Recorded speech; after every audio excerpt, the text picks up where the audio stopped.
Alright guys, I'm gonna go take the dog out. Keep everyone entertained. I'll be back in a second to start. It's gonna take a bit. We got a few to go through, and we're not even just doing this one, guys. We're doing this twice. Okay?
Applying Alpha 19 breaching charge.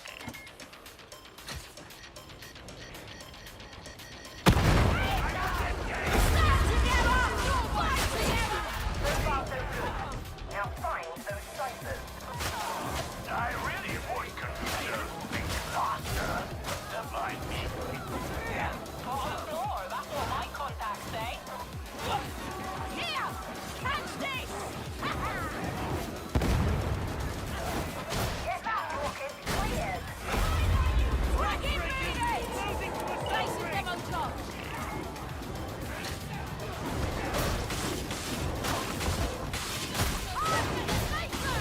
For breach.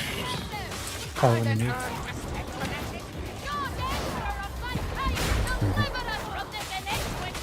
Hard points are underneath you. The Cyclops should have the information we need. I'm not so sure the air intake will make it that easy.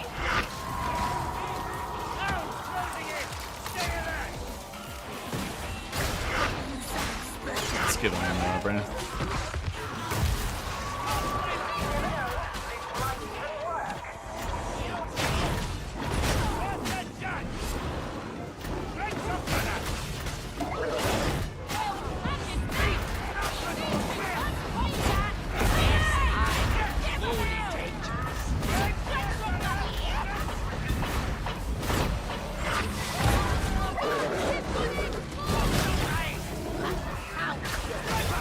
Burgle in there.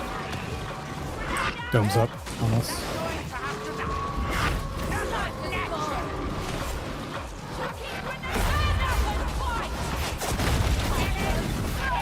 Dome. Drop it. Shoot on so it's gonna get me. Yeah, drop at the wrong time there. Guy's gonna die. But He's about to die. That's the big beauty kill! There's a tiny beautiful shield! Right in the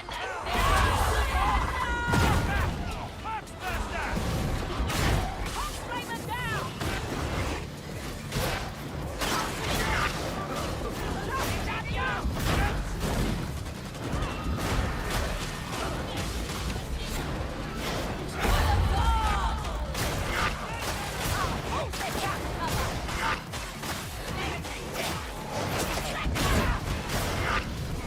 Fire shoot.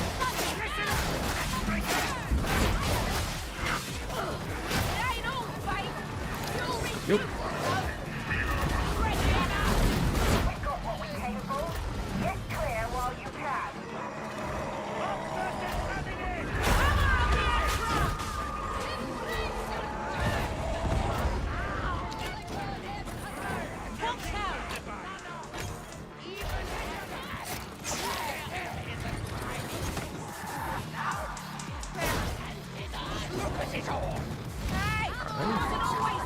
Ready to move on. You want to blame someone?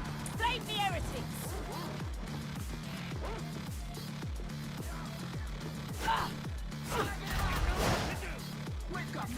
position. Auric glass open. Pull him back around. Sure, Pull him that's right purple.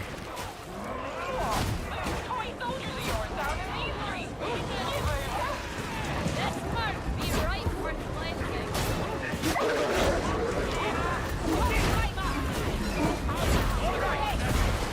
Dog, right. Thank you.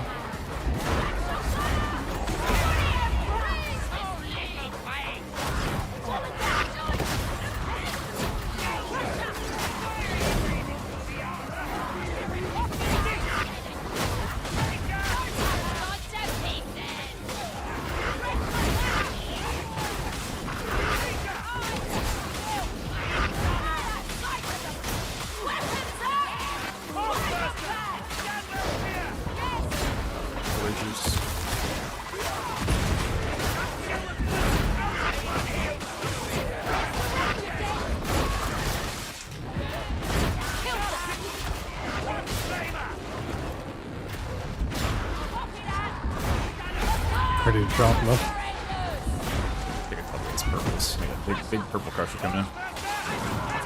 Bunch behind, bunch behind.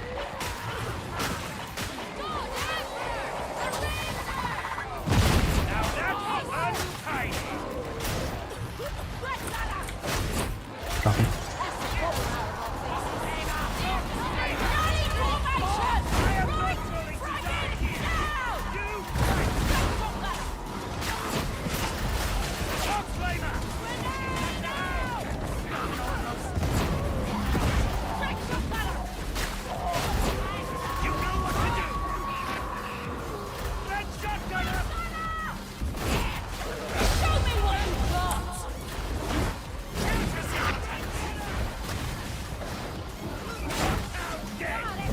Give me those there. Those in the hall.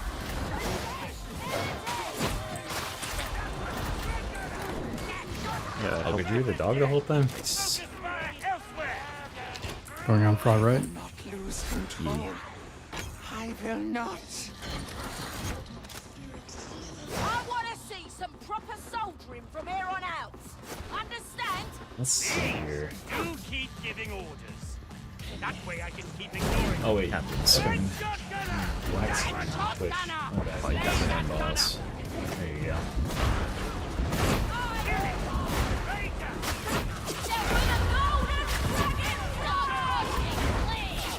There's light. Let there be light, pursuers.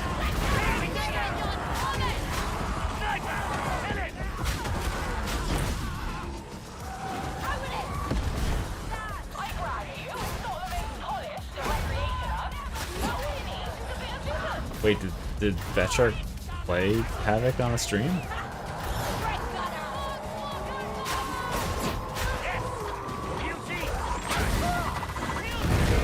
Yeah, let's just rid of this.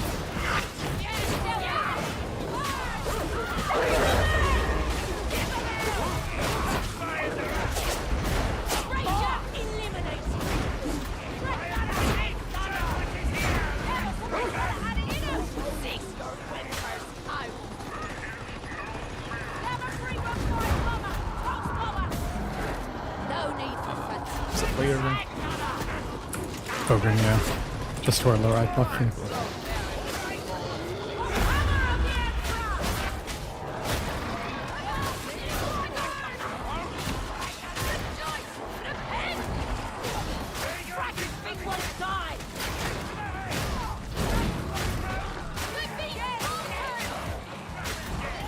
I need this hard focus thing. Which I'm okay with.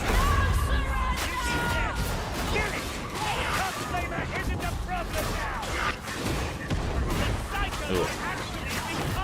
Well, they have actual playtesters who are good at the game. The people who are playing were like their community people, for sure.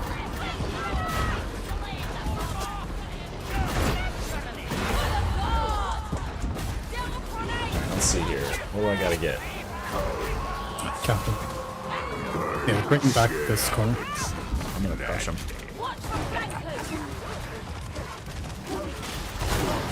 The ADHD corner is going away as soon as I get everything set up. Don't get too comfy with it. this fucking thing. There we go.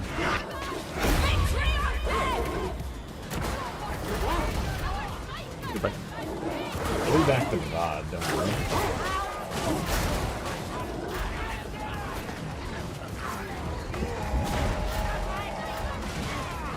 What are you watching? I don't know. That's just some my playing veteran.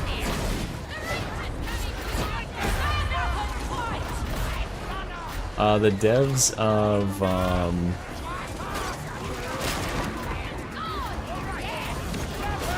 man, I've definitely seen live streams in the past where the devs are really good at their own game.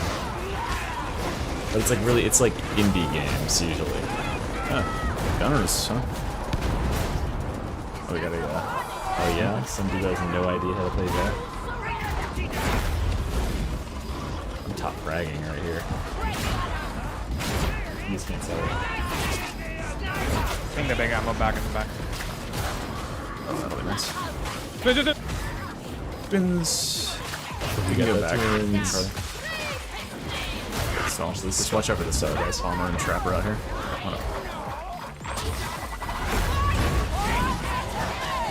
Brenda on me. She's switched up. No, she's on me. Please don't put me in some stupid place.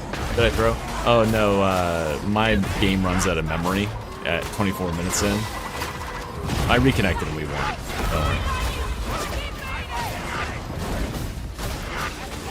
That's why it happens. Okay, it's in the corner. There you guys in the corner. Alright, fucking stretch it like that way.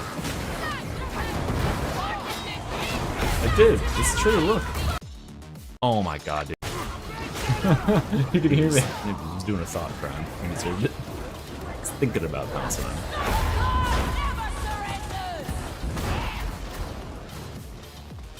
Moving down to the right. I think it's like right here somewhere. We go by the book. Big ammo here. Plus crate. Just try to keep up. I don't need it if you want to grab it, Burby. This is the way. Take it. Show me what you got. Oh my god, dude. Good stuff. You can't see the little pop-up that says, out of memory, RAM error, whatever it is, but hey, it was there. It is what it is. Okay, let's get back to this. Alright, guys. Well... hello, everybody.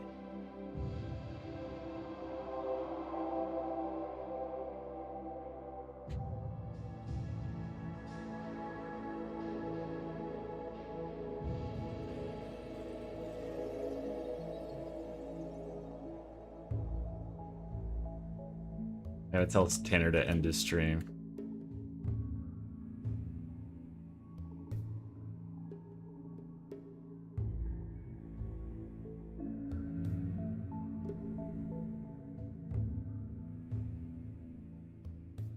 Hello, guys. So, let's just sort this while we talk. So, yeah, you know this is here. You knew this was coming. You guys are stream viewers. I can't surprise you with it. Well, let's do it in this order. Let's do auras first because they're the least interesting, right? But the the VOD watchers won't know about the mystery subscribe thing till whenever I decide to spring it. But the overall plan for tonight is we are going to do 2 different tier lists here. The first one is just going to be talking about most improved and most fucked over by this update. There's definitely been some big winners. There's not that many losers, but there are a few. And just sort of like explaining and rationalizing why I feel like they've changed a lot. The last time I did this was prior to the Ogren patch. So quite a while ago. And then I'm going to actually like tier list them and rank them in terms of like what I think are the most powerful abilities and blitzes and auras and keystones in the game. And that'll probably be what most people want to see. But I'll cut it into 2 parts. It's okay if you can't stick around the entire evening. It'll all go up on YouTube in like probably within 2 days. I'll have both parts up. So yeah, there's a power and current sandbox. That'll be the second one we do, and the ones that have moved within this patch. Because, like, you know, contextually, I want to kind of explain why things have changed and where I think that they really need to go in order to make these things more viable, and then we'll talk about like where they actually are at and like the useful builds and stuff for them. So hopefully that makes sense. And yeah, so it'll just be a nice yap sesh. Everyone loves a good tier list, and I have a special surprise for the second tier list, so that'll be fun. Safari ass music. This is called RimWorld.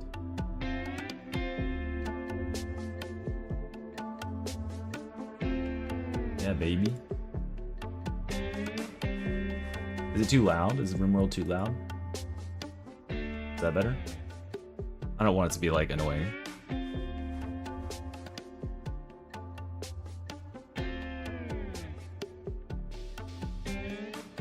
Tanner said something about Condone saying the N-word. Am I out of the loop? I don't know. I'm not really in those loops. I know there was an issue with getting banned from Twitch one time. I don't know if that was him or anything. Another 5 to 10% down from here. Oh, I can just, hold on, I can just make my what about like that? Is that better?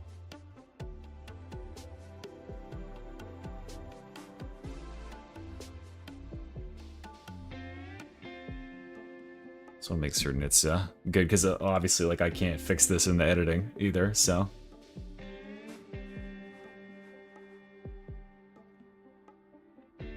This is, I get to capture this one time. Okay, so if it's fucked and it's too loud, it's going to be loud in post as well, guys. So I'll try to speak up and use my big boy voice. Well. Okay. Awesome.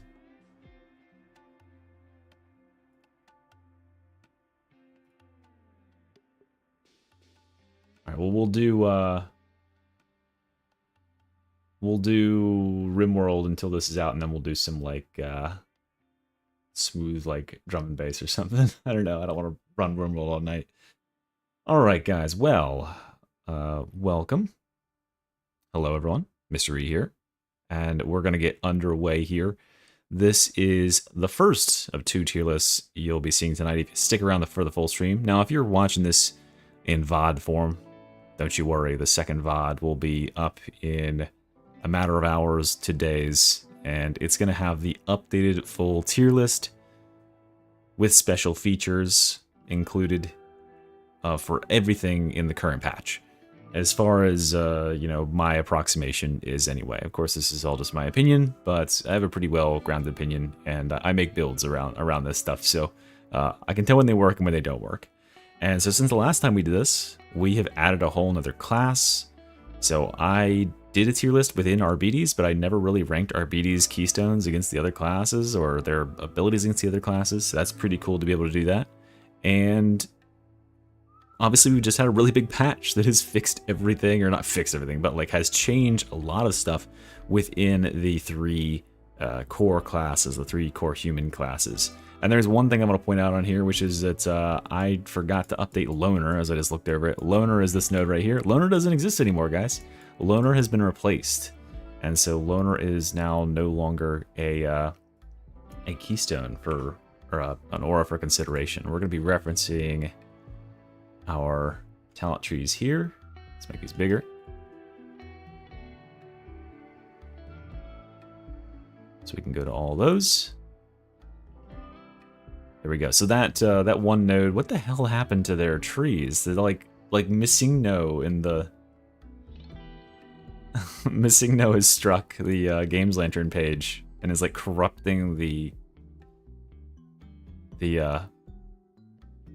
nodes. That's interesting. Okay, well, let's go ahead and begin, guys. We're gonna start off with just talking about the rankings here. this is, again, like I said before, this is most to worst improved.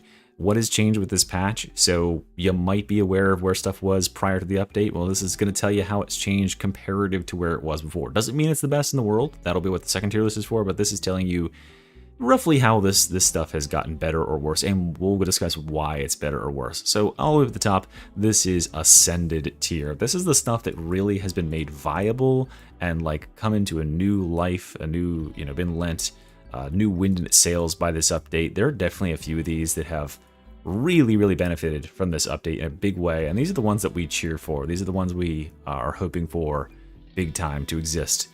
Then we've got decent buffs, the ones that perhaps due to the changes in the meta or changes in Havoc or just small buffs to the classes or what classes get brought in games now, we're seeing more play and are more useful. Nothing changed at all, so you just, this either just kind of broke even and it's just exactly the same. Expect to see a lot of this within RBDs, I imagine. A minor nerf, just a very small nerf, something that's affecting its play rate, that's affecting its usefulness. And finally, sorry for your loss. The abilities, keystones, blitzes, whatever they are, that just took a really big hit in this patch. And there's at least one that I'm thinking of off the top of my head. I haven't thought this over ahead of time, really. So we're going to see how it flows just off the cuff, and we'll see when we get there. So, with that being said, let's go ahead and tuck right in. We're going to do auras first, and I am actually going to have to look up what the hell this is. Is this a veteran aura? What is this called? Where am I? Oh wait, it's up here, it's up here. Okay, what is this aura? My instinct is that it's veteran. It's not veteran. Okay, what is it? Is it this one? Breaking Descent? What a good start, guys. No? Is this what Benediction looks like?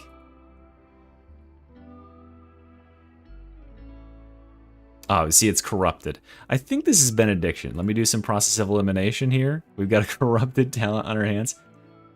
This is Loner. This is Benediction right here.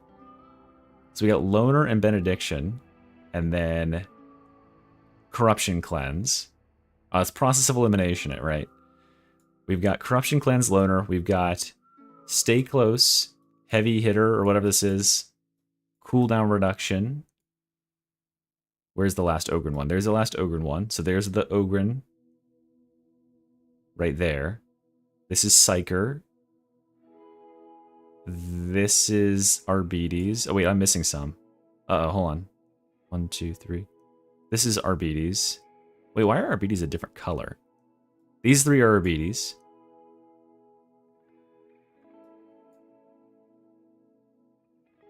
This is Psyker. Yeah. What is this? What? Fire team is such a bland aura. Okay, we're cutting this out, guys. It's in shambles. We're cutting this part out. Oh my god. Okay, 1, 2, 3. 1, 2, 3. 1, 2, 3. Okay, then we need... This is Psyker. Wait, was that... Have they redone... Is this what Fire Team used to look like, guys? Is this an old Fire Team that I just clipped from a very long time ago? No, this is Loner right here. No, wait, never mind. I'm stupid. This was Loner and this is Fire Team. Duh, okay. Because that's exactly what this one is. Okay, we figured it out, guys. All right. Hey, guys. Welcome. Mystery here. And if you're just tuning in, this is the start of the tier list. And there certainly wasn't a bunch of faffing about before. We're going to go ahead and intro the segment again. We're ranking for the first time, we are ranking the best and most improved talents, keystones, blitzes, abilities, all that stuff in this patch, in the Bound by Duty patch, versus the ones that have lost out the most in the patch. From all the way from Ascended, the ones that benefited the most, decent buffs, a little bit of benefit, nothing changed, stayed about the same, minor nerf, losing out a little bit of power in the meta, and then finally, sorry for your loss, just took a massive L and are, way worse shape because of it. And that is the whole gist. Okay, let's get underway. we are going to start out right here with auras. We're going to go from least hype to most hype, because I think most people are probably interested in abilities. So we're going to start with the auras. And first aura up, this is Fire Team. Fire Team is 5% damage for you and your team, and it is a well-known fact that I have been pretty hard on this aura in the past. Nothing much is changing here. In fact, actually, I'm going to put it in minor nerf because, yeah, this so 5% damage. Back in my day, 5% damage was actually something. Like, it was 5% damage. But remember, this is a 5% damage increase for your team, right? That means you're going to DPS a boss down 5% faster, assuming everyone was hitting it before and everyone's hitting it after. But nowadays, literally Ogren hitting the boss with a melee weapon one time will give you double this effect for 5 seconds. Literally, so many different effects on the team are providing extra damage. If a Zealot does a chorus next to you for 5 pulses, you get 30% team-wide damage. 5% damage, and it's an increase over everything else, so it's not multiplicative, it's additive. 5% damage on top of all of the other damage increases in the game right now is such a drop in the puddle. The veteran alone has like 50-65% damage increases to his melee, which is absurd, but 5% more is nothing. And it used to be useful because, like, you know, there were less things that scaled burns and stuff like that, and damage over time effects are affected by this, but this is so piddly these days because of how many damage increases there are. So this is like got a minor nerf. I'm not gonna say it's absolutely dumpstered. It's still 5% damage, but yeah, it's pretty much down in terms of power overall. What hasn't changed is the 5% move speed aura for the veteran. 5% move speed is just about as good as it ever has been. If you want 5% move speed, you know, it's a little bit more available now. Honestly, like,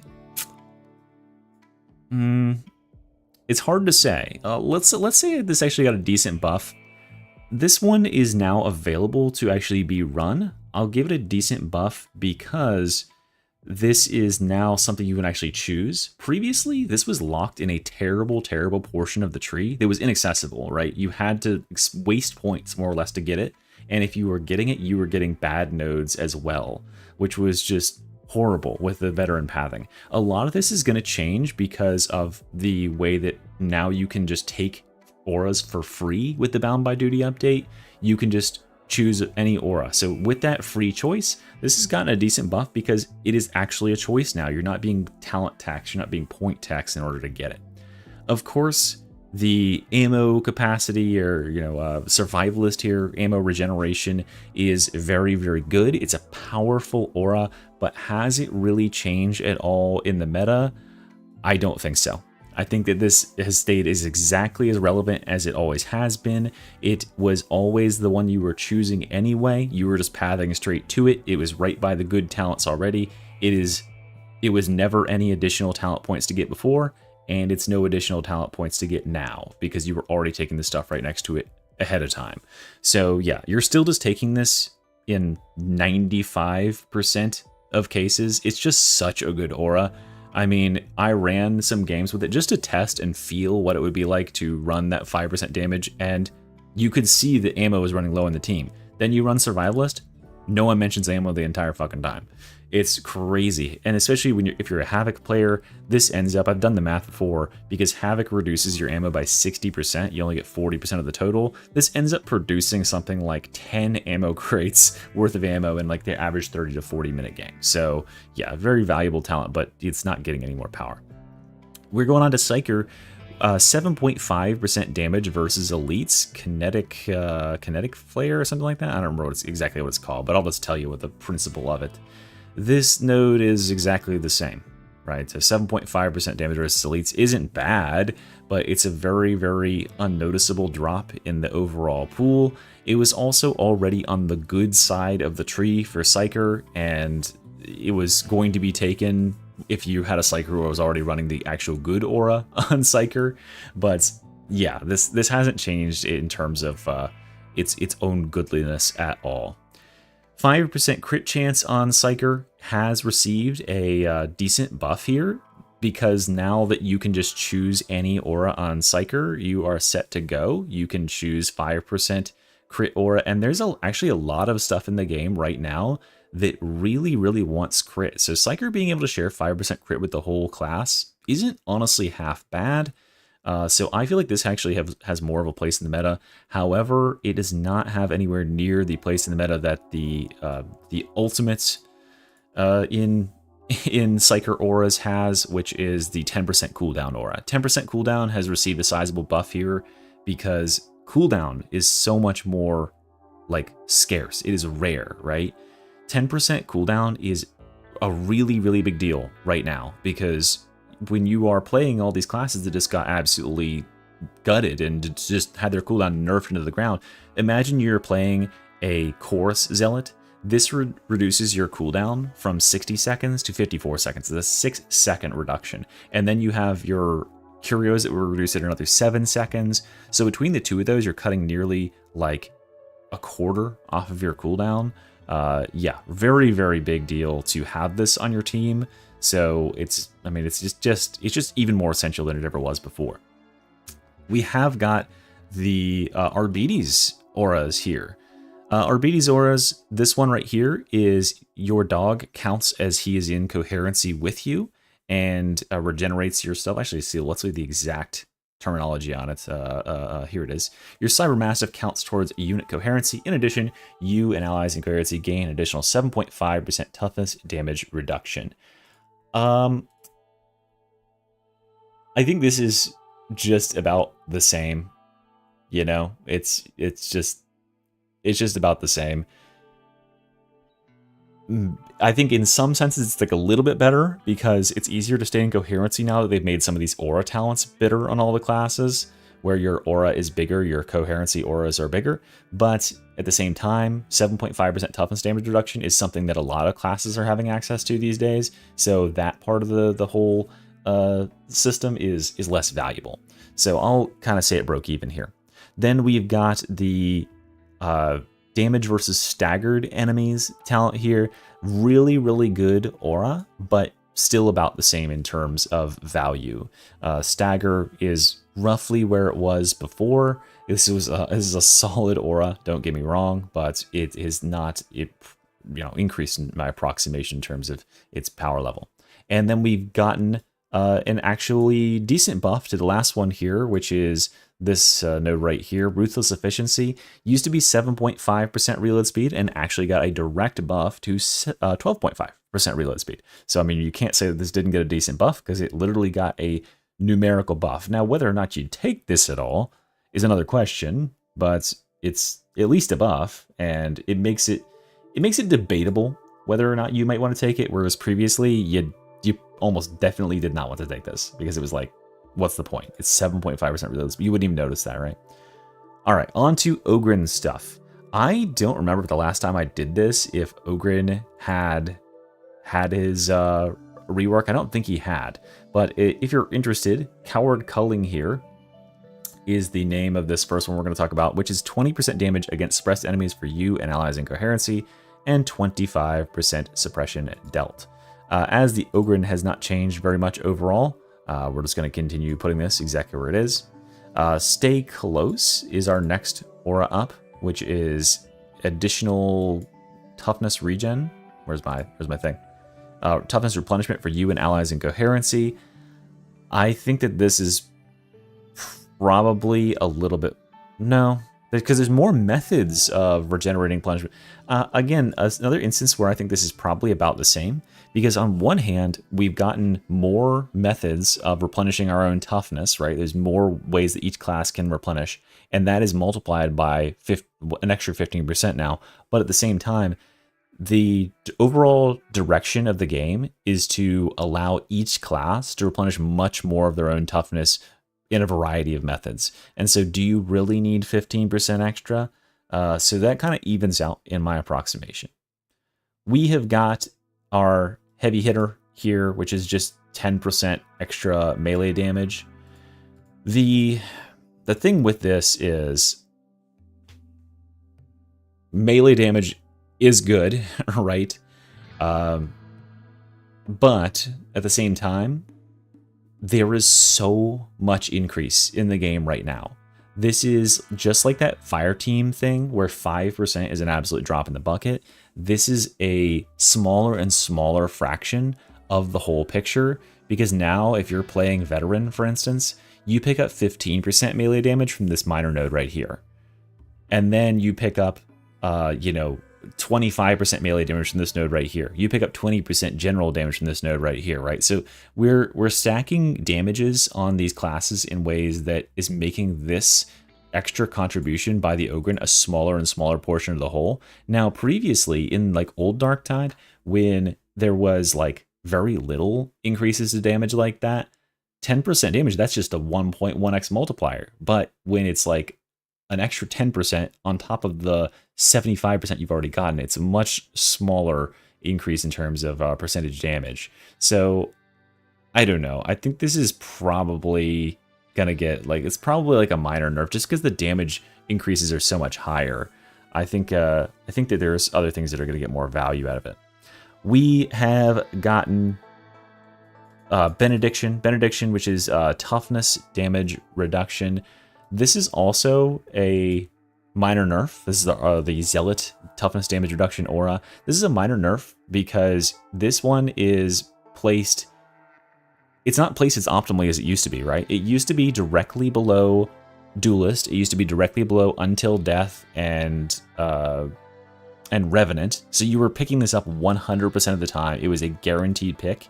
And now it is a little bit off to the side. It is underneath 10% attack speed, but overall, like 15% toughness damage reduction, it's still good, but there's so much in other classes now, and this one is a little bit off of the beaten path. We have to pay homage to Loner. Sorry for your loss, Loner. Loner is gone. So I guess in this sense, like, I don't know what I want to rank Loner. What's Loner's new replacement called? It's called Zealous. Minus 15% stamina cost for you and allies in coherency. So I mean, we have to say that Loner itself is just completely dead. So sorry for your loss, Loner. You are just completely out of the game because you were pretty useless except for one niche build. And we'll rank Zealous when we get to talking about the overall power rankings of these classes. But yeah, this, I mean, Loner's like by definition sorry for your loss. It just can't compete anymore. I think we've got one left here, and that is our Cleansing Corruption. 1.5% or 1.5 corruption per second on the Zealot. This I think this is a decent buff. So this used to be in that middle tree, and it was trapped in the middle tree in such a way that you really couldn't get access to it. So now, like, you kind of still want Providence as a talent, because Providence is a good talent, and you're going to take Faithful Frenzy here. Oftentimes what I see is players coming down this way and going to the left here with Against the Odds and then Providence, and then you branch out both these directions here. So you have a free choice of all three. Before, Beacon of Purity was trapped behind some pretty suboptimal talents, but you needed it in order to deal with like ooze and stuff like that on the ground, or gas. Now you can take it, and you're really only taking like, I don't know, all these nodes are pretty damn good. Like you might be taking like a B tier node or something like that, but you're not taking any like C tier nodes like you were before. So it's had a really nice positional buff in order to get to it, which is definitely a sizable buff for that boy. Then we are going on to our blitzes. Okay, so blitzes here. We are starting... Oh man, I shuffled these all up. Uh-oh. Okay. This is Cracks. This is Smoke. This is Arbites Grenade, right? This is Immolation Grenade. That's Dog. Okay, all right, we can figure this out. Okay, Shredders, guys. Shredders are nothing changed. Shredders are just as good as they've ever been. Shredders were already in the best position possible in the tree. Having the tree made more accessible for everybody, you know, for all blitzes to be considered, hasn't made them more viable. They're exactly as viable as they were before because players were structuring the whole tree around getting them. So that's all great and dandy. The Shredder is still really, really good, but yeah, you're not getting any extra bonuses on the Shredder that aren't just going to affect all the other grenades equally, except for maybe smokes. Cracks, though. Cracks are the first thing that is going into the Ascended tier. Cracks have gotten a direct buff. They now... I don't have a way of going back in time and measuring, but it feels like their radius. Let me know in the... What do you guys think? Did cracks gain a increased radius? Like with the explosion? It feels like they're bigger these days. But cracks are much easier to get. The crack boost with the node in the tree is an additional 25%, so you get 75% extra damage. And they're more useful now because you want to kill crushers, and they do enough damage to kill crushers, especially if you focus target them. So yeah, oh, again, they have a reduced detonation time. They hit and they explode within like a quarter of a second. So these things got a massive buff. They feel so much better now. They definitely have more magnetism as well. Like they oftentimes will find their way to the target you meant to hit, even if they move. Yeah, so these grenades really, really went up a lot. And I don't know if I mentioned, but they have 3 charges instead of just 2. And 2 is absurdly low before. So that's awesome that they got that buff. They also kind of like really benefit. They're probably the best grenade at benefiting from the new, what's it called? The Grenadier perk, the one that gives you an extra, let's see here. It gives you an extra pocket. Yeah, Grenadier. You get an extra 1 grenade, and it gives you that 20% chance to throw an additional grenade. That is a really big deal for cracks, right? Because like if it splits into 2, the cracks will actually seek for different targets. But if it goes on a boss, you're destroying them. Usually when you take this, you take all 3. And cracks make good use out of all 3 of these. So yeah, cracks got a big boost, and that is awesome for them. At the same time, smokes receiving a decent buff here. Not only do we have to contend with plasma gunners, which did just get hit with a big nerf, but gunners are as dangerous as they've ever been, or more dangerous. But smokes are Smokes are an interesting tool, right? Smokes are a very interesting tool, and the bigger brain you are, the more utilization you can get out of them. The reason they're getting a decent buff here is because of their positioning. In the old veteran talent tree, smokes were over here on the right side, trapped above some really suboptimal talent stuff. So you had to really go out of your way and make your build a lot worse power-wise to take smokes. Now it's free. So taking smokes, and you can get 5% movement speed, which is a nice little buff, right? Out of it. So yeah, now smokes are quite viable, I would say. If you are running no bubble into your Havoc game, take smokes, and you're going to be in good situation there. That's at least how I feel anyway. I gotta change my... I'll keep plowing on. All right. Then we gotta come to the Arbites. The Arbites has had some changes to one of its blitzes, as I'm certain many of you know with this patch. But more importantly, we gotta talk about the shock mines. I feel that shock mines are probably more important than ever.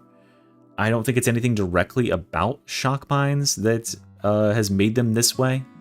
But, like, things are so intense out there. I don't know. I don't think that this really impacts shock mines specifically themselves, so I won't give them any additional power. It's like it just seems that there's so much stuff going on in the current meta. There's so many big hordes of things.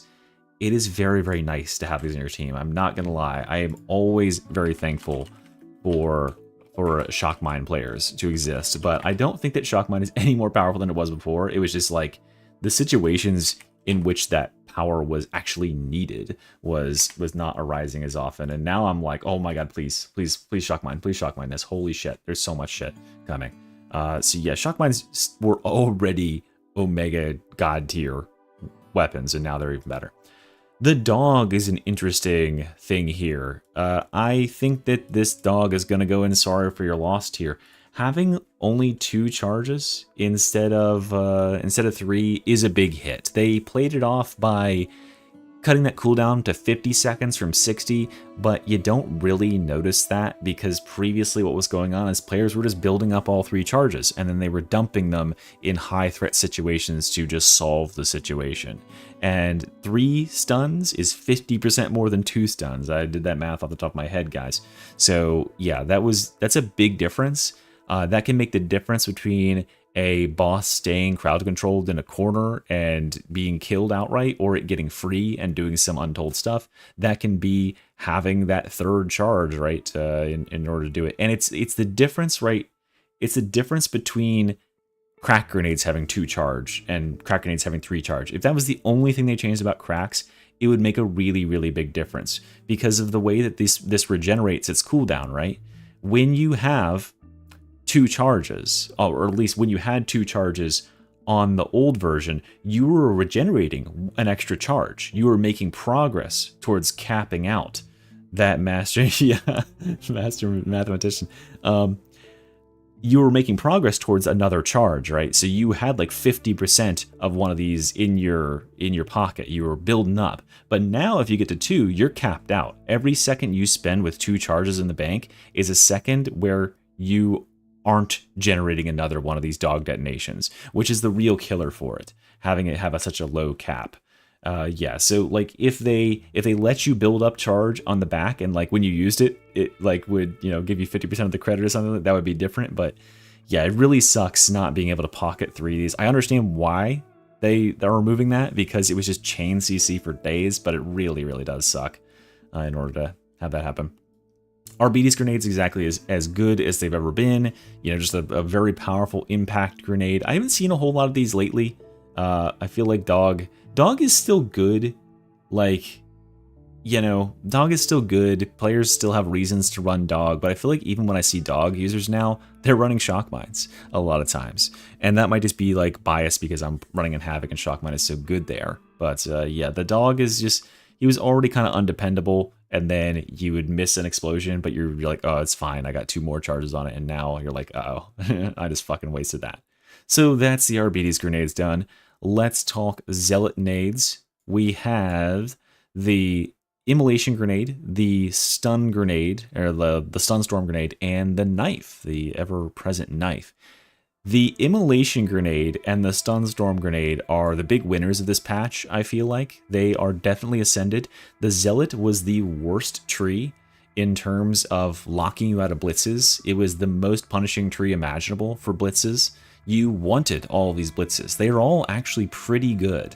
I won't say that they're all like S tier or like even maybe A tier or anything, but they're pretty good blitzes and there's reasons to take them. The Zealot just couldn't take them because all the good talents were over knife. So yeah, having the option to actually get these makes a big difference. Immolation grenades are a useful blitz at low tiers of play and at high tiers of play.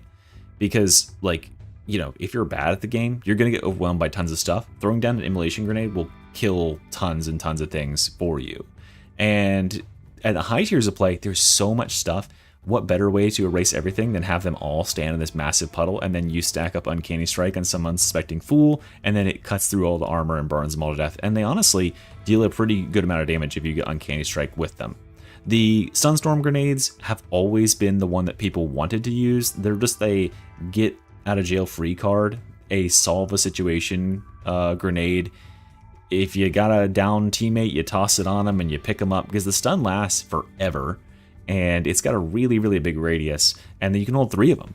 And so, yeah, like these are good grenades, but they were in a terrible, terrible position before, but they definitely won in a big way with this patch, removing them from that purgatory.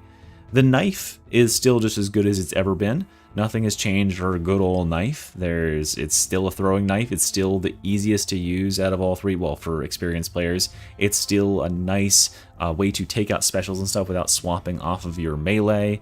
And you can use a flamer and not have to worry about picking targets at range because you've got that handled with your knife. And of course, they still didn't patch the ability to throw knives and skip animations and bring out the flamer or other heavy weapons. So I really enjoy that they did that. Oh boy, we gotta talk Psyker stuff. All of these are big winners. Brain bursts. Brain burst is serious damage now. I'm not even kidding. Not brain burst itself, but the new kinetic flare, the augment or whatever they call it, the little accessory on brain burst does a ton of damage, and it's regularly up every 12 seconds. What I've noticed is if you take this and like put like flame stacks on a boss or something, it'll just kill the boss. Like, oh yeah, and they buff like the actual way it calculates damage too, is what I heard. Although I wasn't able to actually figure that out for myself. I don't know if I saw Xeno saying that the other day, but yeah, it seems to do a lot more damage. If you put this on a boss, if you like stack up like 16 flame stacks or soul blaze on a boss and just watch, it'll kill him. It'll kill him. It'll take a while, but it'll keep proccing on them over and over again every 12 seconds, and it does a lot of damage. It does like on the order of like 8,000 damage or something to the boss. So it'll chunk him over time, and it's just so dependable. It is such a nice include on so many builds, like melee psychic or whatever. You don't like, you look at it and you're like, you know, just an extra brain burst every 12 seconds seems like pretty low damage, but you don't realize how much time that saves you when you're going in. You're like, oh my god, I'm gonna have to like, you know, I'm gonna have to kill this Reaper the old-fashioned way, or this bulwark. He's gonna be annoying for like at least 5 seconds, and then it just zaps them instantly, and you're like, okay, I'm just moving on. Don't even have to worry about the bulwark at all. He's just dead now. That is awesome. Smite. Smite is, I mean, Smite was already stupid. Do I want to say it's ascended just because I made a stupid build around it? It's pretty dumb. What are we rating? Oh, Azinev. Thank you for the raid, Azinev. Hi guys, we're tier listing stuff.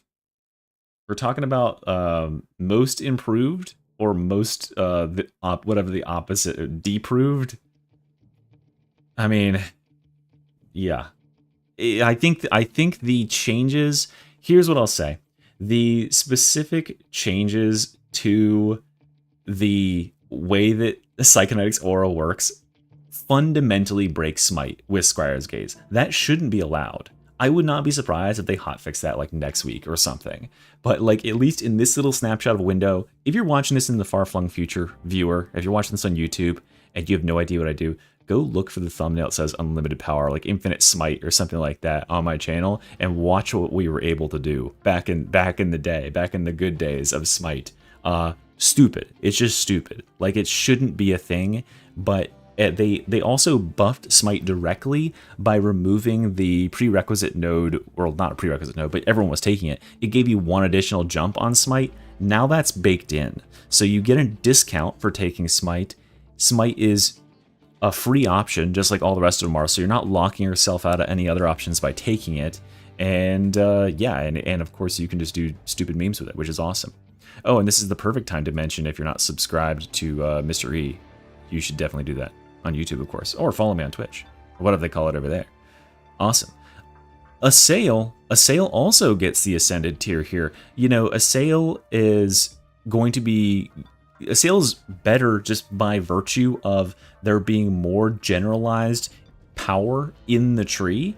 There's more power to be given to Assail, and Assail really got fucked earlier, you know, in its existence by the fact that it was on the wrong, quote-unquote, wrong side of the tree, right? You, in the old Psyker layout, remember, Assail was over here, and if you took it, you couldn't get Psychonetics Aura, which is one of the best things in the whole game, which was over here.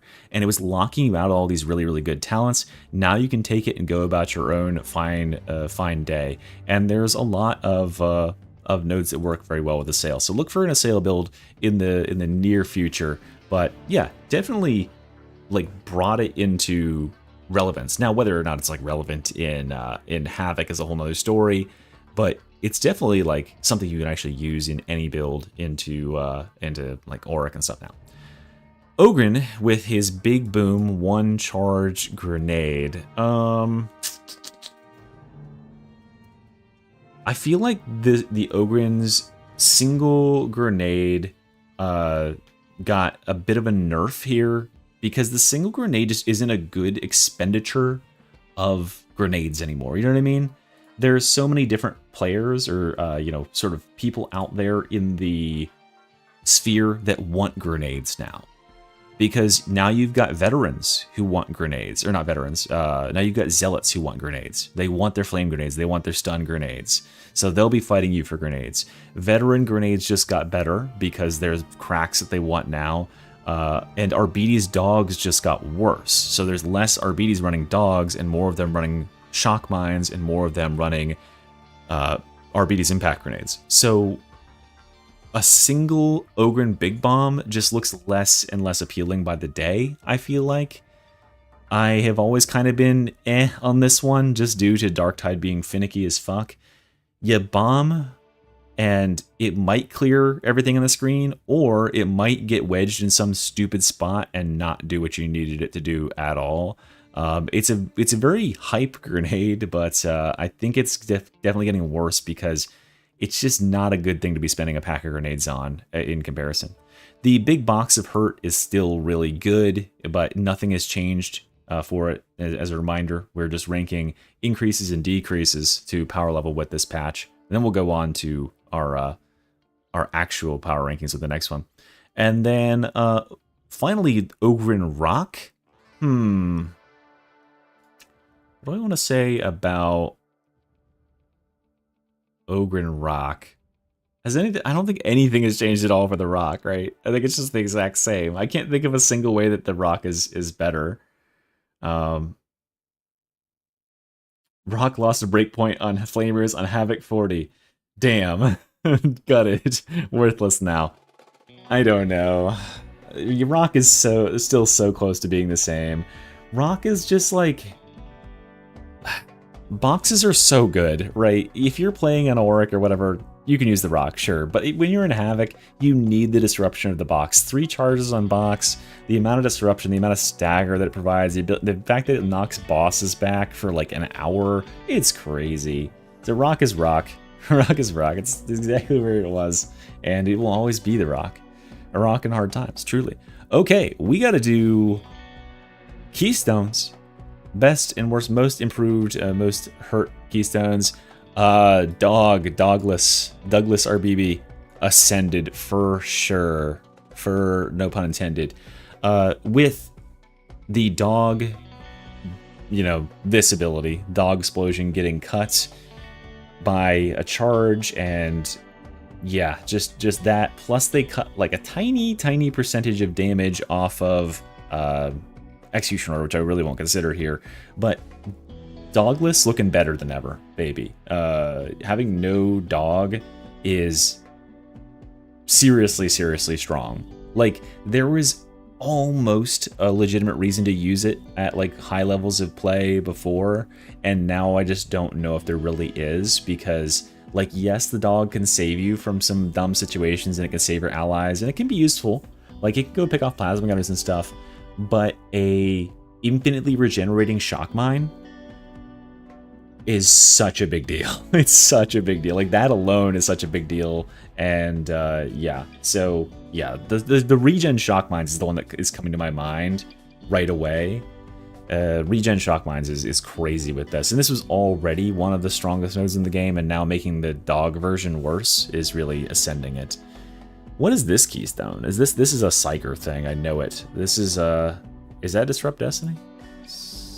Nope. What the hell is that? Oh my god. We've got corrupted nodes everywhere, guys. Wait, is that a... Oh, wait, what the hell? This is what Forceful looks like? Good lord. What is this? This is the same. Forceful, nothing has changed for Forceful. I wouldn't... It's fine. Same thing with Terminus Warrant. And a minor nerf. A literal minor nerf to Execution Order here. Execution Order getting that 5% damage nerf.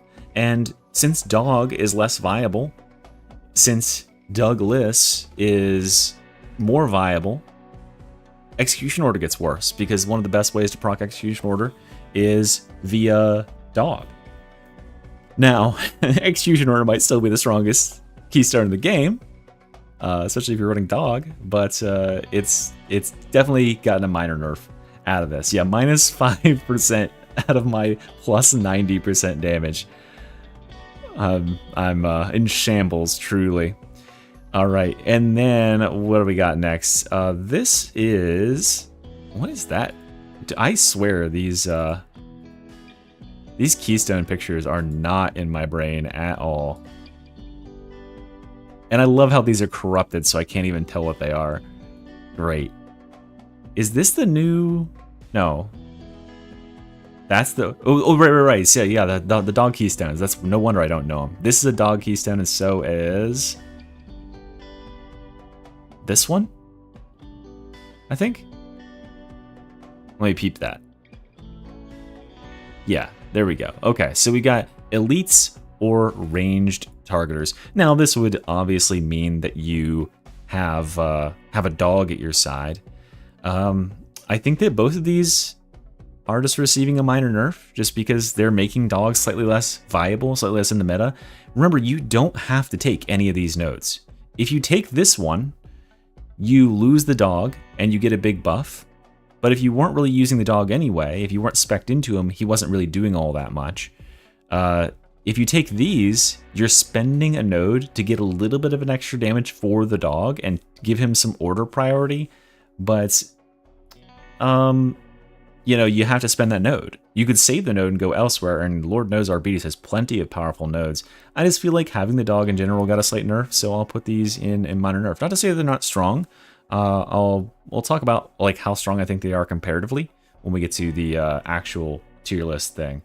But yeah, the attack speed, the regen of grenades, the damage reduction, yeah, that stuff is crazy. And yeah, so that's sort of how I feel about that. We have got to talk about Zealot stuff. Zealot got the big change, right? So we've got Martyrdom, we've got Blazing Piety, and we've got what I always call Momentum, but it's not actually called Momentum, but that's what it has. Inexorable Judgment. So I'll talk about Inexorable Judgment first. Inexorable Judgment is... Oh, hey, Tanner. Inexorable Judgment is in an awkward place because it got a buff, right? Especially with this right here. Having this duration be 10 seconds now is so much more comfy in order to keep this buff up for longer. A lot of times you were like fighting with that uptime being kind of low, and so you weren't getting the full benefit out of it. And then Retributor Stance is going to give you some comfy, regen over time.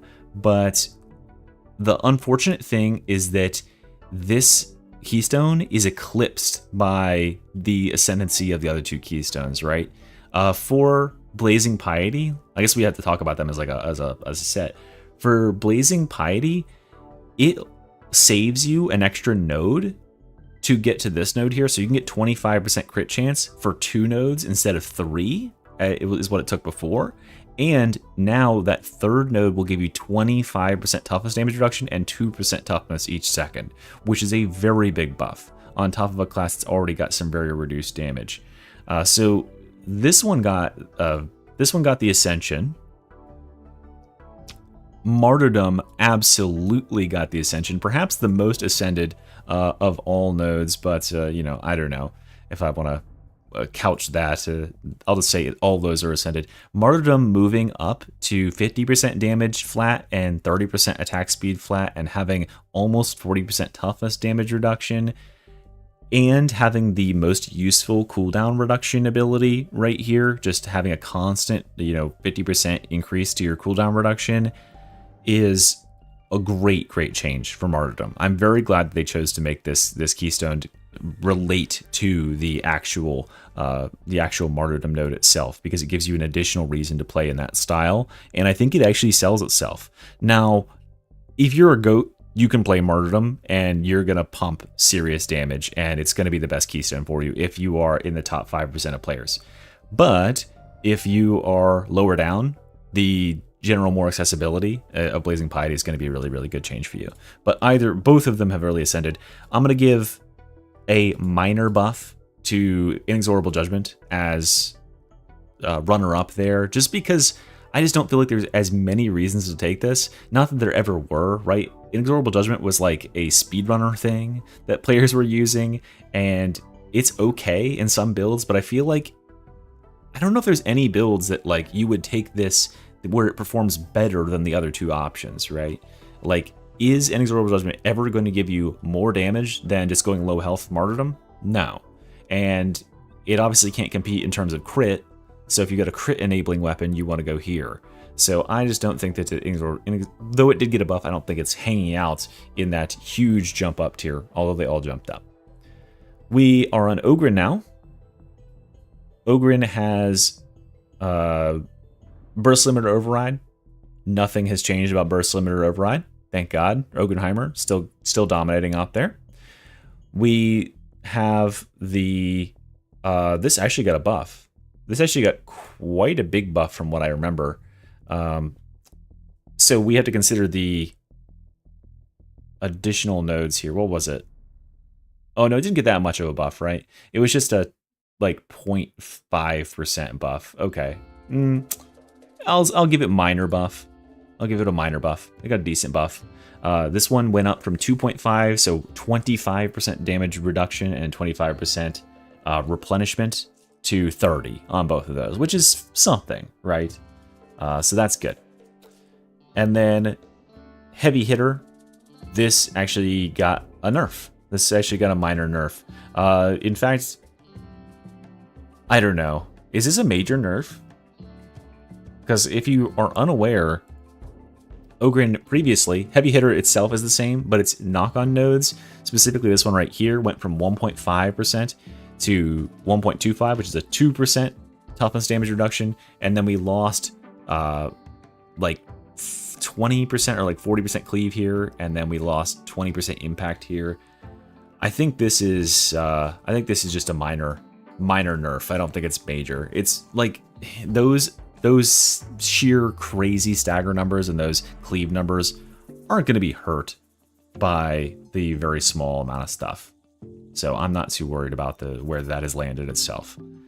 We are going over to Psyker, who has also received some changes, but Disrupt Destiny is not one that is changed. Although what I'll say is that Disrupt Destiny benefits from Scryers being better. And with Scryers more in the meta, Disrupt Destiny is more in the meta. So I'm going to say that Disrupt Destiny gets a little bit of a buff here, because with more precision-based builds, with builds that can actually like diversify and not just all be staff slaves, you can build a very, very optimal, very powerful build that is Gunpsyker. Like, there are Gunpsykers that are fairly viable. I wouldn't say it's like super Havoc meta, but it's really, really nice. And yeah, so Disrupt Destiny is a higher value thing. Empowered Psionics is exactly as good as you might think. I think Empowered Psionics, with how good the Blitzes now are, I would say is ascended, because this plus Smite is crazy. This plus Brain Burst is crazy. You can do some serious damage just Brain Bursting, I've seen with this. I haven't actually tested it with Assail or seen anyone use it with Assail. Assail is kind of a rarity out there. But yeah, these are both going up a lot. And we also got a minor buff to Warp Siphon, because Warp Siphon now has one of its minor nodes wrapped into it. So you've got a roughly, what, like 4% stacking up to 4 times or 6 times if you have the nodes. And that'll be good.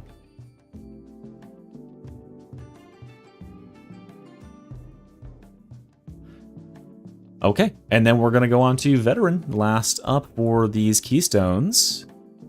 Veteran has had some serious changes here. We're going to go with the first one here, which is Weapon Specialist. No changes for Weapon Specialist. Well, it had a very, very, very minor buff, but I'm not going to consider that enough of a buff to really change where it's at. The other 2 nodes, however, are way better. Focus Target is ascended in terms of utility. The focus target buff itself hasn't really changed its values. It's the amount of time that it takes to get it. So previously, you made 2 stacks. You get 2 stacks every... you get 1 stack every 2 seconds. And so in order to get your max stacks, which was initially 5 and you could increase it to 8, you were waiting 8 seconds to get those stacks. And then, 8 seconds. And then if you had the 8 stack thing, you were waiting 14 seconds. So you're waiting around all day to get this buff onto, or this debuff onto enemies, and it was just really, really annoying. Now it stacks up every 1.5 seconds, and you can only either have 4 stacks or 6 stacks, and those stack sizes are, the value of each stack is increased. So at max, you were waiting 7.5 seconds to dump 6 stacks, the maximum amount of stacks, on a boss and make them take 30% increased damage. And then they increase the value of the nodes behind it as well. So really, really big buff for focus target. And it makes it so much more usable. Like you can actually seriously put this on like tons of enemies all the time now and keep that buff rolling. So yeah, you can absolutely burn a boss down. Then we've got Marksman's Focus, which is 100% ascended. This is maybe the most ascended thing on the entire tree. Like crazy what they did here. The removing the movement penalty, which is the dumbest thing I've ever seen in my life, was revolutionary for it. We don't have to stand still anymore. You can actually move around. The fact that this thing stacks to 112.5% weak spot damage or whatever is ludicrous. And of course the reload speed, and then that replenishment where you're getting your stamina back every time you claim a headshot kill is really, really big as well, because it allows you to counteract dead shot. So you can dead shot all day with like something like a vigilant auto gun. So yeah, snipers are eating really, really good with Marksman's Focus, and that's great. So I was very excited to see this change. This was when I popped open the veteran tree. This is the first one I looked at. I went right here and I looked at this to see if it was there. Okay. Now we're on to our abilities, which ones have won and which ones have lost with the patch. The charge ability for the RBDs has seen a decent buff here. It is now counted as blocking when you're charging, which is pretty big. The ability to not just charge face first into a crusher overhead has long been a problem for the class, like not gonna lie. And so yeah, being able to just block that stuff and not worry about that when you have the shield or when you have a weapon. You can block like sniper shots and gunner shots as you're charging into them now. So a minor buff, but a pretty nice buff. Ogren's charge, nothing has changed here. The Aquila, Nuncio Aquila, nothing has changed for it. It's still just as good as it's ever been. Point Blank Barrage, even with the buff they gave it, nothing has changed, guys. This is my least favorite ability in the game right now. I feel like it serves no purpose, and I was really hoping they would see the light and actually give it something sizable to make it more pickable, but it's just like, who is running Gunlugger Ogren at all these days?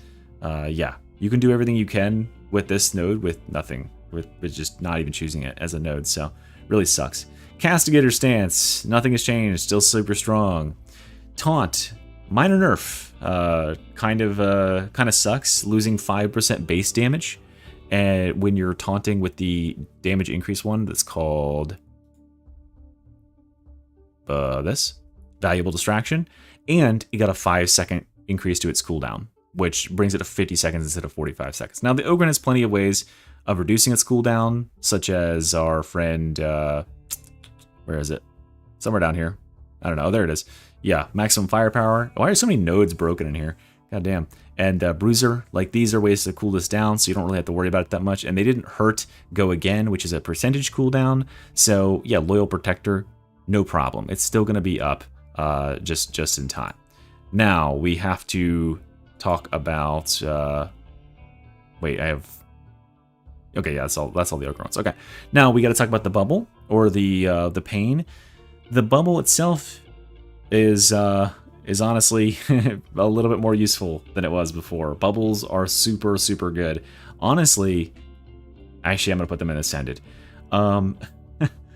So bubbles are benefiting from the change to Psyker's cooldown. Psyker is the only class that got a buff in its cooldown in this patch, because Psychonetic's aura used to benefit themselves. You would only get 4% of your cooldown back when you killed an elite or specialist. Now only you get that cooldown back. You get 3 seconds back every time anyone in Coherency kills an elite or specialist. So if you're a Psyker player and you've been using bubble, you felt the difference, right? You can use bubbles. They're overlapping all the times now. Like you're having bubbles like stacking out there in the field like crazy. So that's really, really awesome. And yeah, bubbles just so much better, like just with the uptime, and it's more useful because there's scary plasma gunners out there. And of course they also did do a minor buff to right here on this side of the tree with bolstered shield, but no one's using this. So they still need to keep buffing this, but bubble spam is like crazy right now. Like just being able to pop up. I've seen 3 bubbles on the field, and like that used to be something that would rarely happen when a Psyker would blow up a whole pack of shotgunners or something. It's just like common now. It's crazy.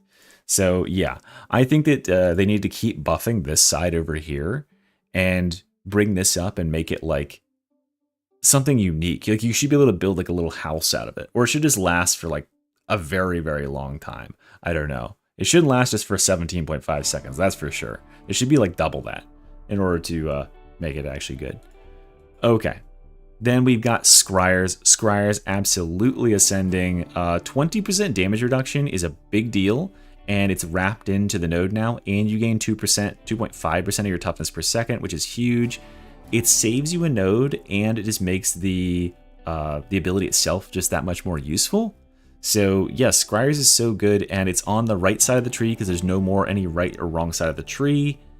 There's so many more viable builds that work with Scryers. So yeah, Scryers is maybe the biggest winner out of the Psyker update for sure.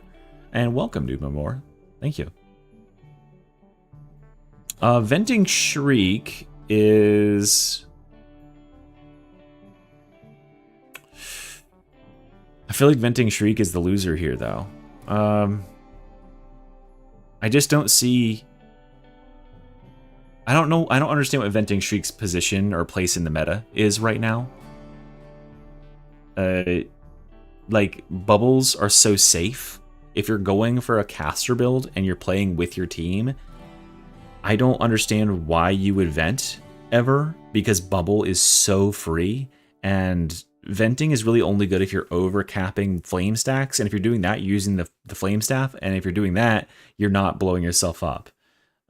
Yeah, so I mean, like, this just doesn't get the buff that everything else does, so I'm gonna consider it a minor nerf to vent. Also, it lost like one flat damage thing and replaced it with another node that no one's gonna choose. So neither one of those nodes is anyone ever gonna choose. Like, no one's choosing the vent with 10% increased damage taken for enemies hit. Like, that's not good enough to make it worth, I don't think. All right, we got to talk about veteran abilities, and then lastly we'll talk about Zealot stuff. Veteran Shout. Minor nerf to Veteran Shout. Very minor nerf. That's why I wrote minor there. Not having 6 seconds flat cooldown reduction cut off your cooldown literally every single time you kill a specialist, it interferes with Veteran Shout. Not much, but some. You can no longer run a mission that has, like, you know, the hordes and hordes of dogs and just infinitely print your cooldown, like, back repeatedly and just shout, shout, shout, which was really annoying. Now you actually have to wait a good amount of time. So at max, you're going to be casting like every probably like 12 seconds or so, which is fine. But yeah, it's like crazy fast instant cooldowns are gone. So that is a minor nerf to it. But as far as the ability itself, it's exactly the same as it's ever been. The infiltrate skill, decent buff, but not enough, right? So we'll talk about this when we get to the second tier list, talking about like where these talents actually are at. But 30% damage, which is now baked into this ability, is not enough to make this ability actually good. This ability still suffers from a long cooldown and just generally like not bringing what the other abilities can bring. Like, it's not even remotely close to Shout, and it's far behind Execution Stance now as well. Execution Stance, is like the big winner on the class. Definitely ascended.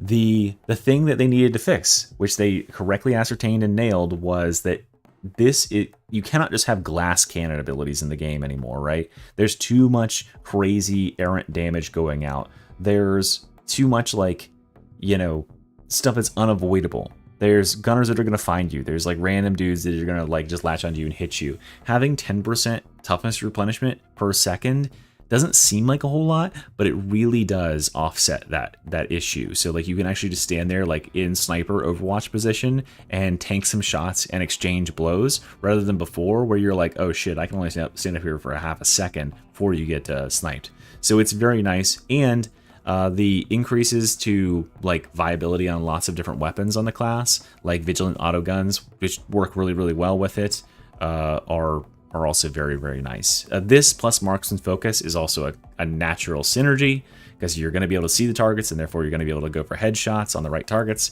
And yeah, so there's a synergy there, and I think this is actually kind of viable. Is it like Havoc 40 meta? No, because Shout's meta, but you could make a pretty good build using this, and it'll pump your damage a good bit, and you won't completely grief using it. And we gotta finally talk about the Zealot. So overall, the Zealot has one thing that has really hurt him, and that's that cooldown is like 1/2 or 1/3 of what it was. The ability to instantly cool down some of these abilities is gone. But at the same time, they implemented cooldown specific abilities to these, like, to the abilities themselves. So Fury of the Faithful, I feel like nothing has changed for Fury of the Faithful. It's just the exact same ability as it's always been. You can reclaim 6 seconds off this cooldown every time you get an elite kill within like a couple seconds of charging. You still got the 2 charges. It's still a guaranteed crit with all of the wrapped in effects. I don't think anything has really radically changed for Fury of the Faithful. It's still just like the standard Zealot ability. But Shroud Field is really, really big. Shroud Field having a 30-second cooldown that ticks while you're in stealth. And now when you backstab out of stealth, you can get a portion of your cooldown back. Actually, I'm gonna lower it down, because I gotta hit it with the counterpoint. You can backstab out of stealth and get some cooldown back, and then you get 5 seconds to do whatever you want and just go ham, which is amazing. So you get some actual flanking done, and you can, like, you know, not just get instantly murdered. That's really, really good for this ability. What's not really, really good for this ability is the nerf to Pious Cutthroat, is the nerf to, I can't even remember the name of my own class. This one, Invocation of Death. And with those gone, you're not going back into stealth instantly like you used to be able to. You're not going to be able to... Oh, and also double stab is gone, which is the other really big thing. So yeah, like those nerfs hurt it a lot. It's a more fair ability now. It's definitely more akin to ability that should actually be in the game as opposed to what it was previously. But it's very powerful. I think it definitely increased itself in power, and then some of the cheesiness was removed from it, so you can't infinitely sustain it by double stabbing and flanking enemies and getting Pious Cutthroat backstabs.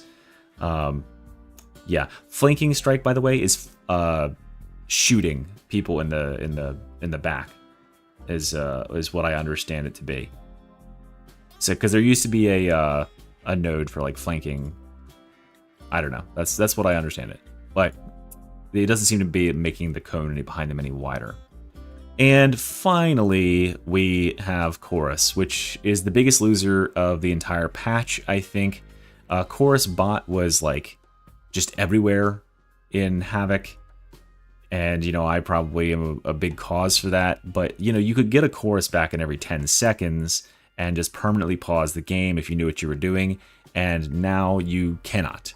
The maximum cooldown you're going to have if you have your Curios and you have a Psyker on your team, you're looking at about like a 46-second cooldown there.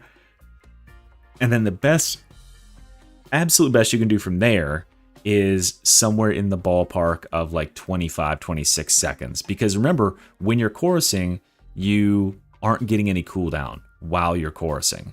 So like that doesn't actually count towards your time, and you also can't crit during that time either to get some additional cooldown. You can crit right before you do it and get 3 seconds off, which I guess is okay, but it's nowhere near as good as Invocation Death used to be. So yeah, this ability just really sucks now which, I mean, that's fair. Like, it's a really strong ability, but yeah, it's just a really hard ability to justify using now, with Zealot being as damage pumpy as it's supposed to be. They've removed him from being the support build, and now Veteran is the better support, right? Because Veteran's going to have better gold uptime, Veteran's going to have better regenerative stuff for the team, and that really does suck, because I kind of liked having Zealot have a support archetype, and what I was really hoping for Zealot is that they wouldn't nerf this in this particular way, that they would change the ability and make it less toxic, but I guess just making it so you can't even use the ability, like, barely at all, is one way about it. So yeah, Zealot's kind of eating some poison there. They really went down in power, and honestly, I think we got to shift some stuff up when we're talking about ranking the classes in a few days to week here. Anyway, okay, well, there you go, guys. Some overall thoughts. A lot of stuff has really ascended in terms of its power level, especially some of these blitzes on Psyker, on Zealot. The keystones on the Veteran are big wins. A lot of abilities are now getting big buffs. Not that Bubble ever needed it. Welcome, Kuro. Thank you very much for joining the Mystery Men. And then we've also got plenty of things down here getting decent buffs, right? Like these are getting decent buffs, but these are the ones that I want to see more of. What I really want to see, and I know they're not done with reworking these classes, but what I really want to see is just some of these like get actually interesting mechanics and interesting interactions. There's so many that are just so boring, especially the auras are so boring and bland right now, and I'd love to see those reworked. They've proven that they can do it, so that's what we got to look to in the future. And thanks for watching. Okay. And that's gonna be the break in parts, guys.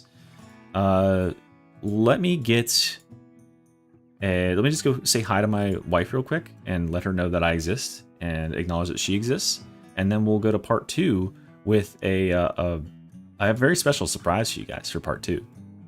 Okay, I think you'll be very tickled. Well, most of you anyway. All right, I'll be right back.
All right, my fine friends.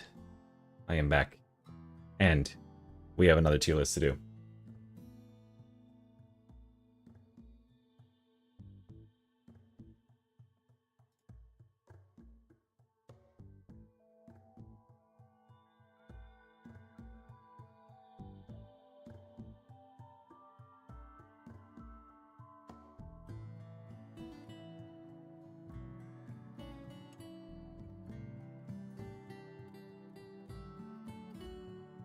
All right, guys.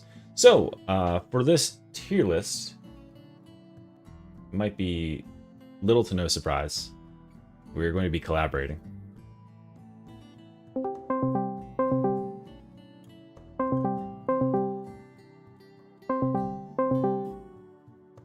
Potentially. Okay, there we are collaborating. Hello. In fact, it turns out Oh. Okay. Hello, With it- Mr. E. with a guy who's quiet for some reason. Oh, I have you up a I'm lot. quiet for once in my life. Really? Yeah, I put you at 165%, and you are. Okay. How about now, Mr. E? That's better. Yeah, that's what I thought. You know, That's I have better. this little knob thing here that I turn, and it makes me way louder, and people tell me to stop screaming. So you know, Good. we Well, quite keep that. we Yeah, quite that seems about right. That seems about right. yeah, exactly. So, yes, if you guys have not met Tanner before, I figure most people that are going to be watching this are aware of Tanner, but this is Tanner Tylenol Lover Lindbergh, and he is Tylenol here to help me evaluate all of all of the classes in the game. It took him a second, guys. It took him a second, but it sunk in. I wonder if that joke will be relevant in 5 years and people are still certainly watching this content. But Okay, let's how see here. Let me You share my wanna screen. like share your screen or That's how something? we're Yeah, gonna I do was it. gonna say.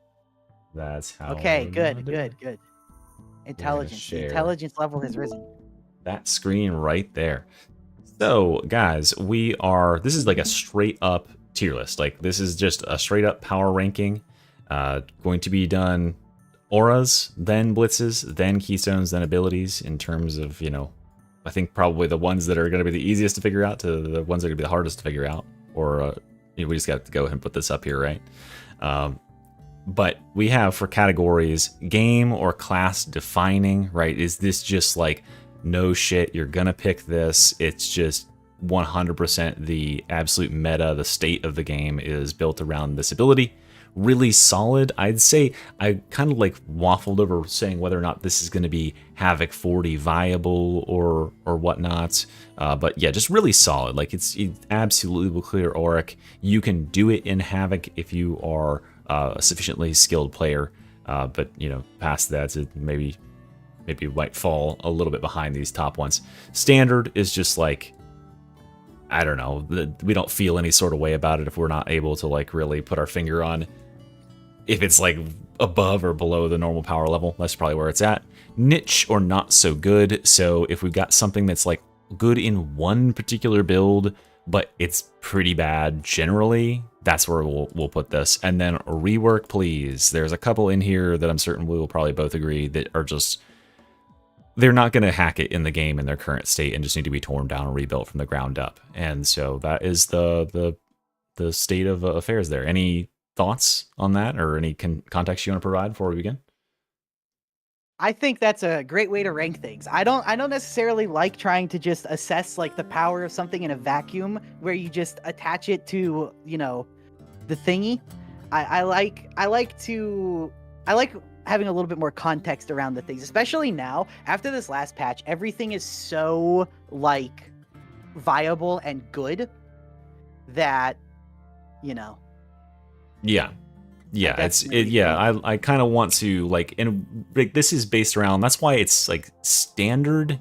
Like we have to define the standard for like where abilities are at right now and stuff, because there's like abilities that would be good on paper that do have effects but are just behind the curve in terms of power. So that's where I'll kind of keep that.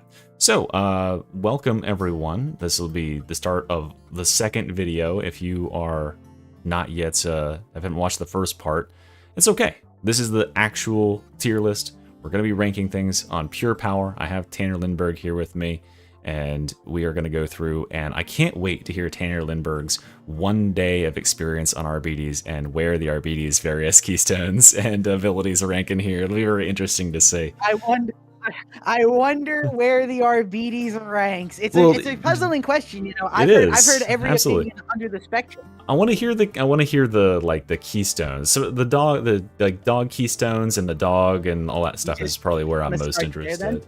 Let's save it. Let's make people kind of sit on it. I want to go by auras, then blitzes. Yeah.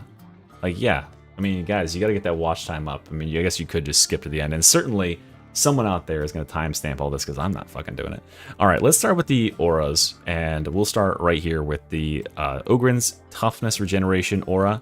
This is Stay Close, as I remember, and I'll also show it on the screen in case you need to see it. 15% toughness replenishment for you and allies in coherency. So, how do you feel about this one?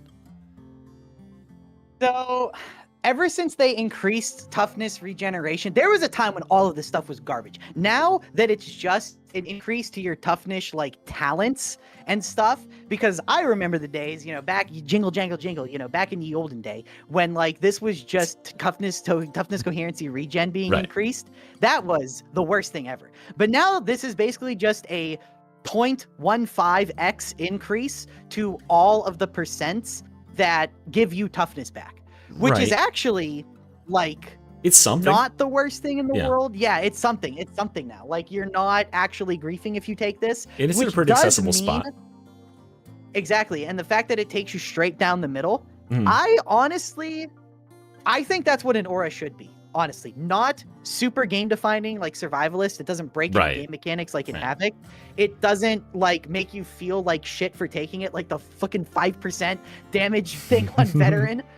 That feels bad. Could you, I honestly say it's like probably like I would say it's pretty standard. Maybe I'd have to. I think one thing about a tier list like this. I think something about a tier list like this is as you put more things on the board, you kind of get like a visual representation of where the power actually lies. Yeah. And I think that you'll be like, there's a lot of things in standard, but there's definitely way more stuff that's better than this that I would take instead of it. The way I saw it when I was talking about like changes is that 15% toughness replenishment, it's good, but every class seems to have like so much toughness replenishment. Like, does RBDs need 15% more toughness replenishment when he can replenish his entire toughness in 1.2 seconds? No, you wouldn't even notice the difference because his replenishment is so crazy already. And then all the classes seem to be getting more stuff. So it's good, but it's not like you're not like, oh shit, like that's gonna keep me topped off or anything. Exactly. And that's exactly what I think an aura should be. It should push you to play with your team. It shouldn't punish you for ignoring it, and it shouldn't feel so suffocating that you're like chained to this person. Yeah, like the ammo. Okay, well, in terms of standard stuff, I would posit the second one, which is the 7.5% damage versus elites for psychers. Is that also standard by your approximation? I actually think this one is closer to niche because of a very simple reason, right? It's competing with this one. No, actually, I'm gonna assume we're not assuming that other things, because this isn't a traditional tier list where it's like, you know, is this thing S tier because you have to consider like the pathing restrictions? Well, that we are also considering that, yeah. Like that's in terms of its overall power. Like it can't really be fair. It's general use, right? It's not niche. Like you aren't using this in a specific build. Yeah. It is worse than this one. That's for sure. Well, my thing with that is you got to view it like the 5% base damage node on veteran. Even though this one is better than that, there are so few breakpoints that this actually helps. It's true. And it's just, okay, let's put it this way. If you had the ability to put an extra 7.5% elite damage on your weapon, would you ever do that? Would you ever give up something for that?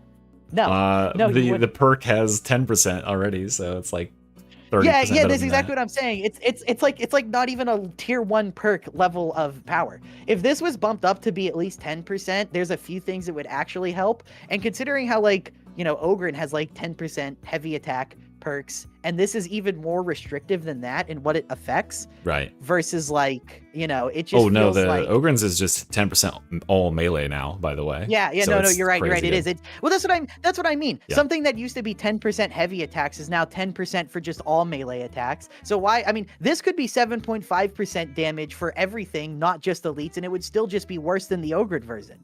And it's That's just true. like, when you look at it like that, I feel like 10% is the minimum standard you need to make something feel good.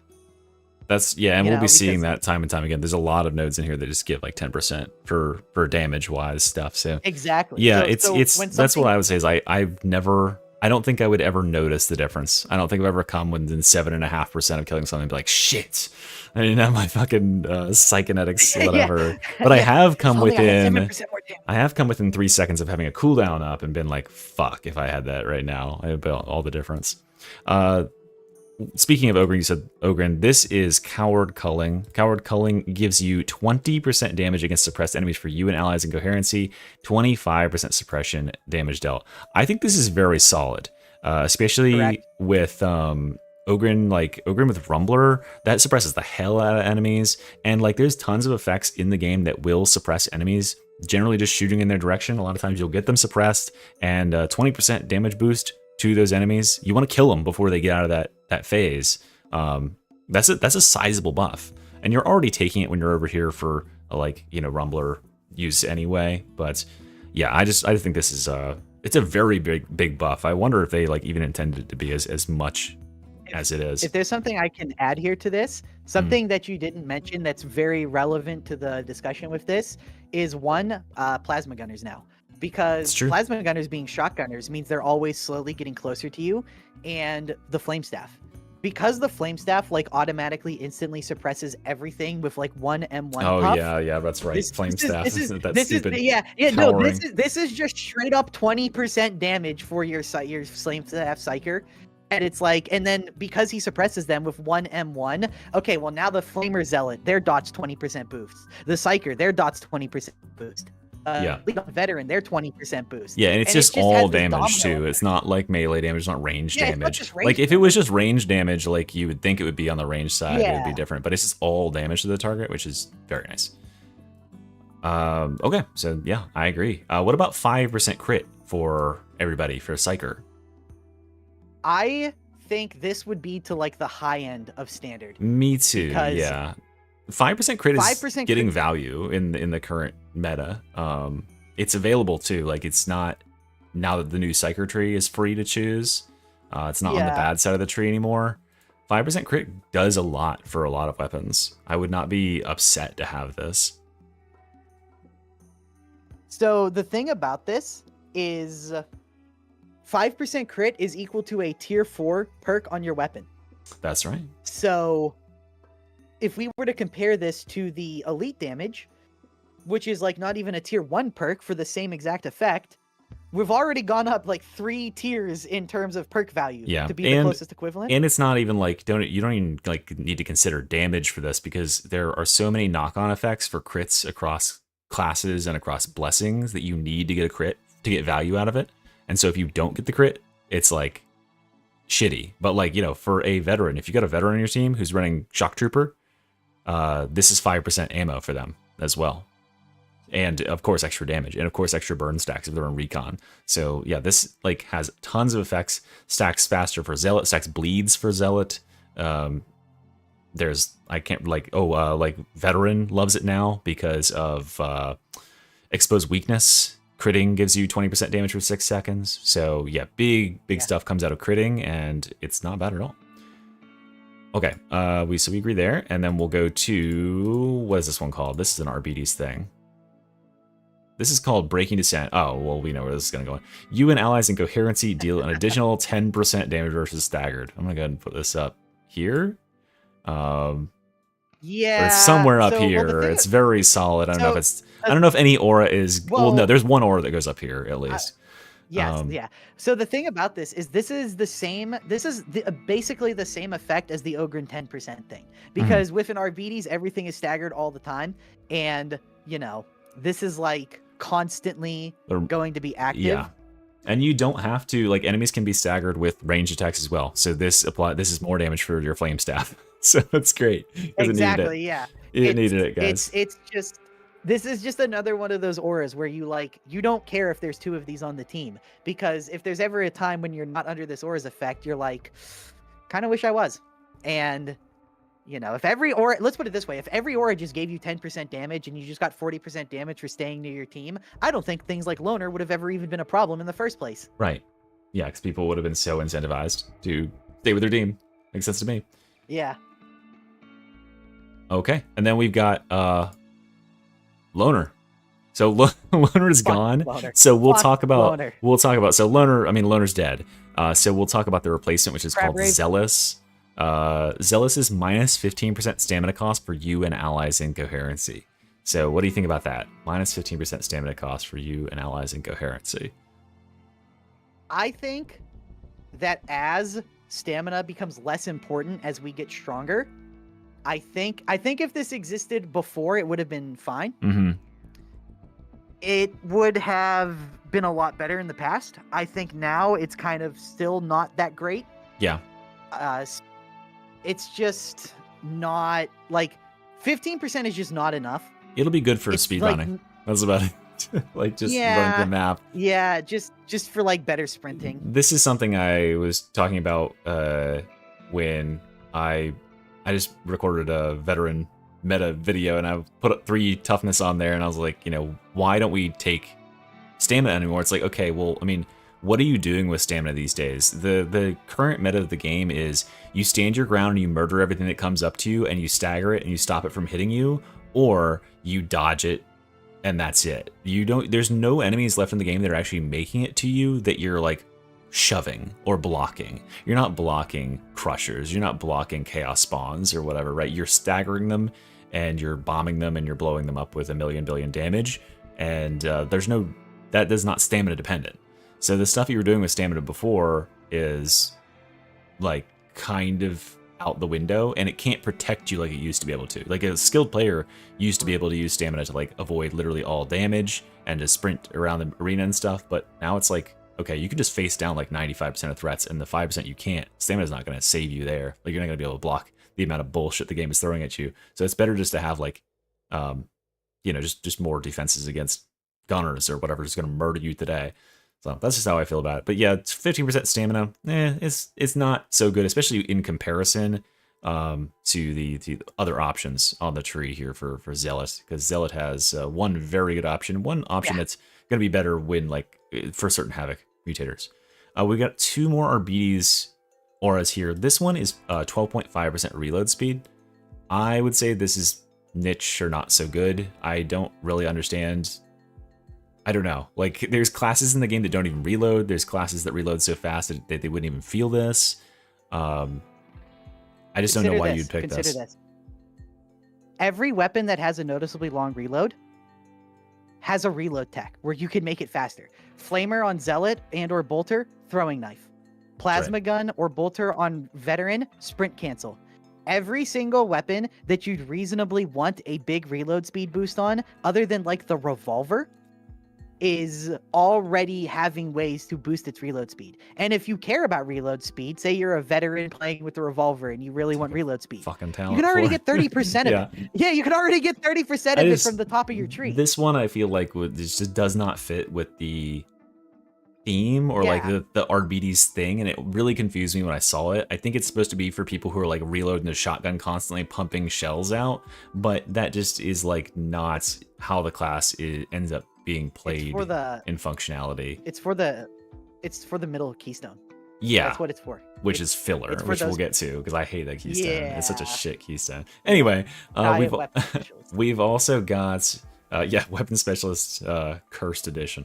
We've also got this one with the pack. It's 7.5% toughness damage reduction, and it grants you the dog counts as part of your coherency. So you are always in coherency when you have your dog, and then it counts as 5 coherency. It can actually count as 8 coherency if you have 4 RBDs on the team, which is pretty funny. And we know you love coherency regen, so. I think, well, actually, like, I think shitty. The thing with coherency regen is, ironically enough, the Arburator could be the best at abusing it because of the shock canceling out their melee slots. Because like if something is shock mind or shocked by the dog or whatever, Yeah, you can get it's just away. it's not taking up a melee slot. So like you can actually be hitting things and getting coherency regen. True. Finally, we did it. Toughness, coherency, regen has a purpose. Balance is It returned only to the took game, the- guys. yeah, we did it. We saved Darktide. But like 7.5% toughness damage reduction is not bad. Like if this Yeah, that's node true. was on the right side, you wouldn't roll your eyes at taking it. The problem really does come down to you are never not playing right side RBDs at this part of the tree because Yeah. that means not taking concussive. And I mean, just make concussive a passive, please. Yeah, so like the way I build RBDs, even when I'm going dog, I go here, I take Voltaic, Canine Morale, and Imposing Force because these are like crazy good skills. But I come over here and I take this. I go this way anyway. Yeah. Because Yeah. you That's go what I mean. concussive, That's suppression what I mean. protocols, and then you grab this. So I'm still just going over here. So I Yeah. never take this, and I would never ever take this one. Like because there's no pathing as it currently stands where you would end up here, like only able to take this really. I think I have like one build I ever made where I was forced to take this one for points wise, but you know, it's just not really in the cards. So yeah, I think. What do you think? Standard? 7.5% toughness. It feels very Plus the loner standard effect. to this, me. This feels like loner done right, honestly. Yeah. Yeah, but like Arbides is like kind of the class that doesn't even care about loner because he can just replenish stamina by standing around, like literally. All you have to do is sprint and you get 5% of your toughness per second. So yeah, that's fun. So yeah, he doesn't really even need the replenishment, but hey, it's something, and I like the flavor. Like that's a cool idea. Then we've got the Beacon of Purity, which is Zealot's 1.5 corruption per second removal from your bar up to the nearest wound. I think that this, especially if as they continue to add more effects and stuff in the game, and this is something that I'm going to make a point of it right now. I called it way back in the day. But when Havoc was announced but not yet released yet, I said, this is going to be good because they don't have any corruption effects in the game. I bet they fuck us with some corruption effects in that. And what do you know, like getting meleeed by stuff in Havoc corrupts you, you know, bursters and stuff corrupt you, Nurgle slime, like being able to play offensively into these corrupting effects like Pox Gas and stuff and not worry about it is quite nice. And this keeps it from building up and eating your health bar. And of course, when you've got like green stuff on the ground. So I think it's solid, but I could understand an argument for standard. It's solid niche sort of, but I really do feel the effect when I have it on the team. It's like That's exactly what I was it's gonna weird. It's like when it's good, it's good. Yeah. When It's you the have a game, definition yeah. of niche. But I wouldn't say it's not douche, so but good the either. niche So is it's right here. Yeah. See, so that's the thing. It's literally the definition of niche, but the niche is so strong and Yeah. so in front and center right now that power level wise, it would totally be solid. It would totally be in like the A tier. Yeah, But like, so up here, Important. it's probably like one of the best in standard. Yeah. The importance of this effect. I mean, look at the veterans field supplies talent or whatever it's called. Field improv. Field improv. You know, one of the biggest parts of this, obviously you get the grenades back from the med box, but the ability to cleanse corruption is really, really big. And whenever you have a veteran, you're praying they have this, right? But having this, like, it does, you don't notice it when it's on the team, but you notice it when it's not. And your health bars are slowly filling up with corruption. And like, people are like, oh, it only removes like 1.5 per second. You'll still lose the health, but it removes it as you get it. And since most corruption effects are very slow over time, they trickle in, it removes it like as you're standing in the ooze, it's ticking it down. And so it keeps it from eating your health. So yeah, I would say it's at the upper end of standard just because like, yeah, you'll find those games where it's like, oh, someone please put this on. But other games where, and it's also in a good spot right now. Because I think that like the way the Zealot is built is like going down this middle path right here ends up being a very, very strong path. And then you can just branch out one and one on the sides and then go straight down the middle. Obviously you have a choice of any that's three, how most people do it. but yeah, so that's good. We've got next 10% cooldown for the Psyker. I think this is probably a good candidate for maybe our first class defining or game defining, but it's if it's at the very upper end of really solid for me. With how they hurt cooldown reduction. cooldown reduction has never been more important. Enemies have never been tankier. You have never needed to CC them harder and or just nuke them You with must damage. spam. Yeah, and cooldown reduction has never been stingier. The fact that this is the equivalent of 4 tier 4 curio powers and like desirable curio effects. So 3 this tier 4. is this yeah, well, it's almost. It's like 2 tier 4 and like a tier 2. So it's like it's like 10 tiers worth of curio effects basically. Yeah, because it and multiplies across the entire team, right? And so Yeah, like yeah, so this it's is 10 this would be the equivalent of having an extra curio that's like nothing but cooldown reduction given to every single player. And it's one of those death by 1,000 cuts things. If it takes, 'cause especially now with like Nurgles, I remember watching you doing Havoc the other night and how it would be like a 50-minute run with like rotten armor and stuff. And it's like, yeah, so now if it's a 50-minute run and you're going to shout, say 100 times, maybe even 150, well, now it's like, you know, now we're Yeah. getting like 15, 20 plus ultimates per person just for this one aura. And, you know, 15 ults per person across like, especially now that you actually have to work for your cooldown on these classes. Like before when it was Yeah. Zealot and it was like, okay, crit one time and you get 12 seconds of cooldown back in 4 seconds. You're like, I don't fucking care about like 3 seconds on my ultimate, right? That's piddlywinks. But now you only get maximal 3 seconds every 3 seconds. So having a free 3 seconds is a big deal. Like on a 30-second cooldown, and then when you go to those minute-long cooldowns, that's 5 seconds off of your taunt for your Ogren. That's 6 seconds off of your chorus. Like it gets more value on those longer cooldowns because those having those up at the right time ends up being a big deal, and everybody can feel it. It's very noticeable. Just across the board. And the Zealot, the Psyker is like the one guy who made out in terms of the cooldown reduction nerfs. Like he's doing great. Like he can just spam the hell out of bubbles. Like what the fuck? So somehow we decided that was balanced. One thing to consider is Castigator stance.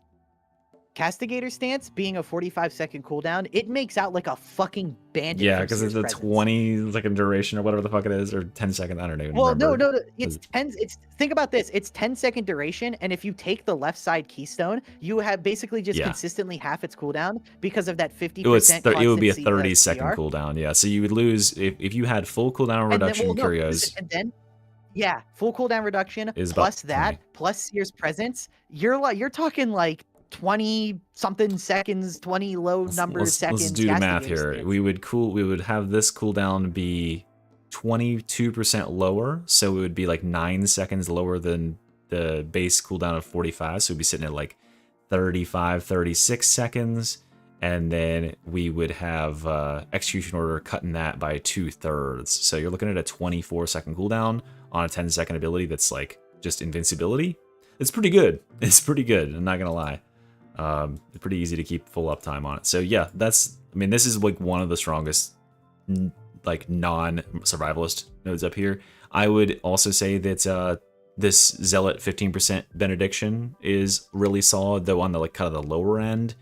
Toughness damage reduction has gotten a little bit less valuable because every class seems to be absolutely caked in the stuff these days. Even Psyker is getting some of the love. But 15% is still 15%. And this is definitely better than the Ogren's 15% replenishment, because this stops you from losing the toughness, and that's a bigger deal than replenishing it. Because when you lose the toughness, the gap between when you lose the toughness and when you gain the toughness back, that's when you take the damage, right? So when you lose less, then you lose less to the subsequent attack. So this is always stronger than replenishment effects. So if you've ever been a player who's like an Ogre and you're like, oh my god, this node right here has got a huge buff with 2 stubborn to die. Now you can replenish double when you're low 50. Well, first of all, you have to be missing toughness to replenish toughness. And what about just not missing toughness and having like delight and destruction instead and just keeping it at 100%? Yeah. That's like exactly the way to view it, honestly.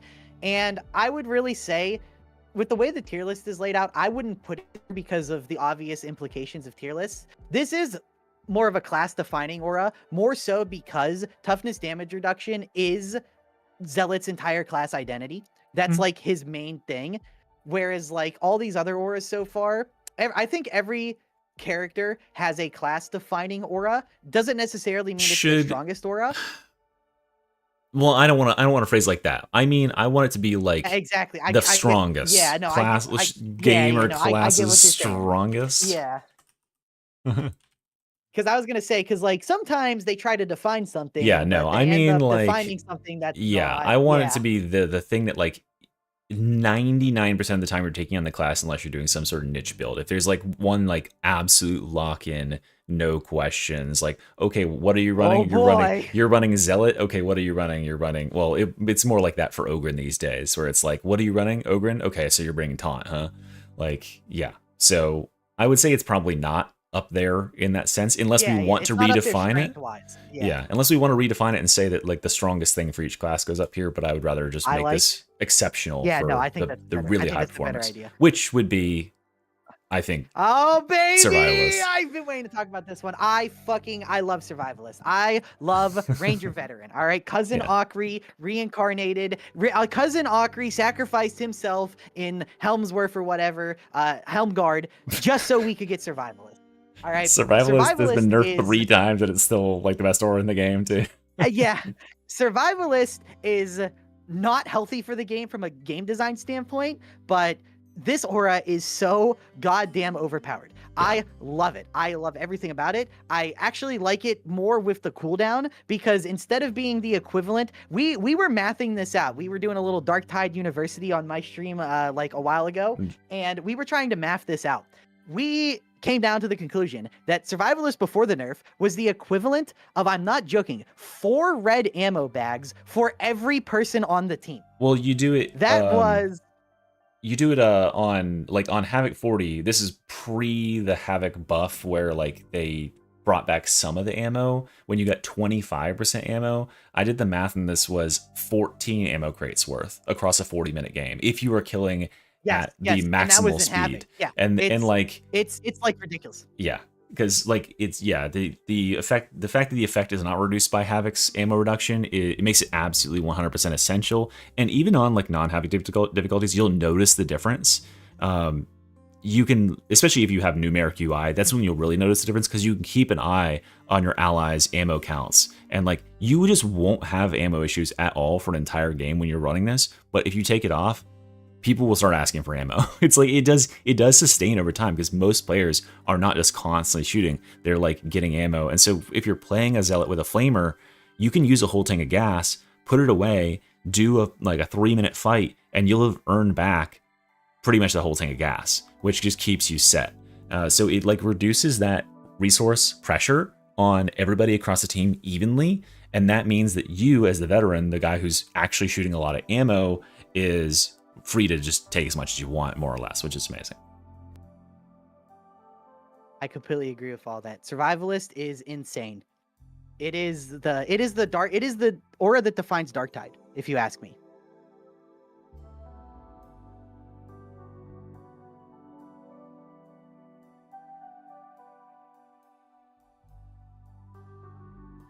I think Survivalist really does just like... Sorry, phone call. define everything.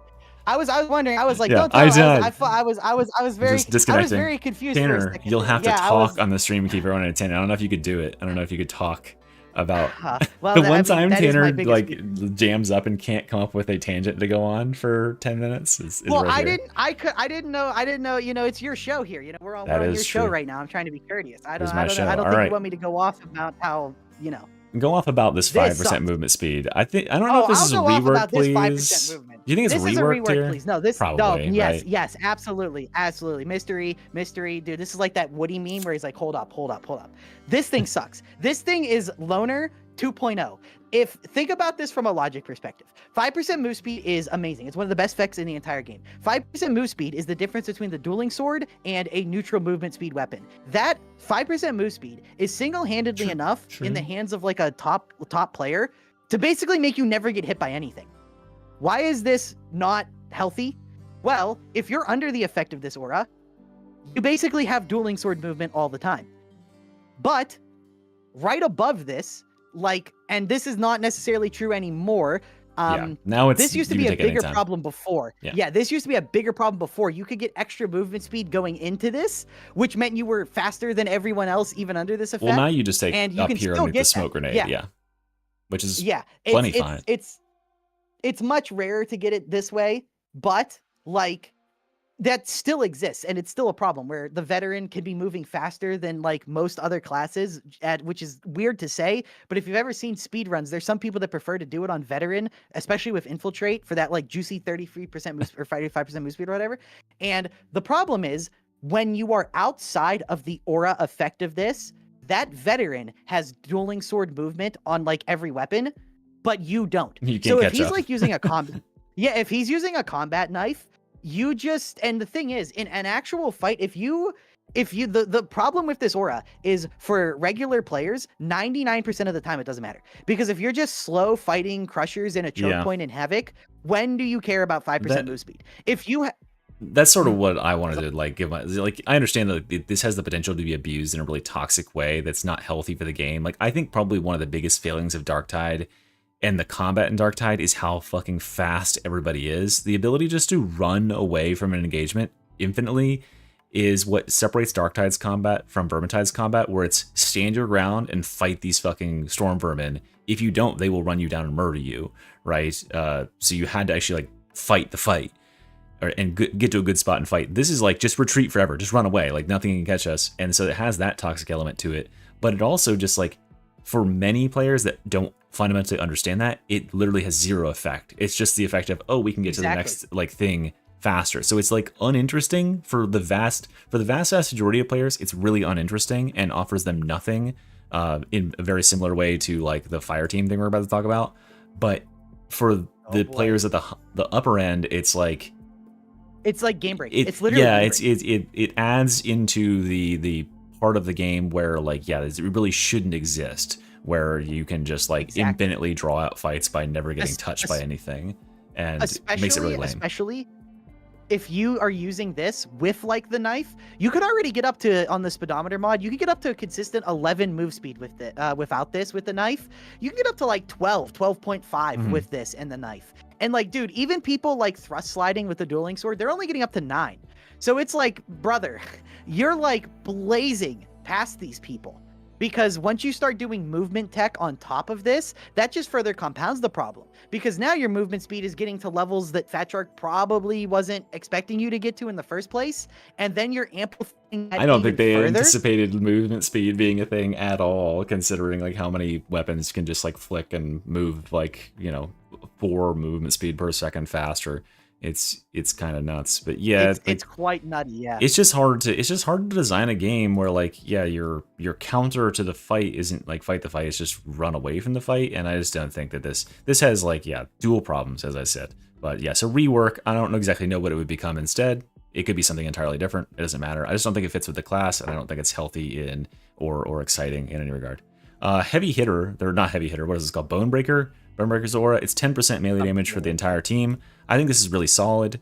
But it might be, it's on the lower end of really solid. No, it's really solid. But the only thing that like, and I talked about this in the last tier list if you guys watched that, but the only thing that's making it less solid these days is because there's so much fucking stacked damage on every class now. So 10% melee damage is like, it's like RBD's losing 5% off of a node. Okay, that's 5% of a 90% increase. That's like nothing, right? It's 10% when you're already gaining 60% on the veteran for melee damage these days, when the veteran has a minor node that's 15% melee damage. So yeah, but it's still really good. Like, and you will feel the difference because like melee is generally how you fight bosses.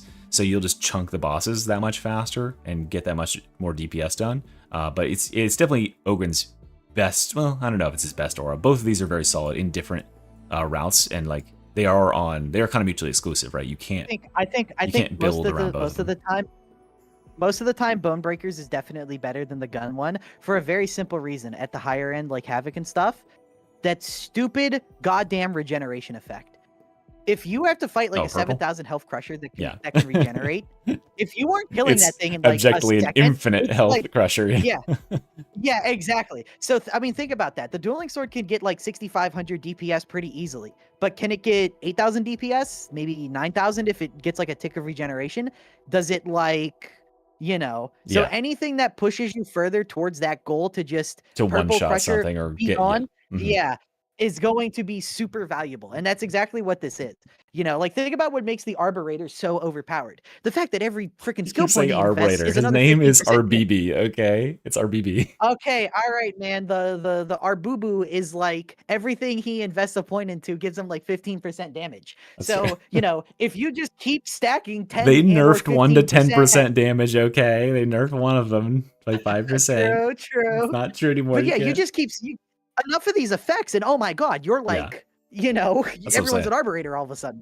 All right, so I mean, I'm gonna hold you to that. You said that anything that pushes you towards those breakpoints is useful, is right, good, and that's I- why 5% damage to the whole team. Hold Oh, on. okay. No, All right, no, sorry. Mystery, shut up.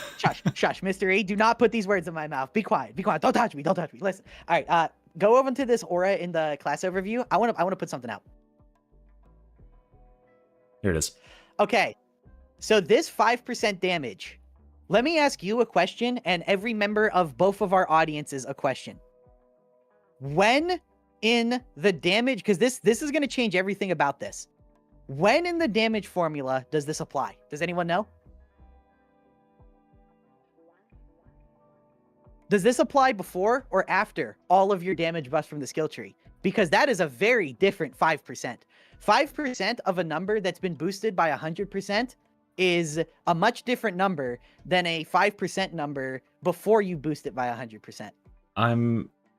This is my, I don't know if do you know this or you're just asking? See if anyone knows. I know, I do know this. I do know Okay. this. I think it's this is additive. I think it's just additive, not multiple. So it's the worst version, meaning it's just It is. falls in with This the is- pool with this everything is- else. I've tested it No, before. actually, it does not fall into the pool of everything else. This is base damage, which means your initial hit gets this, then gets everything else. After calculations, better? this is actually closer. No, this is actually worse. This is most often like a real increase of like 3%. Because instead of like, let's say you get, you know, if it was additive with just the big pool, it would be slightly better. But this is even slightly worse than it applies to, because like, you have the attack that gets this nothing burger of an improvement instead of just lumping it in with the rest of the improvements and or applying it after the rest of the improvement. Someone Guys, we pointed gotta this out test. to me, that some people pointed this out to me, and then I went to try it and I was like, huh, that is a little strange, that it's like slightly less than what consistently 5% would be. And they were explaining to me that's why like the formula with aura damage is a little weird for this one. Veteran auras in general are just bad because like most classes have gotten some touch up, or veteran auras have not been touched up at all apart from survivalist. They're like still the exact same they have been at launched, weird formulas and bugs included. So this aura is actually slightly worse than it gives off. And even if it was just 5% damage, who gives a fuck? Because 5% is the smallest possible buff a thing could be. That's like less than a half of a tier 1 talent. Like, come on, dude. Now, That's like, or not tier 1 talent, tier 1 perk. you know what they say, trust but verify. So we are gonna go into the field and we're gonna test this and we're gonna see if it is exactly 5% damage. Because I think this has been a very I'm long open time to since I've being tested wrong on this. I think that it is just additive to everything else. It is a general type of damage. It's not base damage. So it'd be pretty easy to test this. We'll just stack So, fire when stacks to 12 and when- we'll just read the number and then we'll stack it with 5% and we'll read the number. Yeah, I mean, I will say the last time that I was experimenting with this was like a year or so ago. So, you know, I'm not going to count off the chance that maybe the literal 2 days ago or 3 days ago or whatever rework didn't go in and like standardize it, which would actually be kind of great if it did, because it would still be one of the worst auras in the game, even if it did. We're just going to make certain we don't pick any nodes that are going to give us any additional anything. Okay, so here we go. This is everything. We've got our... I mean, if it's the only damage buff, yeah, it's going to be 5% because I'm saying like it would. Yeah, apply we're gonna more. test all ways here. We're gonna test with an additional Sure. node. I think this is a need- very interesting topic because these are those little like things that are changing all the time, and unless you're like watching Cooley's guide as it updates in real time, you're like, Oh my god, I don't have damage numbers on. Oh, mystery, come on. Shh. You don't know. The wrong place to This go. is probably something we should do at the end. No, we're testing it right now. I'll just cut it out. All right. All right. Oh, we'll cut it out. Okay. Yeah, Works for I me. added 261. Okay. And then we will add in 5% damage. Doo-doo. Oh, we're doing this off of dot. Yeah, that's the easy way to see it consistently. 271. So 271 divided by 261. That's Yeah, but this is- 3.8%. Yeah. So like, I don't know, So man. I'm just saying, like, do I have any other things that are increasing damage here? Oh, wait, hold on. I had Dum Dum. That's close range. Hold on, so I got to be out here. well, that's what I'm saying though. Wait, is close like, range damage it's- affects... like close you range said- damage doesn't affect burns, does it? Hold on, we'll test it again. We'll stand back here. What does affect, huh? What? 236. Okay, and that's with... See, this is what I'm saying about some of these weirder things. They can be a little all over the place. 226. So it's like 10 damage on these dots. Either way. It's very small, guys. That's the... Listen, it doesn't matter. It's really, really fucking This small. could be 7%. It would still not really be worth it. Yeah, Like it's like... that's the point. Just everything just needs to be 10%. It is not a problem if every class has a 10% damage aura. Where's another That's flat not really a damage problem. node? Honestly, I wouldn't mind if this There we was go. like 15% range damage. Ogren gets like 10% melee damage. Psyker gets like blitz damage or whatever. I would not mind something like that. I don't like these really small incremental damage nodes that like do nothing. Looks like it is like it's just additive. So what I got How there cool is it in is the pool now? so with Ogryns and Monstrosities on, so 20% damage here, and then 5% damage here. Let's swap back and let's see what I get here. Oh wait, no, it's changed again. What the fuck? Wait, huh? Why was that higher? See, 274? see. Why is it going down? Is that hold on. Maybe I'm too close. I might be too close.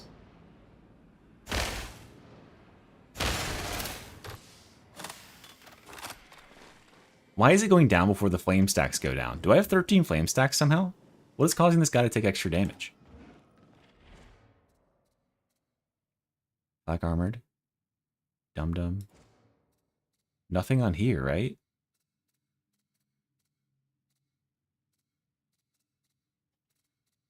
Okay, I'm just going to do it from as far away as possible so that no close range damage can possibly impact it. Okay. 258. And then we'll put this back on. Wait for it to burn all the way down. See, this is the kind of thing 268. Is it the same thing happen again? Okay, so it's like literally 10 damage on this dot of 200 plus. So yeah, it's returning a pretty consistent like 3-ish%. 3.8-ish%. That's what I'm saying. It's not even the full 5%. Like it's I wonder even, like, I wonder if it's factoring into like the base power of the class. I don't know. I don't care. I hate this talent. because it's such a small number, it doesn't matter. But hey, this is the kind of stuff we get up to here at like you know. That's in really the good. I don't know classroom. why it is click DaVinci. That's just okay, great. All right, so this needs to be reworked. It's just the most boring aura ever, first of all. So that's number one on the list. It's so boring. It's uninspired. It doesn't do anything. And you're fucking your team over by not taking Survivalist. Thank you. I love the comments that I haven't had one in a long time, but I used to get them all the time because I swear there was probably some other Darktide creator at some point in existence that said this is really good. And they were like, well, if you've got 5% for every person on your team, that's 20% extra damage. And I like facepalm so hard, my head is like slightly flattened from that. That's not how Yeah, that's fucking not how that damage formula calculations works at all. works. I was like, dude, Yeah, okay, yeah. you're like DPSing a boss down. I pop Bloodlust, and like, does that mean everybody gets 30% Yeah. attack speed? So my 20-man raid now has 600% damage. The boss dies in 1/6 of the time. Yeah, that math's out, guys. Definitely makes sense to me. All right. Okay. So that's fun. Let's go and talk about blitzes now. And Oh, I love Blitz. blitzes are way different than they were before, especially before this update. And so, yeah, I want to hear, Tanner, I want to hear your thoughts on some of these RBD blitzes, starting with the dog. How strong do you think Dog Explosion is? Have you played with it? I've played with it a little bit, and I think everything people say about it is generally right. I think I didn't get to play with it before the nerf, Mhm. and I have a very weird perspective on this stuff because I'm coming in after all the balance changes.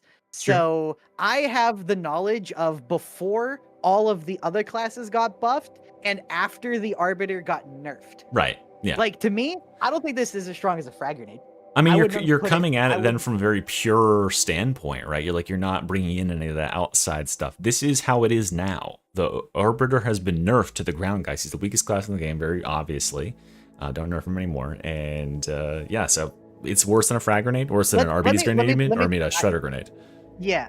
No, it's worse than a shredder. It's definitely worse than a shredder. Okay. And I just think, but that's not saying much given, shredders. Yeah. I really think the only grenade in RBDs that, like, after this supposed nerf I keep hearing about, like, I still think the dog thing is really strong. Yeah, I would It's say hard to evaluate. Yeah. I say like, it's I here, would put it like personally. that's about where I would put it. Yeah. Yeah. Yeah, so I think that the fact that it's a charge ability, the fact that it has a 50-second regeneration, those are points in its effect, like positive. The fact that it knocks back bosses and has a pretty big radius on it is a positive. The nerf definitely hurt it for reasons I've addressed previously, but I mean, think about like how much the buff from 2 charges to 3 charges helped the crack grenade. Now think about the inverse, right? So you can't recuperate that 3rd charge when you're already, when you're maxed out, right? So you have to have already used a charge to be getting any back, which really sucks. And you can't CC bosses, like chain CC bosses with that anymore. But it's still really solid, and it can buy you a lot of space.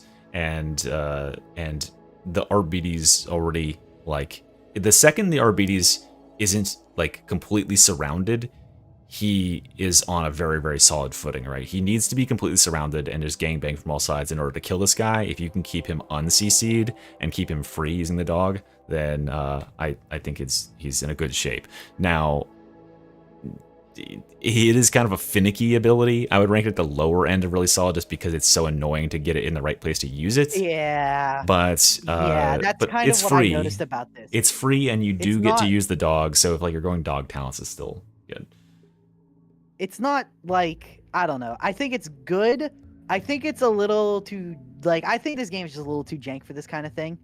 I'm happy they approached the idea of like a pet class, but Honestly, I really it's pretty well don't executed think- for what it is. Yeah, but yeah. I mean, it could have been a lot worse. Could have been a lot worse. Could have been a fucking original Sienna necromancer, summon the God. spooky skeletons, and they go run off. They go run off the like behind you, and you're like, bro, the Chaos Warrior is that away. Yeah, what I would really like, that's a good comment by Bad Cat. What I really like is if this had a detonation reticle and you could paint it as a spot the dog would run to and explode. And in fact, when they announced the class or when they teased the class, I made a prediction video and I predicted that would be one of the blitzes, is having the dog like go to a place and like do a shock blast or do like some sort of attack or something. And unfortunately, they stuck it to like he explodes wherever he's at, and oftentimes you're like, I don't know where the fuck you're at because he's just doing his own thing, and that kind of sucks. But I still think it's reasonably strong.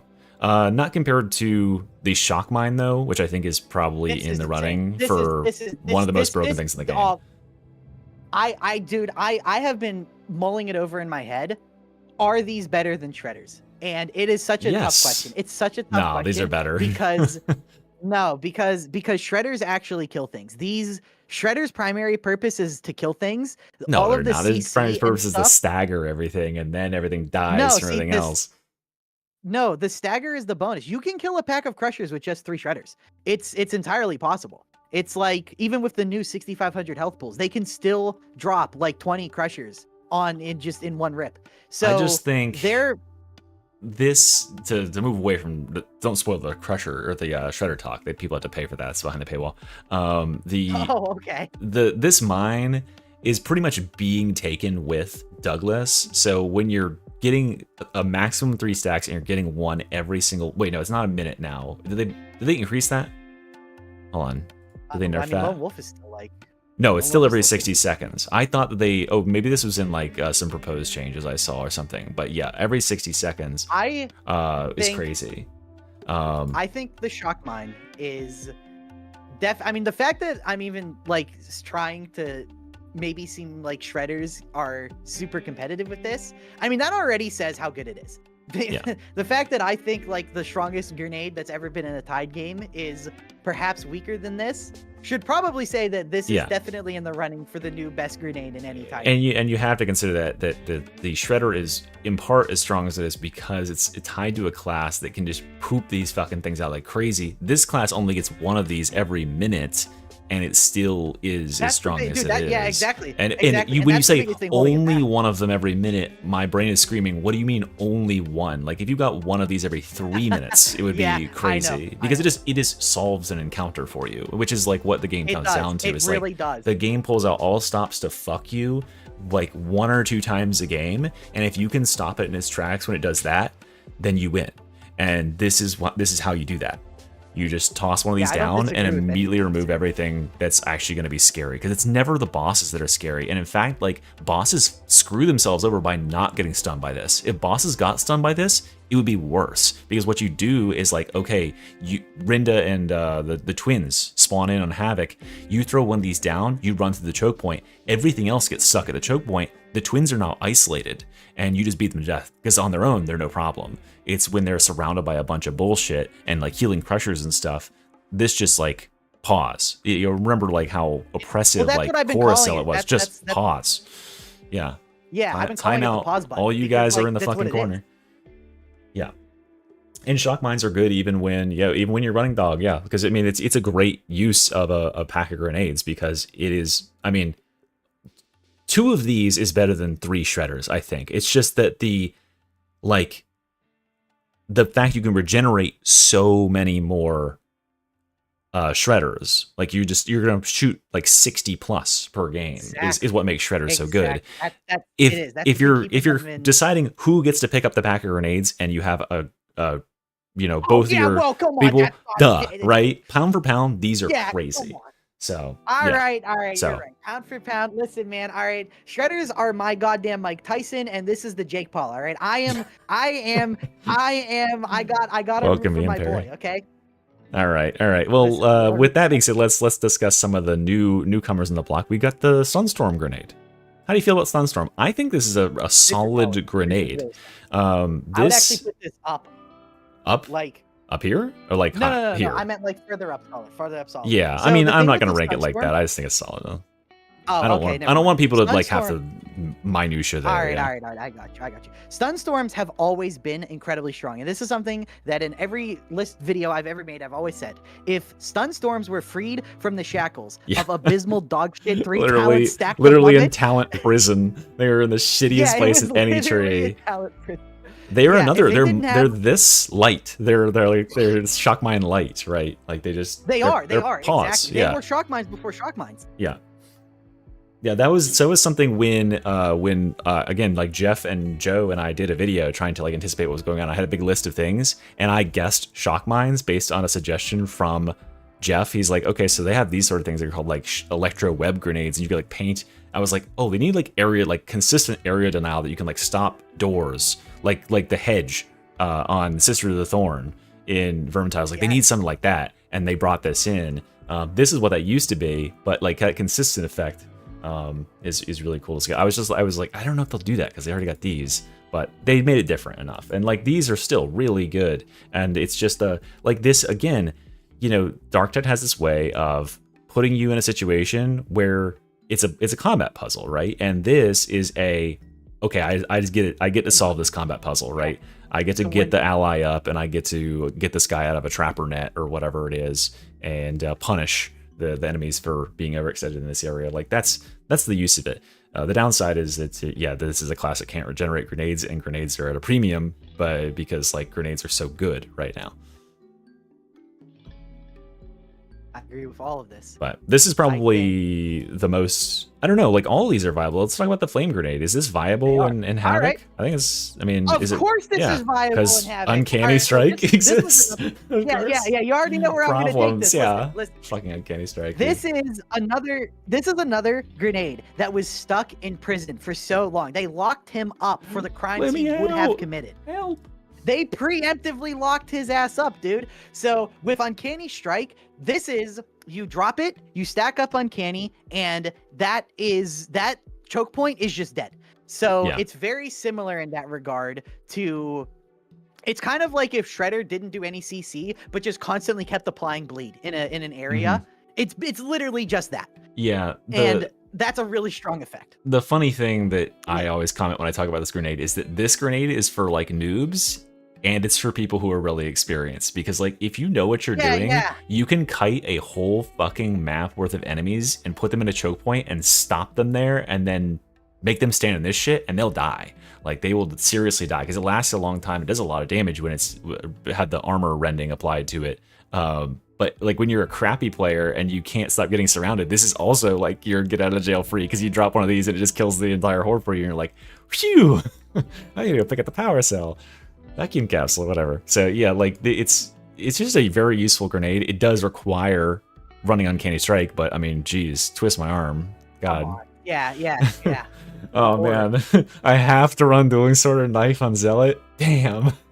Fuck. Speaking of something you have to run Uncanny Strike for, The Now- dagger?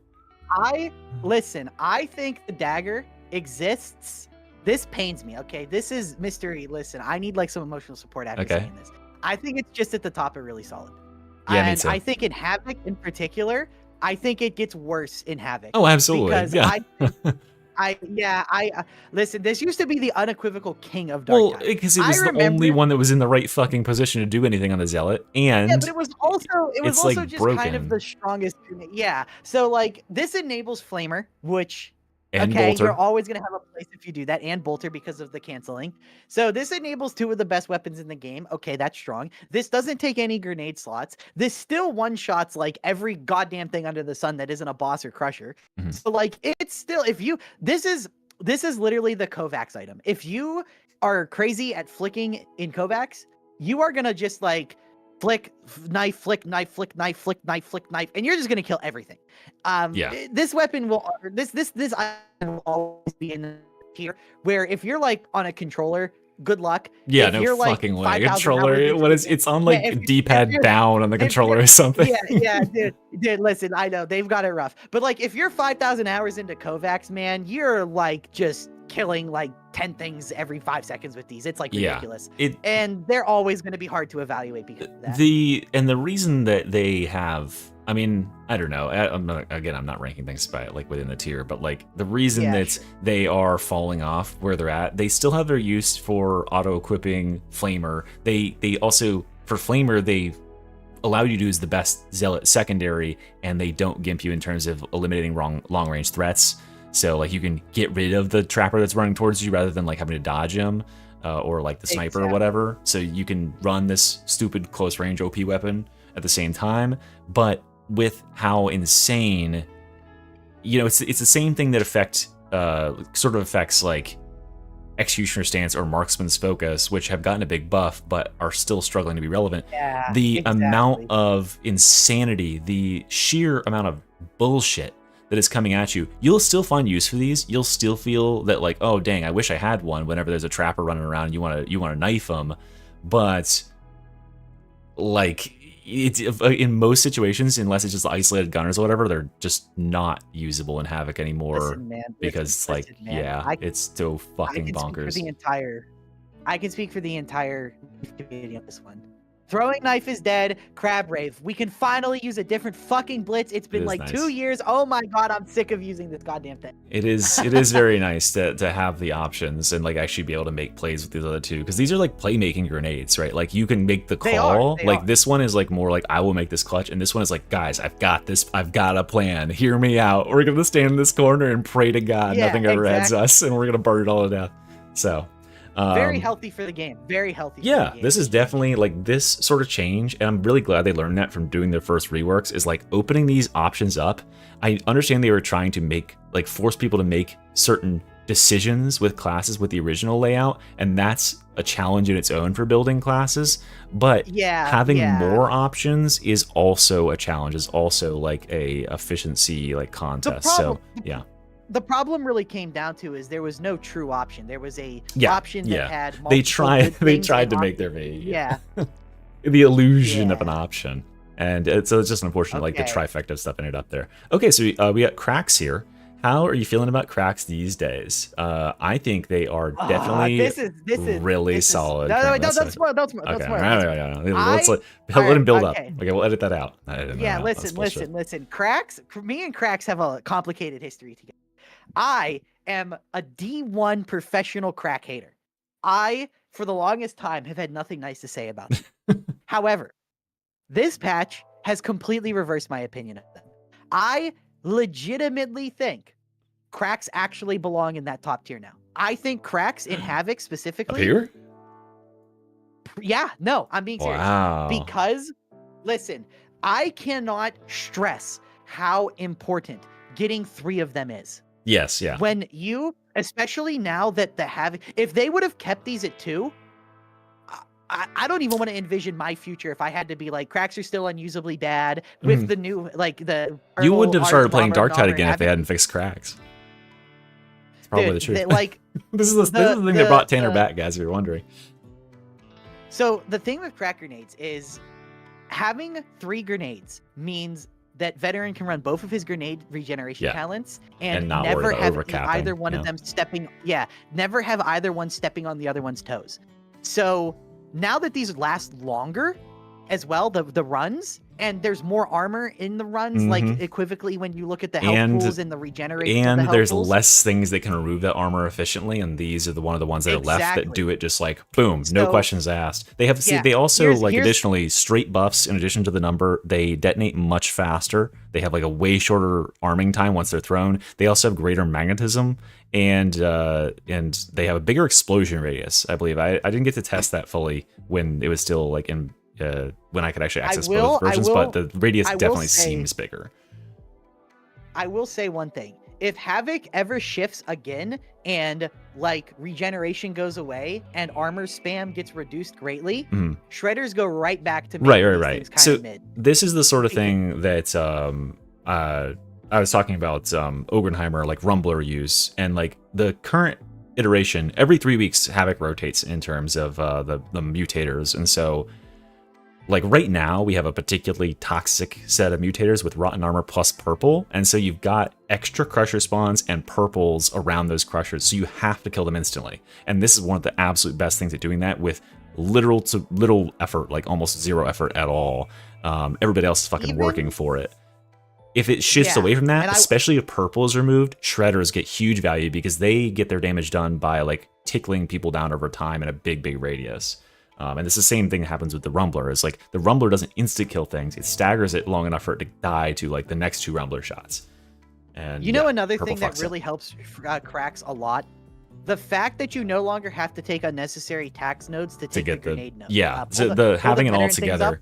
up. This like alignment here, all 3 of these, or these 2, Grenadier and Grenade Sinker, affect the crack more than the other 2 grenades, I believe. Because like Grenadier extra having that rolled. Yeah, Grenadier the having that 20%. rolled in effect. If you guys forget, Grenadier, this used to be 2 separate talents. You used to have to spend a talent point to take a node that you didn't care for, to then take a node that gave you +1 grenades. Yeah, Big Dom And saw it's this and just he creamed himself, I'm certain, because this is Yeah, crazy. no, I this said was that in my Twinned video. I was Blast like, and yeah. Grenadier. They were 2 Yeah, separate exactly. nodes. But this one, So- so cracks with this, they actually split and they seek different targets. So I don't know how the game does Exactly, it, that's but if no, one that's- is that's latched exactly what on, I was it'll about go to say. past them and go to the next crusher, which is amazing. And if Which you proc it on a boss, it deletes them. crazy. So And you consider that you can now run both the restore talents, so you can throw like 40 plus more cracks than you Yeah. used to get those proc in the first place. Oh my yeah, god. it's actually Cracks? like Seriously, cracks crazy are for on top right now. grenade veterans right now, because you get field improv is so easy to get.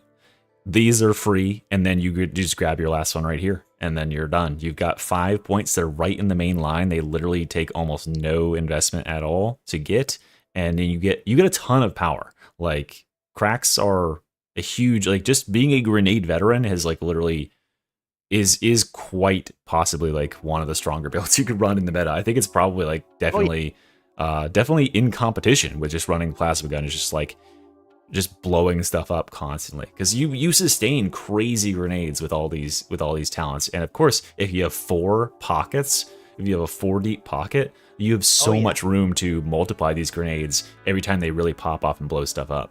So yeah, cracks are. So, I would agree. I cracks, really yep. am loving where cracks are at, and they definitely are a hard counter to everything that bullshit in the game currently. What about smokes though? It's finally happened. Okay, so if you would have asked me this before they nerfed plasma gunners, I would say honestly, smoke's probably long up there too. But Were you but, surprised they nerfed so- plasma gunners as fast as they did? no, not at all. No, dude. I don't know that. I only know of a person saying they're good. No, but I Everyone else mean, were was you like, surprised they did it as fast as they did? Not that they nerfed them at all. No, dude, no. This is about the minimum time a change like this could really. It was literally the minimum time. They only They- patch on Tuesdays, so it was literally the minimum time. Yeah, exactly. That's what I mean. That's what I mean. Like, I was expecting this to be no, dude, because it was usually if it makes the front page of Reddit and somebody uploads a video that gets 50,000 views just saying this That one probably enemy's did not have good. some effect on it. Usually Fat Shark. Well, no, because the way they look at that kind of thing is, okay, so we introduce this enemy and we do like you always expect people to complain. You always expect people to complain whenever something changes. But when it's front page of Reddit complaints, is that just Reddit being Reddit? Okay, then like your top YouTube guy makes a video saying this sucks, and that gets super positive. And it's not controversial in the Okay. comments. Literally, I'm like, yes, kid, go off. Fuck this, dude. Yeah, and then like you have your entire streaming audience on Twitch, like all like just clipping moments where they like turn a corner and instantly die, and they're getting frustrated and it makes the game look bad. That's the kind of thing that does get their attention. When it's when just they a really when they can't frustrating. Yeah, like it when they it makes can't- people quit the exactly. game. Like that's the way you quit the game. Seriously, you open Reddit complaining about the new enemy. You watch the popular videos about your game that get released complaining about the new enemy. You watch the streamers play your game complaining about the new enemy. You look at your charts of like, is this enemy adding retention? And it's just way down. When every single thing is like, no, this is bad. Yeah, no, you will change that as you possibly can. Yeah. But I think smokes. So my Good. thing with smokes is smokes have gone up and down so much. Mhm. Smokes, when Havoc was brand new, were a viable option to really deal with gunners. Yeah, So 'cause here's gunners the thing were the with only smokes, threat. right? Yeah.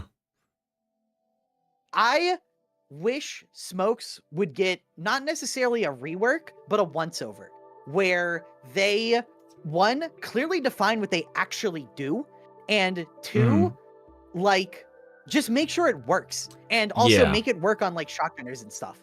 Because this was another thing with the plasma gunners as well. Even if you did take smokes, because they're shotgunners, They'd sometimes migrate they just through them don't and just shoot care. you anyway. Yeah, sometimes they just don't care. So I really wish smokes would just be defined and consistent, and then Yeah. I would say they're honestly pretty good. That's my. I think smokes are fine.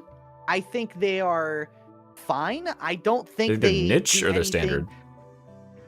They're not solid. I think they're okay. So here's the thing with smokes. Standard. If you have no bubble, they're solid. If you have no bubble, they're definitely solid. Yeah, but no one's running no If bubble. you have bubble, Fucking crazy. yeah. If you have no bubble, they're just kind of standard. Yeah. So the biggest problem with smoke grenades is how the fuck are you gonna justify a smoke grenade when there's 20 Right. crushers like Yeah, that and a crack grenade is that becomes a literally problem. right there. And the You other know? thing that Yeah. really fucks smoke grenades. Well, first of all, it's just the phrase here is consistency, and I'm gonna go back this in like 3 different ways. So first of all, what I want out of a smoke grenade rework is, or like something needs to happen to this is this grenade needs to have a consistent effect that you can depend on regardless of what situation. It needs to buff you and debuff like melee enemies or whatever. Because right now, if you run smoke grenades, if you're running your little stealth, veteran smoke grenade build, there's been runs where I've run these and I've been like, hell yes, I am helping the fucking team. Look at this. I just made all these fucking gunners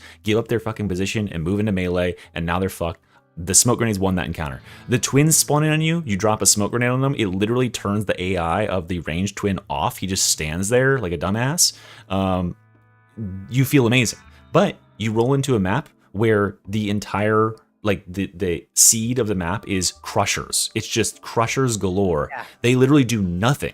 You're like, I'm negative a grenade now. I've invested in this thing that literally does nothing. So what they need to do is just have some consistent effect that is consistent in terms of like being applicable to many different types of enemies, because it can't just be this gunner only effect. Unless we can make it more consistent on the gunners, because the other thing, and I'll just wrap up after this, the other thing that really frustrates me about these is the enemy AI is not predictable when you throw these on them. If they always had a similar behavior they engaged in, which is how you learn to combat enemies, right? When you see a gunner, you know what he's going to do. He's going to stand still or strafe very slowly, and he's going to shoot you. He's going to cower behind the box. You throw a smoke grenade at him, what do you think he's going to do? You don't know. He could run forward and start shooting again. He could back up and go to a different angle and shoot you. He could stay right there. Like, you just don't know what he's going to do. So, like, there needs to be some standardization with the enemy AI behavior, and there needs to be something that affects all enemy AI, because half of games, they're just useless. Anyway, go on.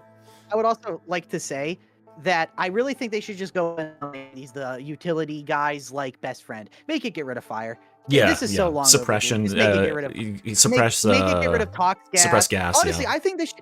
Yeah, if this suppressed gas got rid of fire and consistently blocked gunners, no exceptions, I think this would be really good. Yeah, like, that's. I actually think it would be really, really good. That's what I've been saying for a really long time about it. And it's a very obvious like thing to go to, is like have a suppressive, like sort of like blessed fume in it, where it maybe don't have it regenerate any sort of toughness or anything. Don't make it like a heal grenade for the team, but have it get rid of negative effects for the team.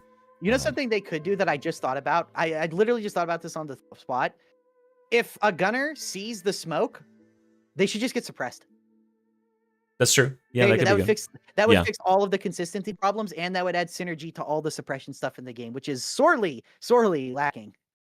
Yeah, that would be pretty good if they just like didn't take shots at the smoke, because currently as it stands, they'll just continue shooting, and like it may or may not help. And sometimes I feel like they're just shooting randomly into the smoke, and those like, I mean, that's what the twin does, is if you throw the smoke on him, he just stops shooting entirely.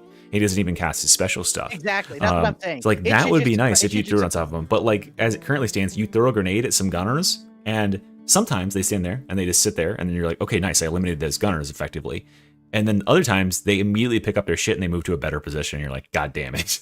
Like, yeah. So yeah, standard. Just I mean, because they're like straddling that threshold between being niche and not so good, or having their like moments in the sun where they actually like kind of shine, just like this one. This is like the aura of this. Seriously. It's like when you need it, you're like, oh yes, this fucking paid off. But every other time when there's no green corruption on the map, you're like, well, I should have brought cracks. Sure, whatever. Okay, shredders. All right. Shredders. I mean, this should be no surprise. I think shredders. This is the everything grenade. The fact that you do need a damage stim now, which is unfortunate, but you can kill effectively infinite number of stacked crushers with these is really valuable. The fact that they stagger everything every time they go off, even more valuable. The fact that you get 1 million of them, ultra valuable. And the fact that with Grenade Tinker and the Bolt Pistol, they cover basically the entire goddamn map, means you're literally just dropping a nuke every like 5-10 seconds. And I think like, shredders they're like self-sustaining as well, like because they're one of the grenades that's the best at just cleaning up a ton of elites. So you'll throw one, you'll get 2 back. Like it's just, yeah, seriously.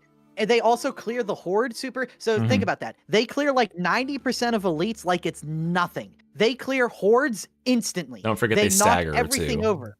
Big stagger, I'm getting to. They knock everything over. So the things that they don't delete, they knock over. Like these grenades, they just do everything. They can stop bosses in their tracks. They can stop a pack of crushers in their packs. They can actually kill like all of that stuff except for bosses. It's just they literally do everything. If they were on any other class, they would be kind of not that good. Right. It's the fact that you can print infinite. It's the spam. Spam. Yeah. Yeah, it's the spam. If you couldn't spam them, it wouldn't be as good. But it's the fact that it's like, okay, do you need smite right now? But the Psyker doesn't have smite. Just drop a shredder. It's the do same. You need to clear the.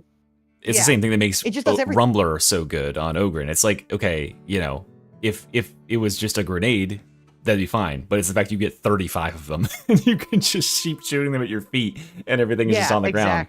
And then this adds bleeds to it. And of course, like, yeah, just like synergizes with itself. There's a million ways to buff it up and buff the damage that they do. Yeah, it's just a very general use grenade. Like, there's never really a bad situation to throw it. You got a boss, throw it. It'll stagger the boss. It'll put some bleeds on him. You got a big horde of like trash enemies, throw it. It'll kill all of them. You got a like horde of metal, throw it. It'll stagger and kill some of them. It'll stagger the rest. The only thing that holds it back is purple, because purple is fucking accursed. And purple is stupid though. Purple shouldn't be in the game. Purple shouldn't be in the game. Yeah, don't worry guys. I got a video cooking on that because you all saw me fucking crash out the other night over purple like ruining my fucking life.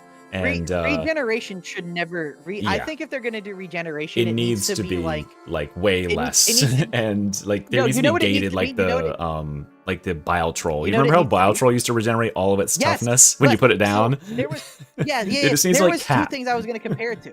I was gonna compare it to one, the bile troll, but actually I think it should just work like the Dawn of War game. Such a shame Jefficus isn't here. He'd be like, oh. In Dawn of War games, there's like dedicated cultist guys, and their special ability is they just mark someone and just start generating them a little bit. Yeah. I don't see why there could not be something like that. Just like, one honestly, enemy, like regenerate that one enemy every time. Exactly. And the other really big problem with purple, I love how we're like complaining about purple. What else did we complain about? Shot the las gunners or plasma gunners. Purple is fucking invisible, dude. It's so stupid. I have no idea how that visual, like, that has to be one of the easiest things to change. Change the visual effect, because it's inside of the enemy's head. If it was outside, if they had, like, just give them a halo. Give them, like, a little, like an aura around their head, like with a distinct purple line, or a fucking beacon, a Borderlands style item beacon off the top of their head, so you can see where they are, depth and like, you know, XYZ axis in the horde. Right now it's impossible. You get a horde walking at you, God forbid it's a bulwark, because behind the shield doesn't glow, so it's behind them. Just give them the aura that when, because there's other effects in the game that are just like glowy effects, like you might not have seen it, but no, it was in Regional Havoc. The green, when they had the armor plating, the green armor, it just makes them glow very. Not rotten armor. It's called, what's it called? I can't remember. Nurgle's Blessing. Yeah. But it makes their outline glow green. So make their outline glow purple and make them very visibly purple, because especially when you have smite on them, it's literally impossible to tell which one has it. I wouldn't even. I was smiting everything, holding it for like 20, literally minutes at a time. My team was like, we just have to like kind of like walk through and feel our way around and hope we kill the one that's purple. Fucking hell, dude. Yeah, fuck and purple. And everyone like, hates it. this is something that goes into a lot of what I've been complaining about lately. It's like, okay, the limitations on what you can use in Havoc and be effective are already tight enough. Very tight. Now you have an effect that tightens it down to like literally like 2 options, because you have to kill these targets instantly, and you have to be able, or you have to be able to AoE everything so you can kill that target included with everything. So your choices are AoE nukes and pray to God you include the purple one in it, or instant kill on specific targets. So like Dueling Sword and Cracks, or Flamer, and that's it, Flamer. So anyway, Shredders are good, and purple fucks them, but what doesn't it fuck? Big Box of Hurt, the cluster bomb for the Ogren. I will be honest. This is my least area of expertise, especially after the rework. I'll step in. I will have to. I'm gonna have to defer to your expertise on this one. This is. I'm very tempted. I mean, it is not as good as Shock Mine.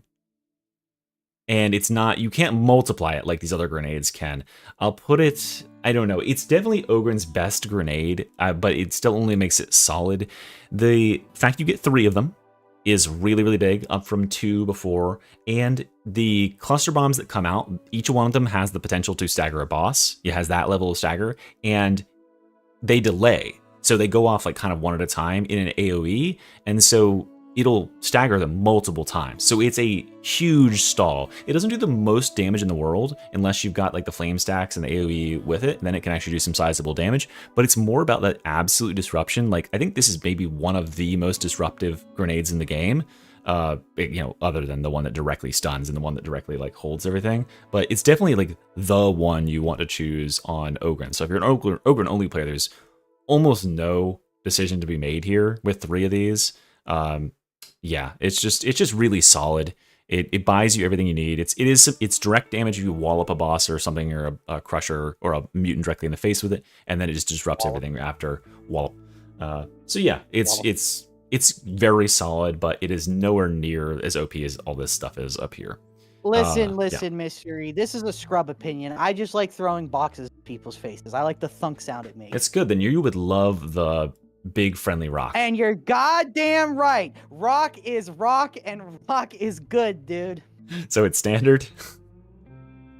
I have no fucking idea. I just know I like the rock. I don't know. I love rock, dude. Good. I'm gonna put it in rock in not so good category. The reason being, Slander. reason being, what can you do with a rock on like that you couldn't do with anything else on like low difficulties? Like if I'll you're show using you a what rock? I can do with a goddamn rock, buddy. Oh, please You don't. better watch your throw- windows. Yeah, my windows. Not again.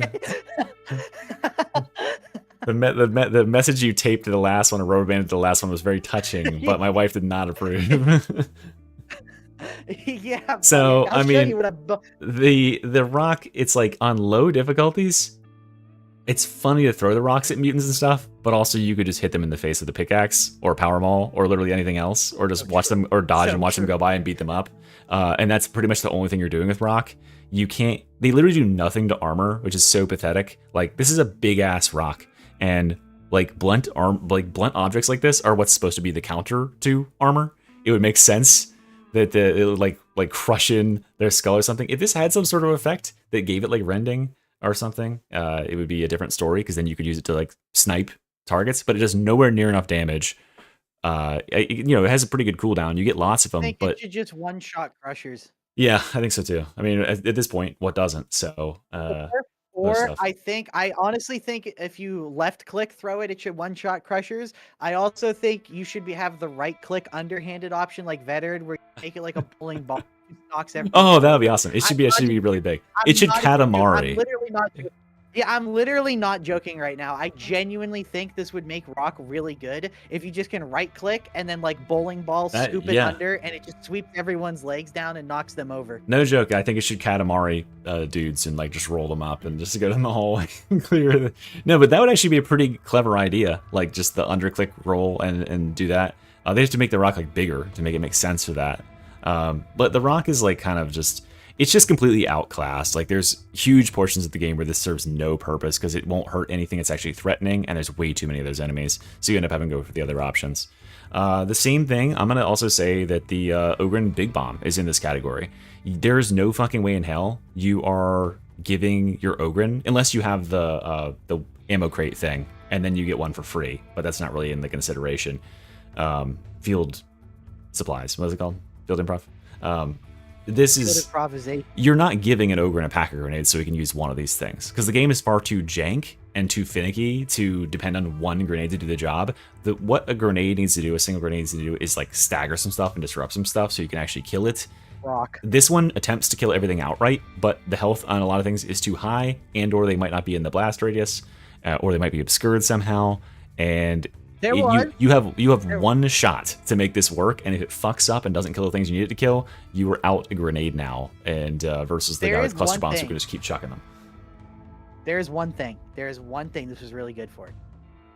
Twins hard mode. At least when it came out. I have no idea what it looks like now, But I do remember when To Twins nuke Hard 'em. Mode came out, and I was in the DARKTIDE Discord server. We devised a strategy to beat it very easily for anyone, and that was just let the Ogre use the hit ammo box with field improv as much as he wants, and every single wave that it spawns the elites, just drop one of these, and it kills all of them. Yeah. It was a very that's not simple that- strategy, yeah, that's and not very impressive. It did work. Sure. I know it's not very impressive. These but days, listen, the answer is everybody can just kill all those elites by themselves. It's no problem. Yeah, Twins yeah, Hard Mode well, is like back in my day. Twins Hard Mode jingle, is jangle, jingle. Arbides and Ogren, just like they just swarm on the twins and just beat them down with their bully clubs, and the twins are like, stop! Ah! Like they can't even get their shields up and they can't Dude, stand I up. remember when It's people, crazy. I remember when people were like, it was It's literally hard. impossible to beat that with like Yeah, random. pubs, yeah, they're trash. What the fuck is this? Oh, this is Arbides grenade. What do you think about the Arbides impact grenade? Dude, I Solid? think the fact that this has to, I think the fact this has to compete with the shock mine is a travesty. I think this grenade is okay, but I don't think there's a single world where you actually take this grenade over the other two options. Yeah, probably not.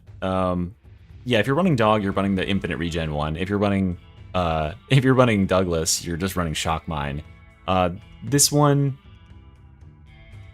yeah, it finds itself in that awkward spot. It's a solid grenade. That's where I'll rank it. I don't want to give it too much like I don't want to hit it too hard for being in competition I with tried- two.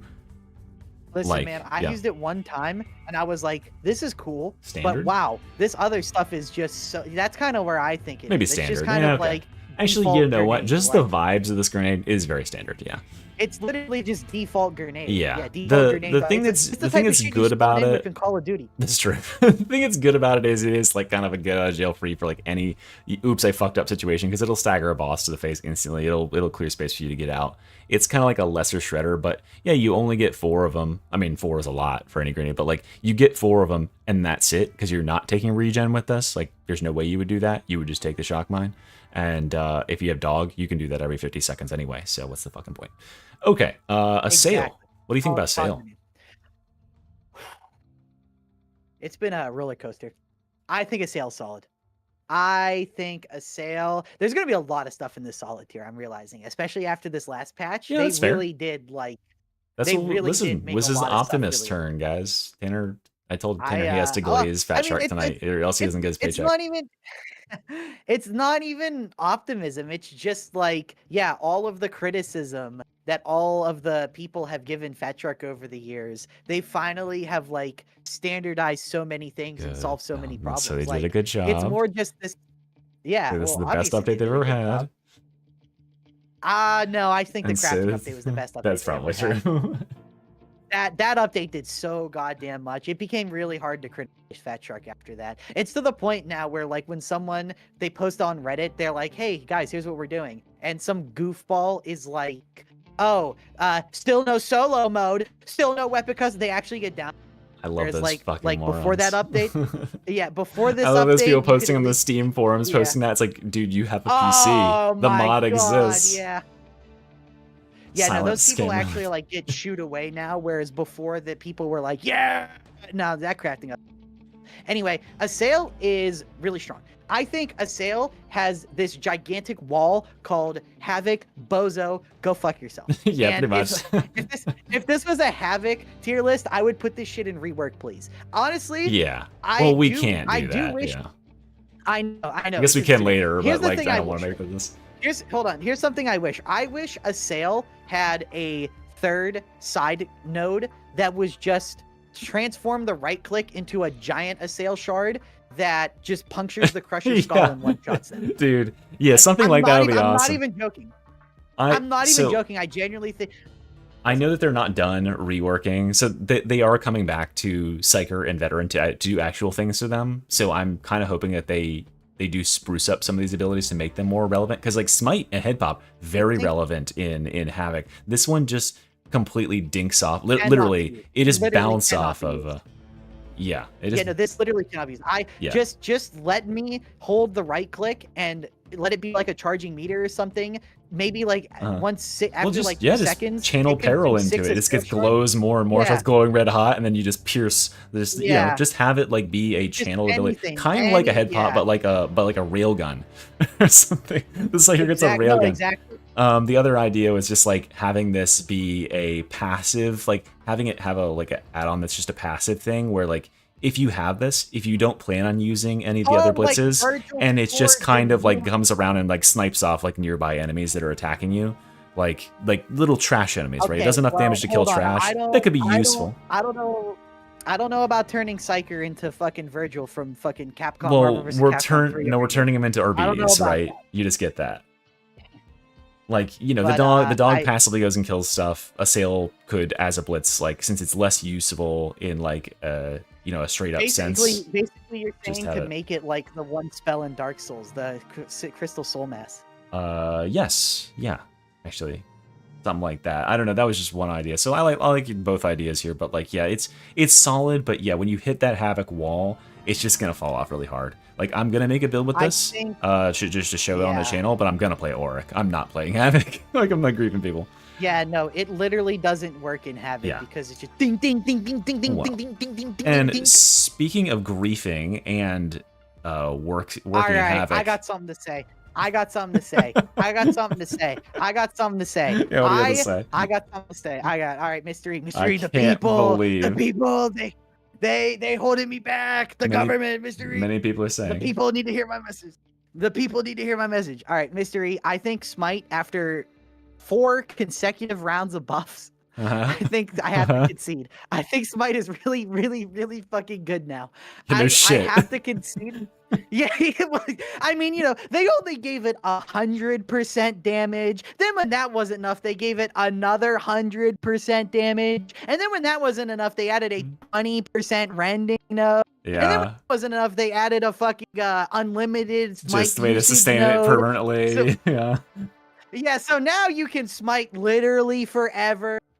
Friends, it does Yeah, and, 200% damage it used to. Like when okay, I cool. uncover a build that I look at and I go, oh, this needs to be patched. Like this isn't right. Like there's something like this fundamentally isn't right. Like the second I went into Yeah. Psychanium, I was like, I'm gonna make a Smite build, and then I went into Psychanium, put Scryers on it, and then I realized what was going on with the cooldown reduction on Psychonetics Aura, and I went, oh shit. Like I just like paused there and I was like, so if you have 3 elite enemies killed in your radius during your 10-second overcharge of Smite, you can sustain this forever. And that's obviously easy as fuck to do. So you just Smite for Yeah. minutes at a time, and it branches to everything on the map. It literally shuts everything down. Hard shutdown too. Like it is shock mine for everything, and it's not like it doesn't do any damage either. Because with Empowered Psionics, which is not hard to keep up, like people say, oh, you have to choose Empowered Psionics with it. What else would you fucking choose? Like, Yes, there's no reason to do anything cares? else. Just kill Who the- cares? just You kill were the- doing. just I kill mean, the elite. just watch the video. I just walk through the level with everybody else safeguarding me and do 2.8 million damage. Yeah, it took like 5-10 minutes longer than normal does, but like it wasn't hard. You just walk through the level. It's like this is like some of the hardest Exactly, content in the game, and it scales with the content because it doesn't care how many people are in front of it. It's like Flame Staff, but just nothing gets to play back. And it shouldn't exist, and but you it can use exists. this. So. You can use this in combination of flame staff. There's nothing stopping you. From, Right? like, Yes, you could. You could there's min max nothing and just go stopping you from doing, and like, it's an out. Yeah. Well, that's what I'm saying. There's nothing stopping you from getting a half charge of flame staff. And starting them off. Okay, now they yeah. have like 10 stacks on them. Now I'm gonna smite them, and then perilous combustion gets them up to 31 stacks, and it's like. But it's okay, so good, like that's not even necessary. You can just play lazy as fuck, like I was doing, and it's just fine because your team can just go kill the stuff that's paralyzed too, because you have a whole fucking team, but you're just doing all of it. So yeah, broken ass ability. Don't fix it. I love it. Okay, head pop.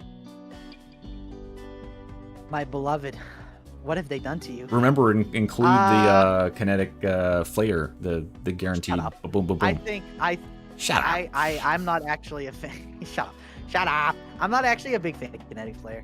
I think this ability is just standard.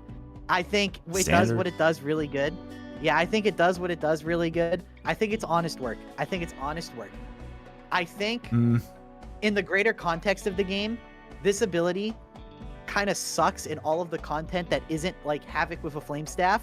And then in that content, it actually gives you something to do when you are pinned down by gunners. Yeah. But like, But I just, dude, let me put it to you this way. Mhm. This ability has not fucking changed since the beta. It just has been it's getting got more damage damage. increases. Yeah. That's Yeah, what well, it is. no, listen. That's what I'm saying. All they have done to this ability throughout the entire game's life is raise its damage so that it still one-shots gunners. That's literally all they've done because that's all it needs to do. Yeah. This is the most standard-ass ability I could ever imagine. You hold down a button after in a pre-designated amount of time, you get 1 elite kill in exchange for your time and peril spent. This True. could not be a more standard ability. But how do we rank it on, like, okay, so the thing is like, if you're not using Smite, and you're not using a Sail, right? Those are 2 active abilities that you probably make your build around, right? This is just the auto-include. Otherwise, and it gives you something useful to do when you're outranged, or just like can pick something very usefully. And kinetic flares is free damage. It's like a free elimination every 12 seconds on something valuable. I don't know. I don't know if that's standard. In Havoc, that free elimination is really not that big of a deal. I'm going to be completely honest with you. When you're dealing with just a pack of like 20 things, do you actually give a fuck if one of them got eliminated? God forbid it's a Crusher and it doesn't get eliminated, and then it's That's like true. it's not actually changed the game state. All right. Well, because I'll the consider thing- it the thing high is, standard. I kind of want to put it solid, but yeah. Most of the nah, man, because like look at how good a Sail is outside of Havoc, right? Can you really say? Well, Sail carries Brain outside of Havoc. Rupture- It'll just clear the whole map. Well, that's what I'm saying. That's what I'm saying, though. Can you really, in good faith, say that a Sail and like let's just say like Auric Maelstrom, right? Let's just remove Havoc from the conversation for him. Can you really say a Sail and Brain Rupture are honestly both like as good as one another? I don't think you can. I It's think fair a enough. Sail's just better. Okay, we'll put I it. think. To those of you who use Brain Rupture and are sad, it's high standard. Okay, it's I don't think it's there's good. anything to be sad about that. Yeah, I it's think standard. this is the definition of standard. It I came mean, out with the game and it has you not changed use at it. all. You use it when you're not using the other 2. There you go. Exactly. You're gonna take one of them. It's- Why not make it Brain Burst, guys? And with that being said, we are on to our keystones, which we have some of, including some dog keystones. Let's start with this. This is Blazing Piety, which now gives you 15% crit, and it stacks on crits instead of stacking only on kills without the additional node. And for 1 extra node, you can give yourself up to 25% crit, and for 2 additional nodes, you can give you and your team an extra 10% crit. And then you can also give yourself 25% toughness damage reduction and 2% toughness per second. I think this is really solid, if not in that very solid Oh, dude, this is strongest top. tier. This is the top. Do you think it's top? I think it's, yeah, this so enables a lot of here's the shit. thing, Crit is good, right? Right, here's the thing, right? Marty Dom and the crit node are equal, but they're equal but separate. The crit node is very general. It's very lazy. It's very Good very, call like- back to a very cool time in American history, by the way. It's like, listen, it's like, wait, what? Separate but equal. Is what you said. Oh, Okay, yeah, the Oh. civil rights, the whole civil rights thing, yeah, and no, like sorry, water man. fountains. I just, This yeah, and listen, martyrdom, man, different I water just, like- fountains for them, guys. dude, shut the hell up. Listen, okay, just historical random quotations are in my head, so I guess they just come out. But I mean, it is true. They are separate. 3/5 of a talent. Yeah, not quite different thing. No, dude, they are separate but equal though. Like, They are separate but literally equal, are. for I'm sure. sorry, I They- probably could they- have found a better way to word They that. I wasn't thinking performed it all, for but listen, different okay, purposes, but they are really, really, really good. Yes, I agree. Exactly. Like they both reduce your toughness damage taken by a lot. They both increase your damage by a whole lot. Marty Dom gives you more damage and more toughness resistance, but you do live on the edge, and there is some dumb bullshit that can kill you, like a pox Right. burster or a sniper or whatever. So, like, ironically, can I say something? I think True Grit should be on the Zealot. I think that would do a lot. The Arbiter a lot weaker, and it would make the Zealot like not potentially the worst class in the game. Mhm. But anyway, I think like this crit node, it's always been like the default. Just Good pick this node, yeah. option. Yeah. It does everything. I mean- you get almost every stat in the game increased Yeah. because of this in some way. You get The- attack speed because you're critting more, causing you to gain attack speed. You're doing more damage. The damage has special properties because it's a crit. It gives you The defense. fact, It just does literally everything. yeah, the fact that they rolled in that you can pick up the previously only defensive sided node for that 25% toughness damage reduction, when this is already crit enabling, which is giving you the 40% toughness damage reduction crit on crit for 4 seconds node. Yeah, like it's super defensive. It's got that trickle of toughness over time, which constant regenerative effects are very, very strong in Darktide. Especially when you're like a dodgy fighter like this, you'll take like one attack and you just need like a second to sweat that off, and you're good to go again. Take another hit. Of course, crits are not just damage in this game, right? They are armor penetration on their own, because crits have a different way that they scale their damage through armor. And of course, crits enable tons of blessings, tons of perks on weapons, and of course, they enable some of the most powerful weapons in the game: dueling sword, knife, all that stuff. Like if you're not critting with certain weapons, you're not doing damage, and this just straight up makes it so you can do damage. So yeah, it's just super everything. solid. The fact that you can now give your teammates 2 tier 4 perks worth of value as well, because of points and whatnot. Yeah, the 10% crit for one node is honestly like actually a consideration now, because you can do it at the same time. Oh, I don't think it's a consideration. I regret not glazing that node super hard. It's something I need to go back and correct, because that is 2 prescience auras. That is 2, like, it makes a big difference. Imagine, 10% crit for everyone. That pumps the veteran from 60 to 70% crit chance. That puts the psyker up to like 70% crit chances. You never like, know when a that makes crit the is going to make Arburator the have, like, difference, 50. right? Like Yeah, that makes the crit will Arburator have, like, solve something. Yeah, everybody. Like, I mean, and Ogren is like the most benefited of all. Well, not really the most benefited of all, but like Ogren has no crit. Like the man has 2.5% base crit. So this is literally 4x his crit just getting this. And like there are certain weapons on Ogren, you feel it when you get the crit. Like there's a reason they made his crit so low. They made his base damage high, and they made his crit low as a design choice. But and previously they didn't make his base damage high enough, but now that they made his base damage so high, when this guy does crit, it actually kind of like hurts a lot. So like giving him that as an accessible route is very nice. But yeah, this is a really, really solid, definitely like for certain archetypes of Zealot, the strongest on Zealot. But at the same time, there is also martyrdom to consider, which is also the strongest on Zealot for the other archetypes. It's like this one or the other one. If you're using two-handers and slow, like categorically slow weapons, or weapons that have special effects like the Eviscerator, or I mean the Thunderhammer is kind of a jank weapon as it is, but like those weapons benefit like in massive ways. They really take those stats that it provides, because the attack speed, the 30% attack speed, scales the animations as well.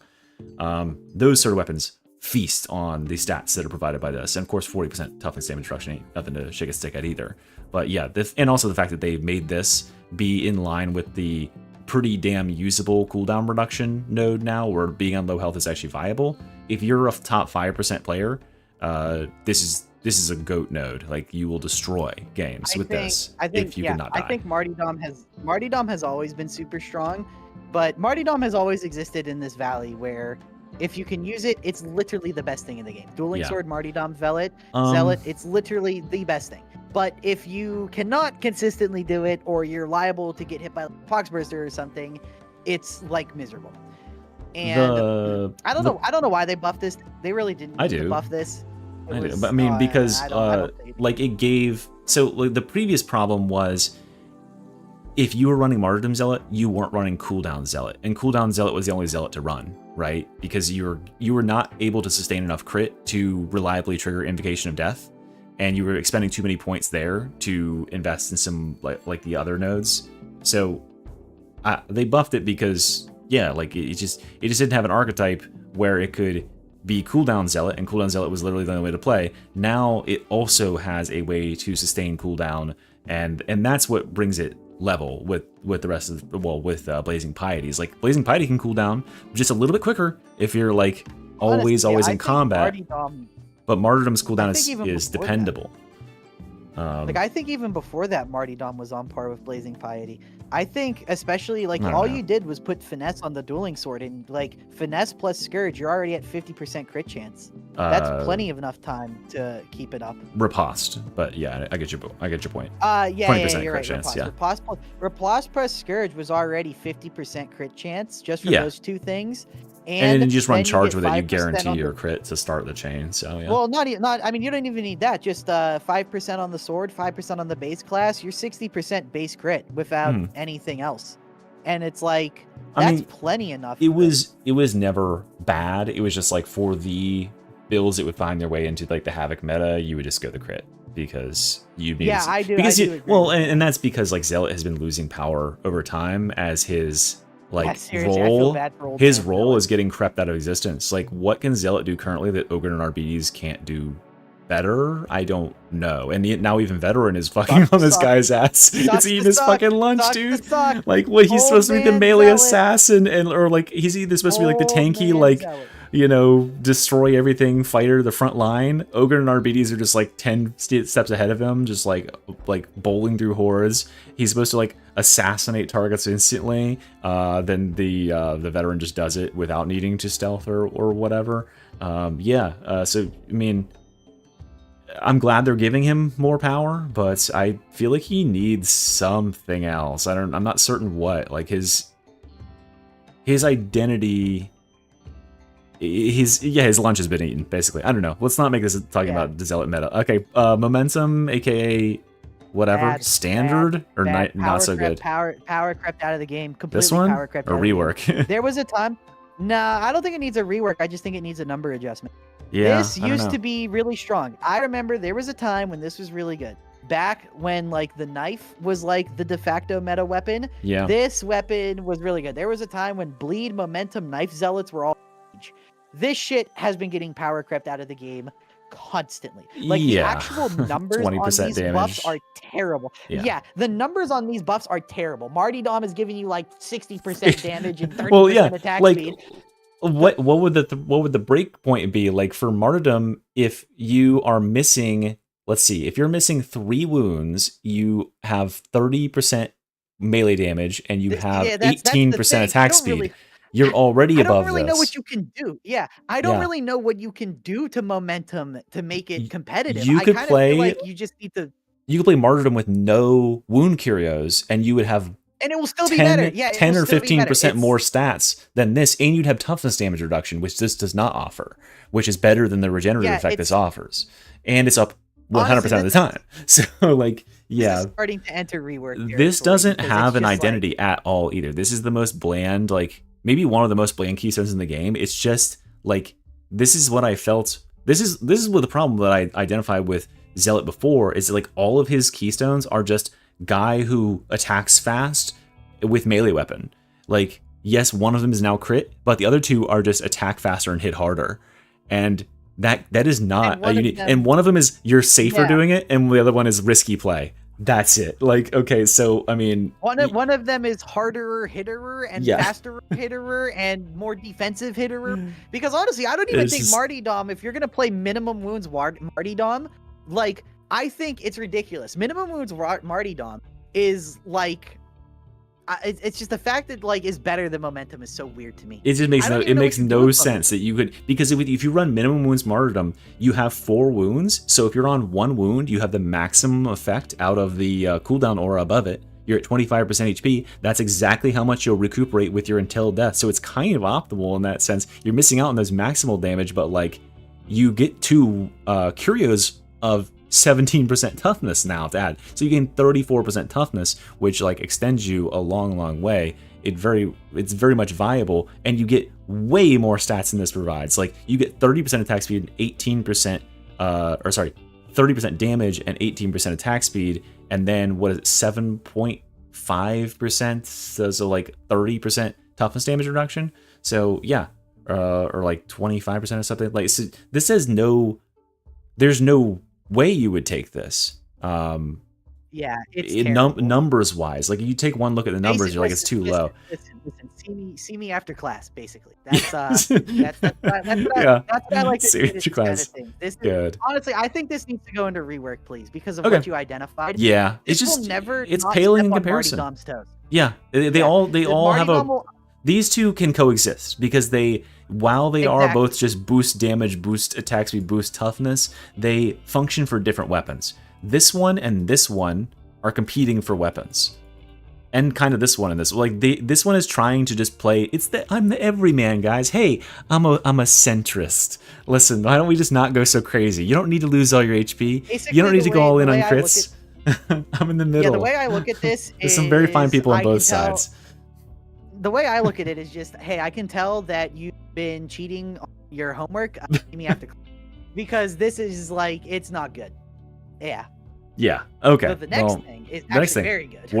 Warp Siphon recently got a buff. It now has 4% damage per charge, base damage per charge. So like you can be running at 16% base damage. I mean, this is just the auto take if you're running for Flame Staff, which is just like 95% of builds. It lowers the cooldown. Yeah, I think this belongs in the top. so like I think it does everything. yeah, it's just like the most meta thing possible for the Psyker is cooldown reduction, bubble, Flame Staff. This buffs Flame Staff. It perfectly synergizes with Flame Staff. It's built for it. And then it buffs bubble because it makes your cooldown like even crazier lower with bubble. So like you're having 2-3 bubbles near constantly on the map. There's no, and the thing is like about the Psyker's keystones, depending on your weapon choice, and this is something I complain about Psyker, and hopefully they fix like when they come back. Depending on your weapon choice, you don't have options for keystones on Psyker. If you choose Flame Staff, you are choosing Warp Siphon. You're not choosing Disrupt Destiny. It has no function for Flame Staff. And you're not choosing Empowered Psionics because you're not using your Blitz. So like yeah, if you're using the most powerful weapon in the class, you're using this one, and it's perfect for it. So there you go. Yeah, there's really not much to say. It gives you damage, it gives you toughness if you take that note, it gives you an unbelievable amount of cooldown. Yeah. Like there's really just not much to say. It literally does it's like 20% to every single stat in the game other than attack speed. It's like True. okay, sure. I'll take take that. All right, moving on to Empowered Psionics. What do you think about this? This has one build with Smite. That's an actual build. But I don't think it should go into the strongest. No, it's not strongest because it has one build. Yeah, it's definitely not. I don't even think think it's solid, honestly. I think it's just standard. I think this node is weird as that's hell. true. Yeah, because it wastes a the lot of fact- its potential. Dude, look at what it does for the other two blitzes, and then look at what it does for fucking Smite. Yeah. Read Look this at- shit yeah. out loud. It's ridiculous. This is literally Smite. This Keystone is literally just, hey man, there's a designer who really wants Smite to be good. So yeah, I mean, look at 100% peril cost reduction for one brain burn. Yeah, it's like okay. one of the like, okay, so like, you know, basically the way the Keystone works is like, okay, when you get kills, it gives you a chance to get a peril charge or empowered psionics charge, right? Empowered brain burst, you'll expend one charge on an elite to guarantee you get one charge back with overpowering souls. If you use it on a sale, you may or may not get that charge back because you'll throw one needle and it'll do like 5% extra damage and it won't cost you peril. No, I mean This is useless for a sale. This is useless for a sale. Seriously think about it. A So sale bad. gets a free needle with like a 10% damage Wow, buff. a free needle. Holy shit. Yeah. Brain burst. And just it gets the does Brain burst almost now- 17% extra damage on that needle. Hold on. Exactly, that's what I'm saying. It's a free needle that does like 10% No, damage. by the way, it's Brain not. burst. Oh, yeah, it is a free needle. Yeah, it doesn't consume charges. Like I've never even considered exactly. using It's a it. free- And it's then a free- and then it's a smite. It slightly literally bigger destroys free the entire map. It's like if you Yeah. use smite without this, you do That's what I'm nothing. You put this on smite That's and what you I'm do saying. millions of damage. Honestly, Yeah, this is broken. see, if we're rating these on strength, I like it where it is. If we're Yeah, it's it like for absolutely needs to be if reworked. you it's yeah, if you looked at the things not including smite, it would be here. If you look at it for just smite, it's here. Yeah. So it's here. yeah, Done. seriously, because Alright. it's just like, dude, yeah, okay. All right, disrupt go away. destiny. Get out of my class. Yeah. Get out of my class. Get out of my Disrupt class. Destiny is solid. The solid, Disrupt Destiny solid. is Yeah, solid. that's true. Yeah. So I like think this Disrupt is Destiny like it's not as good like as Blazing Piety, but it enables the same Yeah. sort of thing. Where like, okay, for these sort of builds, Well, you've got no, this one. For these sort of builds, you got this one. There you go. The problem with Disrupt Destiny is that the build that it synergizes with is that Non-havoc viable. Yeah. scalable. Yeah. I'm gonna say something. If Disrupt Destiny and Momentum swapped, now we'd be like, I don't even necessarily mean swapped. I just mean like if you put Disrupt Destiny on basically any class that Yeah. is not Psyker. Oh my Veteran God, already has you are this, taking so. this every single. You are taking this every single time. If you literally grabbed this Keystone, lifted it, and dropped it on like Ogren or something, oh my God, it would be unbelievable. Give this to like a veteran or Okay. a zealot. Oh, Well, veteran my already Christ. has this with Marksman's Focus, but yeah, like it's pretty similar. No, it's not even. That's a very no. This is just a constant, especially with perfectionism working the way it does now. And Mystery, I'm sorry, I have to do this to you. It's but, impossible. 25 I've stacks, it's proven it. literally impossible. It's impossible. There's not enough enemies But, on the map, guys. Remember when I made this, there wasn't enough any- enemies on some maps. Now, okay, No, like now you can like The shoot a thing- gun in a random direction, you'll get three headshots. So the thing with this is that it's. I mean, look at the numbers on this. Like, actually, hold on. Go back I mean, it's on that. a stupid amount of Literally, numbers. look- Oh, that's the look- wrong one. It's Yeah. the numbers on this are insane. So 20% movement speed for kill, 25% toughness back every time you kill these guys, and then you get like 25% damage. You get 50% critical well, yeah. damage, Let's assume the and, like- baseline: 15% damage, 30% No, 'cause you're critical always damage. taking perfectionism. You're always taking Not if you're perfectionism. a trash can. And then yeah, but I mean, like, just for 1 point, like it's a ton for 1 point. Yeah, it's really, but it's Yeah, like, and then yeah. and then you spend. Well, think about that. Yeah, it's a ton for 1 point, and then you spend one more point, and you double that tonnage, and it's like, oh, Yeah. okay, or nearly double the tonnage. Yeah. Seriously, give a Keystone that says 30% damage, 60% crit damage, and like 70% finesse damage to like Zealot, and all of a sudden he comes like, you know, Marty Dom all of a sudden is like, we got a little bit of competition here, but like, you know, and then you, God forbid, give that to something like. But yeah, I don't know, it's like it's Ogre or not a something. it's not a class that Oh. can't really make the best use of it. Yeah, and like Yeah, the well, problem more the more problem is that the- acutely, it's like yeah, The it's, pro- you're not I will single say- target I will killing say, this I will class. say, Void Staff. If you, this Void is something Strike that I Staff? think has a, yes, Yeah. this is something that I think has a lot of potential. Void Strike. This is something .nl introduced me. Void Strike Staff cleaving through crushers, Yeah, and there's a it's- reason when that they you're nerfed playing this Disrupt- ability right here. yeah, This yeah. one, True Aim. You used to True be able Aim. to shoot in a line and just it would instantly crit and blow everything up, and it was funny. I never liked True Aim because I always said True Aim was bad because it was bad for its intended purpose. But if you were Psyker is a class, Psyker is the most prone to abuse class in the Yeah. game. There are Pretty so obvious. many like macro cheats. There are so There's many unintended Quell interactions. canceling, If you- flame staff Yeah, bullshit, listen, smite man, bullshit.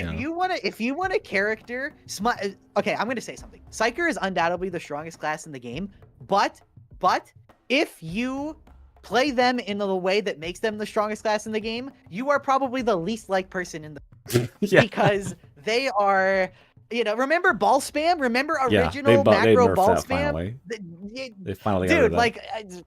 like I mean, there is still a way to do it. I was watching someone do it with the electro staff. They You got can still 3.5 million damage. you can still manually do it. ridiculous. Yeah. It's less crazy than it was, right? No, there is a privated mod to automate it. Oh, I was great. playing. They Fucking great. got 3.5 million damage in an auric melee. Yeah, it's Psyker just like absolutely still has that craziness. They're just it's more just the low-key least fun. Yeah, like all of the Yeah, ways you can yeah. abuse it with It's Psyker, it's like the like- least fun thing possible. I played that's one what I mean, game with a that's like- guy who had that, and I was like, okay, cool. Like, yeah, I'm no, very that's impressed, exactly but what I'm I like, mean. oh, That's please leave my exactly game. Like, Yeah, no, seriously, that's exactly but what I mean. but It's like if it- you are it's- a sweaty guy and you want to spend like 80 hours in your basement searching over things in Psychanium and, Yeah, and seriously, hoping and yeah. praying that you find the one thing that's broken, this is a good class to go mining for it on, because there's a decent chance, like every time they patch the Psyker, there's a decent non-zero chance that there's something they broke that's going to This be is- dude, this is- absurd and break the game. This is why there's only like 3 people on like YouTube that are like generally allowed to discuss Psyker, because there's so much of this esoteric stupid Yeah, bullshit and that's why that unless you I know just it stick all, to Smite. All right, it's let's just- let's it's let's like- move on to right. Arbides. Oh baby! How do you All feel right, about so execution order? Because I mean, this should you play with for one day. You should be Someone- very easily able to place this. Someone told me in my chat that this Keystone, if you don't take this, you are a Tylenol baby. If you use forceful over it, and I have not been able to let that comment go. Yeah. I think this is top. This is top of the top. Yes, it is. This Yeah, thing good job. is ridiculous. Honestly, the more I play with it, the more I'm like, because I was playing with First Door Guardsman, and I was trying it, and I was like, dude, Were you playing with I dog? think that guy might be right. No, actually, I was playing Yeah. this with Lone Wolf. You can play And the Lone thing Wolf with it, and is- it is still really fucking good. Like, yeah, it's that absurd. But like this is the node on the class. Like for dog, I think it is. duh. Like if you're playing dog, you take this 100%. There's no other option if you're playing dog because it literally 2.5x's the dog's damage. It turns the dog into an attacker that can kill elite gunner in like less than 2 seconds. So the dog can actually contribute with this node, and that means these buffs are 100% up. It's the only cooldown in the whole tree, and this class does not need cooldown. His abilities are stupid, so yeah, like having cooldown breaks him, and it just like, oh, and of course, the information alone, like the fact that this paints enemies and never stops painting enemies, so you just know where the trappers are, you know where the gunners are behind cover, like you can see in lights out and stuff like that. It's just an absurd. Who's that one? You go ahead. Who's that one guy on Reddit that always complains about Maul? And he's finally gotten his nightmare to come true. Everyone now has the one hack. Just baked Oh into the yeah, game now. yeah. It's just like yeah, you know the guy. I'm like talking yeah, about. exactly. It's just that like to a T. It's like yeah, you have wall hacks. You know exactly where the enemies are, and like if it was just that, and then the nodes underneath it, that would be enough to make it one of the most powerful keystones in the game with the cooldown. Like, look at these nodes, right? These nodes you were 100% taking. 10% crit chance and 25% crit damage. This is the veteran's Desperado, Yeah, but for Desperado. all damage. And this boosts your crit like crazy. Not to mention, this is the keystone that's directly under these two nodes, which you take in every single tree. I know we haven't talked about placement too much, but this is free as fuck. You are not like other builds. Sometimes you aren't going farther than like here, like for some builds, and you know sometimes you aren't going farther than the reed breather in the middle tree. So there's no way you're going to invest in taking Terminus for it. But like this is right underneath the most brain dead obvious nodes to take in the whole tree, and then you gain more crit. And these buffs are long too, dude. 8 seconds. You Yeah, can trigger that it. Malcador Your node is dog can insane. trigger it. Yeah, and then like you get damage and toughness regeneration and attack speed. Like Attack what speed. the And fuck? that stacks with Lone Wolf. It stacks. That stacks with the Of Lone course it Wolf does. bonuses. Of course it does. So you have you have like so much Arbiter gets stats. to pick 2 fucking keystones for some reason. If you take Execution Order and low, Yep. 2 keystones, it's ridiculous. Yeah, so Like, like as long as you're Lone good Wolf enough is to basically kill just the marked execution target, order. yeah, you just win. And this paints so many targets. Like it's not like Disrupt Destiny. That's when I initially took it. I was like, oh, it's gonna be like Disrupt Destiny. You're gonna hunt down the targets. I went into a game and I'm like, what the fuck? Everything is marked. I could just kill any enemy and I'm getting this. So yeah, this is insane. Like it's just insane. It's so good. Not to say that like there aren't other good things that are good in the class, but yeah. Let's go ahead and do all RBs while we're here. How do you feel about Forceful? I'll be honest with you. I think Forceful is never going to be lower than Tippy Top as well. I Mhm. think I honestly, after playing with them both, I've come to the conclusion that we have now reached retard power, where it literally does not matter what you It's do. called RBB you're, brain. You're winning. Yeah, you're winning upwards. Someone But in your chat I told you think yesterday that you will play RBDs for like 20 hours and you'll be worse at the game. It can happen. It can and will happen to you guys because like you will grow complacent on the power of this class. Yeah, and Forceful is like just this passive node- stack of stats, and you won't fucking die. The fact that this gives you damage through the one thing at the bottom left, this gives you stun immunity as if you were a zealot. This gives you like attack speed on the right there.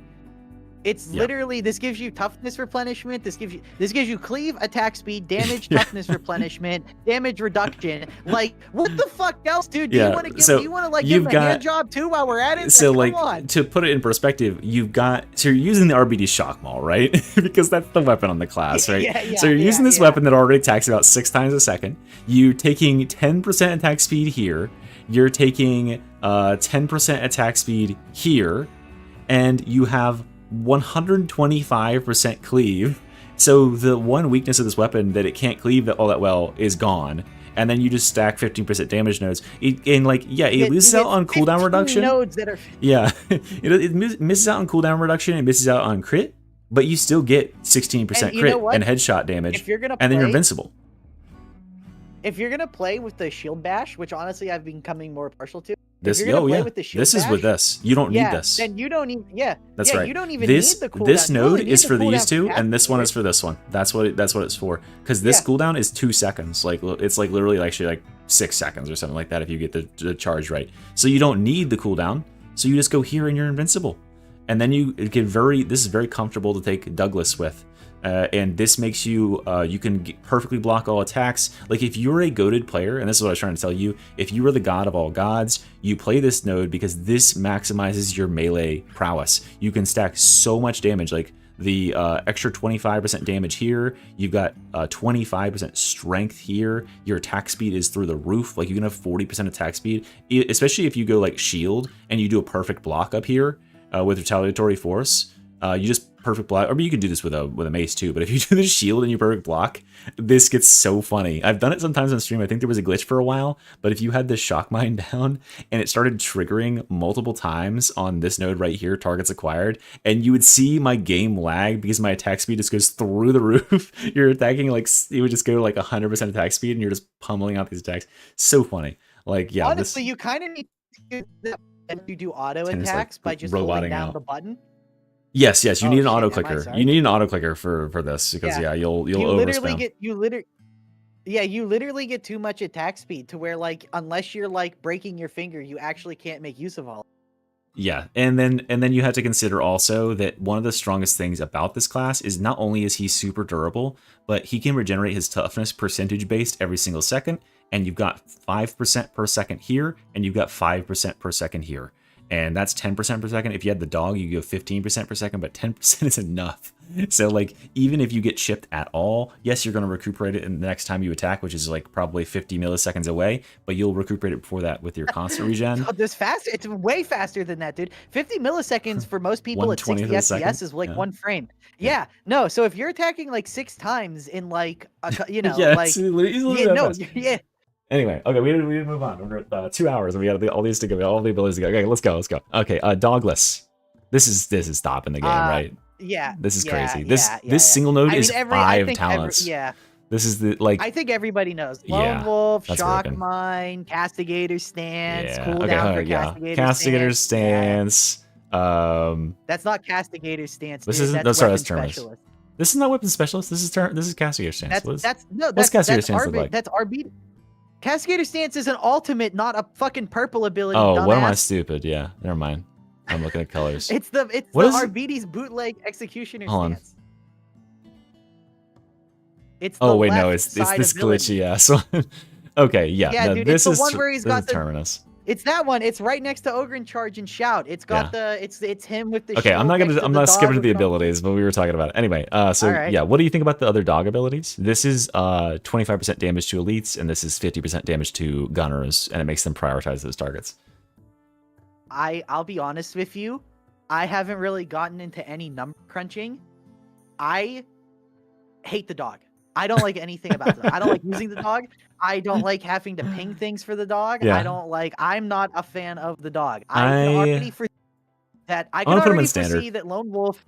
Yeah, I can already Yeah. tell you Lone Wolf is better than the other two. It's Yeah, like it's true. dog is fun. Well, dog and automates a lot of the process. The thing but about these is you don't have to take them. Is what I'll say as well. Like you can just Yeah, save you a can just move point, faster. and there's better points to spend. So I'll give them the standard because they're a very like flavorful thing, but I don't really want to weigh in on them one way or the other. Also, if you're a PC player and you I use just- mods, there's mods that do this for you, which I think is kind of cheat. Like, for whatever reason, that rubs up against my cheating sense that, like, Dog Whistle can literally just say, oh, only attack gunners. Like, if you're using that, then there's literally no reason to use this, other than it gives you a little extra damage.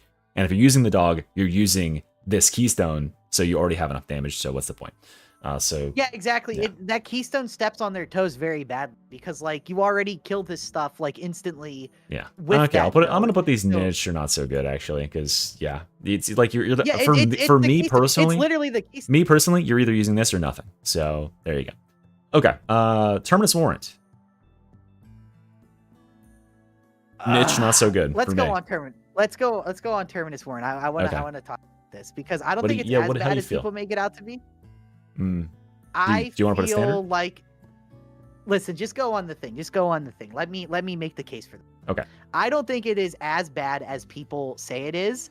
It's obviously not, you know. The other two. So Yeah. go on. Yeah, go on to the. That's what you're saying. Go on to the thing. It's like not really Oh, yeah. helpful. All right. So listen. Ranged attacks, stack the blah blah blah. Okay. So Good. it's easy to build those stacks with the shotgun. One shot through a horde, and like, you know, like you just Sure. keep shooting. You Ish. keep like the stacks are not the hardest things in the world to get. Yep. But For the shotgun.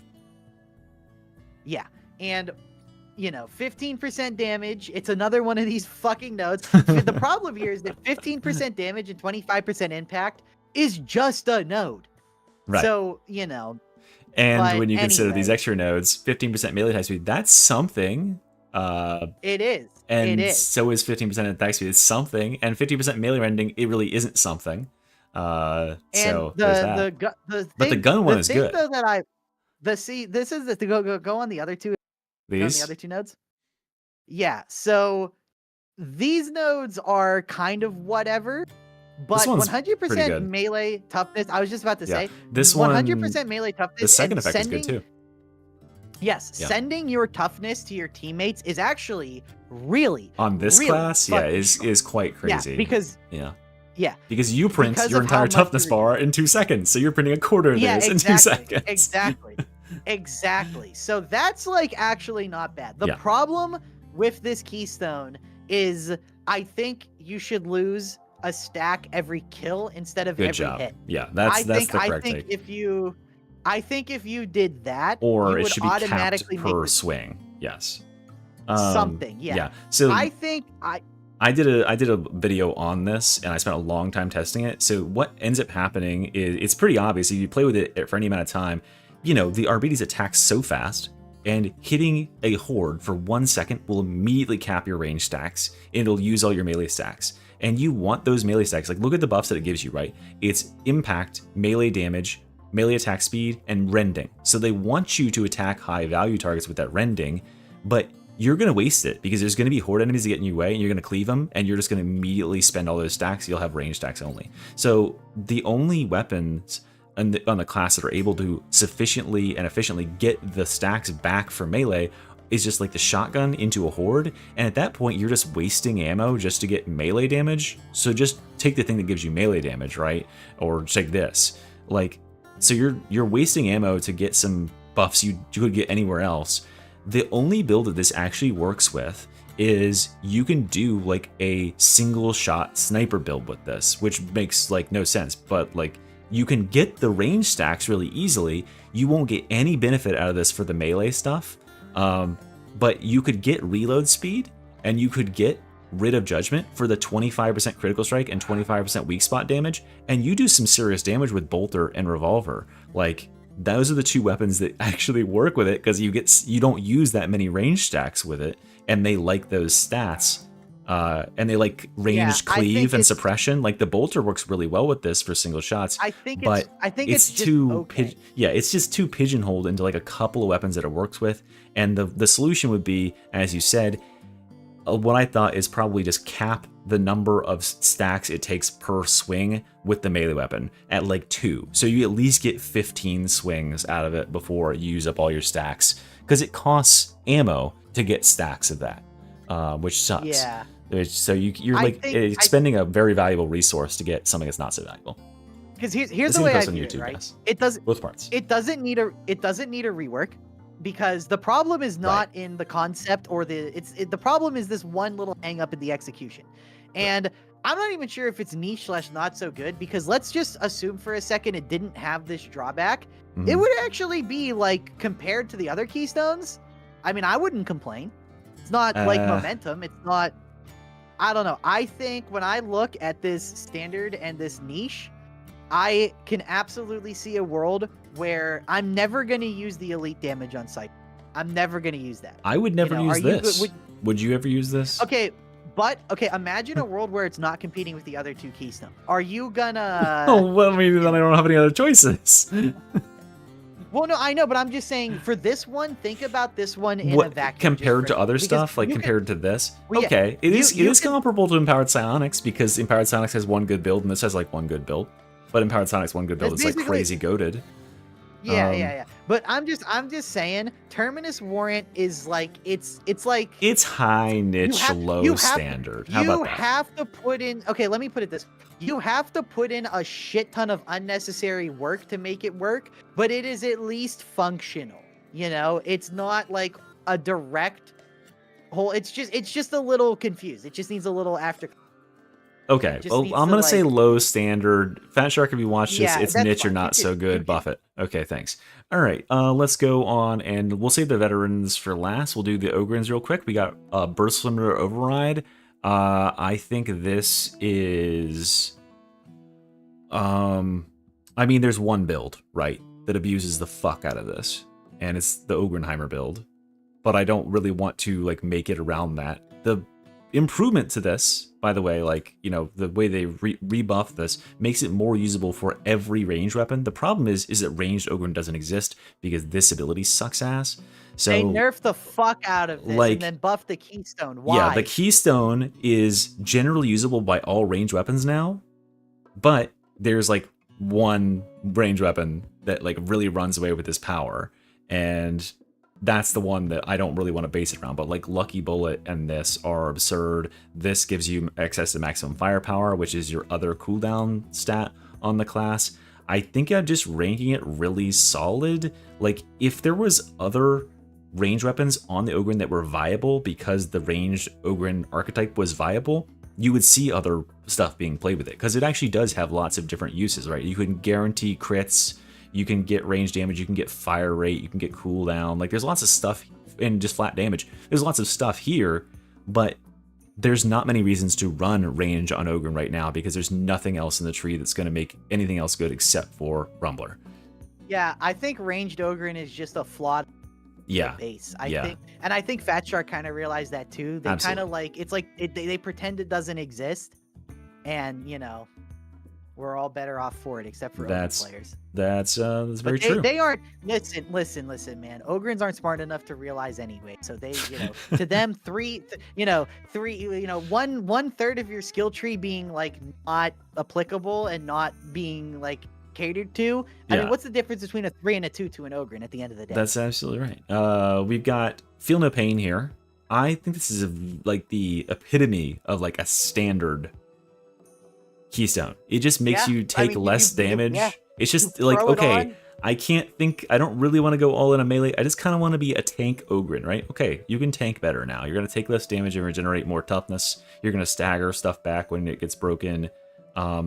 It's not the worst thing in the world, right? And it's below some really good nodes. Like this you're taking this node in every build, so you're there. It's just like, yeah, it's just super standard, whereas the other ones actually have uses. It's like, if you're making a build, if you're an Ogren player and you're making a build and you're going to carry the game, you're going here or you're going here. If you're just an Ogren and you're along for the ride, you're playing with your buddies, you're going here. Like, that's it. So yeah, I'll just give a standard. My only issue with Feel No Pain is the difference between an Ogren that takes Feel No Pain and an Ogren that takes Heavy Hitter is like very Dude, it's about 300,000 damage at the end of the game. Yeah, exactly. Is the difference. I would never want to play with a Feel No Pain Ogren. Or you're like, oh guys, I didn't take any damage. Great. Yeah, how about actually killing some stuff, which is the idea of the game, man. Yeah. But yeah, Heavy Hitter though, I will say is I don't know. Is it? What'd they do to it? They lowered its stats a little bit here. So previously, So previously, you're not gonna. It's not that impressive. Previously, this is the same. So what it does is it gives you 24% melee damage, and for 7.5 seconds. This previously gave you 1.5% damage reduction or toughness damage reduction for each stack. So you're losing 2% toughness damage reduction here, but overall, that's still 12% right there. Or sorry, that's 10%. It used to be 12. Crimea River. This is not taken because replenishment is way worse than toughness damage reduction. 10% attack speed is still a thing, and then they lowered the cleave from 15% cleave, I think. 15% cleave to 12.5%, and they lowered the impact from 10% to 7.5. So I think the only thing that really fundamentally changed here for Ogryns is I believe, and someone will have to correct me on this if they've tested it, but Impactful has reached this low enough stagger threshold that you can no longer slap demon hosts and stagger them infinitely, which was a thing previously because the slap on the Bully Club was allowing you to push them around. They couldn't do anything, but that may or may not be true because you could take that and then slam, and then you'd have enough impact just to do that. I think when you consider how insane the Ogryn buffs to their weapons were, these percent increases are even better than before. I mean, even with lower these increases. Percent increases are still, remember, it's 8 stacks, so this is still 60% impact. This is still 100% cleave. That's exactly what I was thinking. So imagine this is an individual node on any other tree. These are insane. And then and it's just for 1 point, right? And then you get 10% attack speed. These are guaranteed. You are and they're exclusive, so you're just taking one, but you pick the one and you're good. So this is a goated node. It's just crazy damage. If you're going melee and you're doing damage, you're doing this. I think it's Ogryn's best. It's Ogryn's best, and Ogryn is probably the strongest, or at least as far as just effort to DPS output for melee, the Ogryn's the strongest in the game. Ogryn is fucking brain dead, dude. Yeah. Come on. It's literally just hold down button, walk through the map, dodge if anything gets around you, win the game. So yeah, this is nuts. I firmly believe Ogryn should stay as the worst class in the game because of that. Just because he's dumb. He's just simple. You don't want W plus M1 man to be players still can't figure it out though, man. They can't but once Ogryn has this if you reach this certain threshold of skill, you'll know Ogryn just rolls over everything below a certain difficulty. It just turns off the difficulty entirely. It's only once you get into that challenge that high havoc poses where any threat begins to come back to him, where the damage that's dealt can actually challenge him in any way, shape, or form, and the health pools are high enough. Let's talk about veteran here. So let's start with your favorite weapon specialist. Your specialty indeed. All right. Weapon specialist. This shit was slept on for a very long time. True. Weapon specialist is one of those keystones where I understand why so many people don't gel with this, because this is it's like they made this keystone for me. I feel this keystone on a spiritual level because it's made for me. No, I do, because this keystone only really works in a super effective way when you are using the best weapons in the game, because they get the most benefit from this keystone. Right. So it's it really encourages you to play with the strongest weapons, and it really encourages you to constantly dip into every part of your kit. It just so happens to fit the best weapons in the game is what happens here. Yeah. Well, I mean, okay, hold on. Well, I don't know, because the best weapons in the game have pretty much not changed for veteran. Right. So but what I'm saying is it is fortuitous for those best weapons that this perfectly meshes with the things that they want, right? Exactly. That's what I'm saying. That's why it feels like it calls to me, dude. Yeah. So giving the dueling sword 15% extra attack speed, I can't believe we live. Especially the other thing that needs to be discussed, placement, dude. The nodes. Yeah. Here. Yeah. By the way, by the way, would you like to guess where our talent trees differed when I did my meta build? Oh. What do you think? You probably took more defensive stuff at the top. No. I'll tell you it's in the bottom half of the tree. There's 2 points that were different. Oh, really? Because I Yes. don't know how I would change 2 points. Okay, I'll just make tell my me. I argument can't for it guess. right now. Okay, so you took All right, I'm down. always prepared and on your toes, Uh-huh. and you took fully loaded. And I took with this the, out with the, with and this, and I took toughness and bring it down. I think that's terrible. So- and no, wait, Okay. hold on. I actually was considering that. I was testing Taking this that out? in the laboratory. Mhm. You significantly hamper the without all prepared because part of the plasma gun being so good is never having to. But It doesn't there's- sound like it's a big deal. Listen, man, it's it one of those isn't a things big deal. that does not. It isn't a big deal. Just but reload it. Kind of. See, you say that, You but get the fact that you never have to stop 35 shooting shots it for any. before you have to reload. What situation are you shooting It's not- 35 times before you reload in? Maybe I just use the plasma gun a little bit more than you do. Yeah, but I'm frequent- melee heavy with like- it, which is why I can sacrifice this too. But like this class is so strong on melee, so I pull it out often enough to get the kill for this. Once every 6 seconds, I pull it out and bop something. But that's pretty much it. Like I'll pop something important, but I'm not sitting there just going bwam bwam bwam bwam all day. And I see, never, this is where even we on Habit have- 40, this is- I don't this is run into where this. I'm gonna say something. I think the plasma is stronger than dueling sword, and I think the main focus of this is to abuse the plasma gun as much as possible. I think the plasma gun is somehow still extremely slept on in the fact that it literally breaks everything about the game. No joke. It's Like, true, it's strong, but I just don't think that especially this. now. I think that this is like just reload your gun I and think save if yourself you're a gonna point. listen. I think if you're gonna not take that stuff, you would get so much more value. Go up to the top, taking the exhilarating takedown and confirmed kill. If you have exhilarating takedown, confirmed kill, and out for blood, oh my god, you literally cannot die. You restore more toughness than the art. I just don't think you Literally- need all of this because you're also getting I don't think you. 5% per second now. Listen, like, listen. yeah. I don't think it's not about need mystery. It's about like Want. it's not Where about is this? It's about the Is fact this that here? Can we? of course it's up Okay, there. cool. Dude, it makes the dueling sword and plasma gun significantly better. True and those enough. are like the two best things in the game. It's hard to get a better bargain All than right, that. I think that like yeah, both. So like that was literally the only place our alignments differed. This is still absolutely goated. You definitely want this.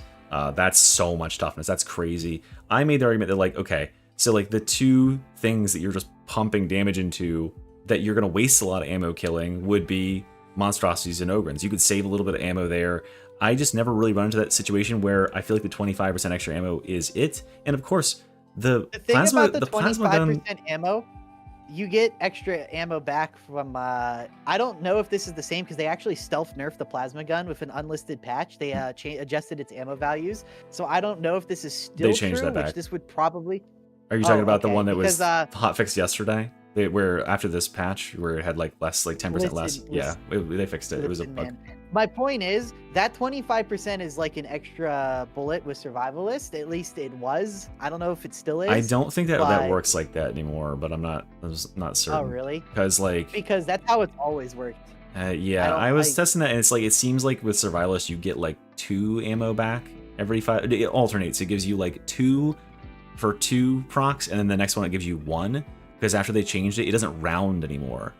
So Interesting. it counts decimals on survivalist now, and it'll give you like 1 ammo, and then it'll give you 2 ammo twice, and then it'll give you 1 ammo twice. So yeah, you're not like benefiting from that just know rounding error. fully loaded, at least for the longest Always time, prepared. fully loaded was For that, important nice. to always have like near positive or at least neutral returns on plasma gun and investment stocks. I just feel with like how melee heavy and or ammo independent most other classes are, you're bringing survivalist, you can hog the fucking ammo. I don't feel like I'm ever threatened for running out of ammo on this weapon, and you get 65 plus shots. So anyway, this doesn't need to be a discussion of the. Oh, okay. You're the one who brought it up. I don't know. I You're wanted to the- talk you're about the it. one who We'll talk brought about it it up. later privately. You guys will that's behind the paywall too. Okay. Focus target. Really solid. I think focus target is niche now, honestly. With I Hemet. think it's I'm solid. going to be completely honest with you. No, it's not even close to solid. So here's the thing, right? This is starting to get power. Okay, hear me out here. This is starting to get power crept out of the game. When you have 20 crushers in a fucking Havoc, sure, you're giving everyone on the team 12% damage, but does that actually, like, is that Keystone worthy? And then it's like, yeah, sure, the one crusher's getting like 30% damage applied, but who gives a shit? Do bosses last more than a second anymore? You can't even make the argument nice to just throw this on a boss. Every goddamn game I've played since coming back, a Zealot has one-shot every single boss that spawned. So I don't even think the argument of, well, it's cool to just throw it on a boss and get rid of that is valid, because bosses die in a second. But And they can die in problem 0.6 is- seconds instead. It's The at least here's the standard. Come on. This is at No, least a it's not standard even ability. standard anymore. I don't know, because Yeah, look at how standard. many points you have to invest to make it good. You Yeah, have but to these are take points you what- take. This is a good, these are No, good no, nodes. I don't mean, no, dude, I don't mean those. I mean on the actual Keystone. So think about this for a second. So if you take just focus target, raw focus target is terrible in Havoc. It's terrible. Yeah, Oh, just one? Okay, you mark Yeah, the you one, wouldn't take just one. but that's the thing though, right? So okay, let's look at some of these other talents. Okay, so 16 you get the, or no, like the ones below it. Okay, so you kind of have to take the increased stacks to 6, Yeah. and you have to take that so you get value out of redirect fire, because Yeah. redirect fire with just 8% damage, we're getting dangerously close to It's the not one 10% aura damage. territory. So yeah. It's not Yeah, reaching that exactly, 10% and that's what I damage mean. threshold that's That's worth it. exactly what I mean. So Yeah. you need to actually invest you need to take focus target, then invest 2 points just for a team-wide 10% damage, when like fucking Ogren aura is already doing that to everyone, and you have to take an aura anyway. That's true. This is the problem with this node, is that as Havoc is scaling up, it's scaling up not by increasing health pools and having very threatening enemies. It's just fucking spamming you with these enemies. Well, you know, honestly, they might be you know fixing what they that, should do? so No, we'll see. listen, you know what they should do? I think right now, honestly, focus target is like objectively really weak right now. And I think what it should do is, once you've killed the mark target, it should just transfer the mark with all the stacks to another target. That would be very nice, yeah. If it was a little like If it did hop that, over thing. if yeah. it did that, it would be perfectly fine. I That'd be think great. as it is I right think now, here's this what they is the- do. Fat Shark, I know you watch all my videos. Make this core, make it 6 stacks core, make this node be the one that makes a hop to a new target. There Yeah, you go. no, please, because And- if you did that, this and- node would have a purpose. Or Right if now- you wanted to nerf it a little bit and like keep it reasonable, make it have a duration where it's present on the target, and like, okay, it's present for 15 seconds or 12 seconds or something, and so it can hop as many times as you can kill targets in that duration. There you go, something like that to kind of balance it out, so it's not just like the problem right now, I mean, look at when you like playing Havoc and having like all those issues that night. Would pointing at one crusher and making it take 30% more damage have changed anything? No, it would not. no. because But would weapon it's just- specialist it- also help my team from dying or DCing? No. I mean, but what I'm saying is 15% attack speed to a weapon that can delete the crushers, like that's true. I that mean, is the huge. thing is that like is more flexible than just this- one guy taking. this, damage. if you, I mean, this is like the forceful of this tree. I like, you take this, you just do it. You just do it for yourself. Okay. This Yeah, is like, hey exactly. guys, go kill that target for me. And like, I like that. I like that. Like it helps the I team lo- when you're no, not focusing I on love yourself. the But this flavor. just, you can Yeah. just do it. This is, you just do it. Like, yeah, I like the flavor of it Yeah, too. exactly. And that's why I made a build that's around it. That's why I like it. So that's my thing with focus target. The problem with focus target is it benefits when the game is slower paced and it's more about high value enemies. Yeah. Havoc is not about high value enemies. Havoc is Not about, anymore. oh my god, there's 15 crushers running at us, regenerating health with like 10,000 pools. What do we do? And focus target just cannot exist in that environment and actually be. Fair Ironically, enough. another problem is, since purple is so hard to visualize, good luck making sure the one you I actually know. tag is the one you actually need. Yeah. I like, wish it would. if, It should adhere. Like it should have a target prioritization to only hit like high prio enemies. Like, and Exactly. it should rank like, No, okay, seriously, if this would self-select like enemies with purple buff on them, I would choose it every time. Yeah, no, it would actually have a place. But the fact that, like, okay, well, what if that purple guy is behind a bulwark or something? Okay, well, what? I guess I just focus target the bulwark. Yeah, we kill you the can't get bulwark to go in on one the hit, thing. and now what? Now we just, that's what I'm saying. Like, Yeah. back in the days of, like, Auric Mail, see, when 3-veg was like the hardest thing in the game, this was absurd because bosses were Yeah, not here dying comes in a another second, boss. and then- Tag. Boom. Yeah. Yeah, dead. exactly. But we are not living in that environment anymore, and I just think this The environment boss shows is up, the so Zealot not goes, conducive. dead Yeah, next. exactly. That's what I'm Next. saying, dude. There are times when it's like I didn't even get to fucking mark the boss, and You even just if hear I did mark the boss, the like yeah, boss even kill if I noise. did mark the boss, what? His health bar goes into the negatives now. It'll Like, overkill damage on the scoreboard. Okay, what about Marksman's Focus? I think Marcus Focus is really solid. Me too. I I think this Marksman's is my Focus favorite change really in the good. whole patch. I think. Yeah, seriously, this shows me this- that Fat Shark is actually willing to like make important changes where and they matter, changed the vigilant because, autogun. oh, Yeah, very very solid. yeah, I together. actually like the DMR sniper setup now. I think it's not the most abysmal dog shit thing I've ever seen in my life. It And this is like, actually functions really well. cleverly designed. Like this, they changed this so it's not just like the useless like recuperation of toughness anymore. It's replenishment, which scales the other toughness effects that you get, which scales this. So if you have 15 stacks, you have 60% toughness replenishment. Now you're replenishing 16% toughness every second, and then this offsets your toughness, or sorry, your stamina consumption with Deadshot. So you can constantly be getting the effects of Deadshot, that sway reduction and stuff, and just pelting heads.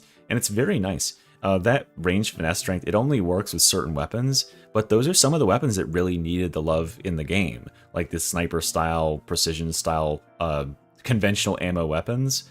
And yeah, I like it a lot. And it's definitely like actually usable, and it hits the like fantasy that it was going for as well, which is bonus points, I suppose. But yeah, it's definitely solid, and it works for a lot of different like weapons that have been slept on to that point. Good.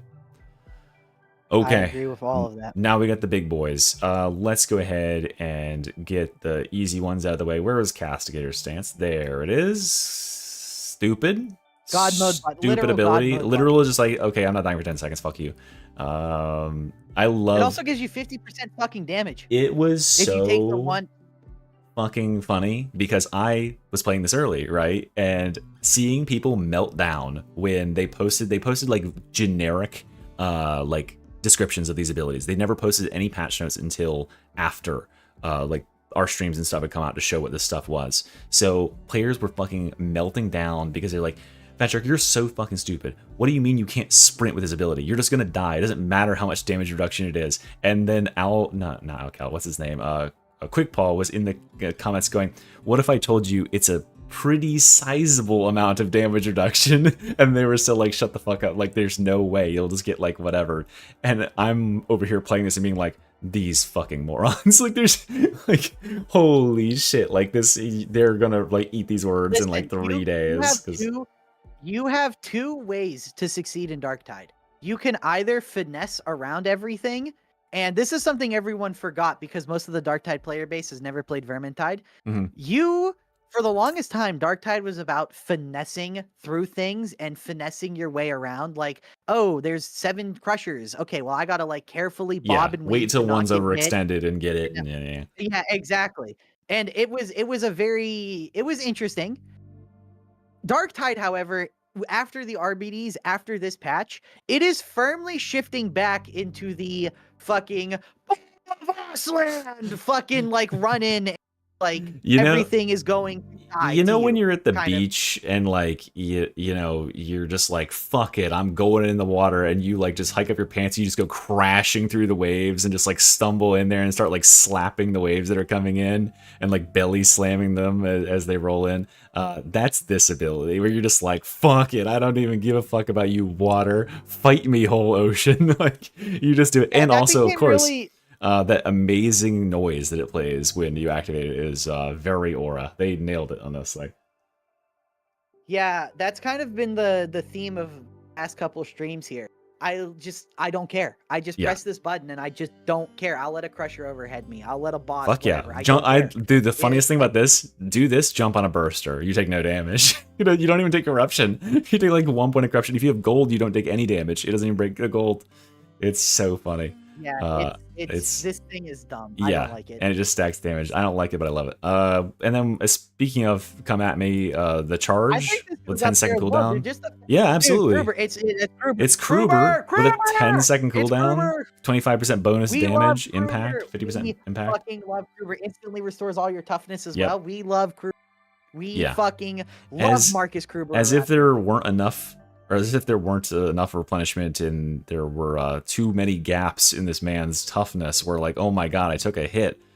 I'm vulnerable, guys. Oh, just press the button? Okay, I'm full. Both of these abilities, just press the button and you're full toughness. And of course, I have no idea why Castigator Stance needs to instantly fill your toughness to full.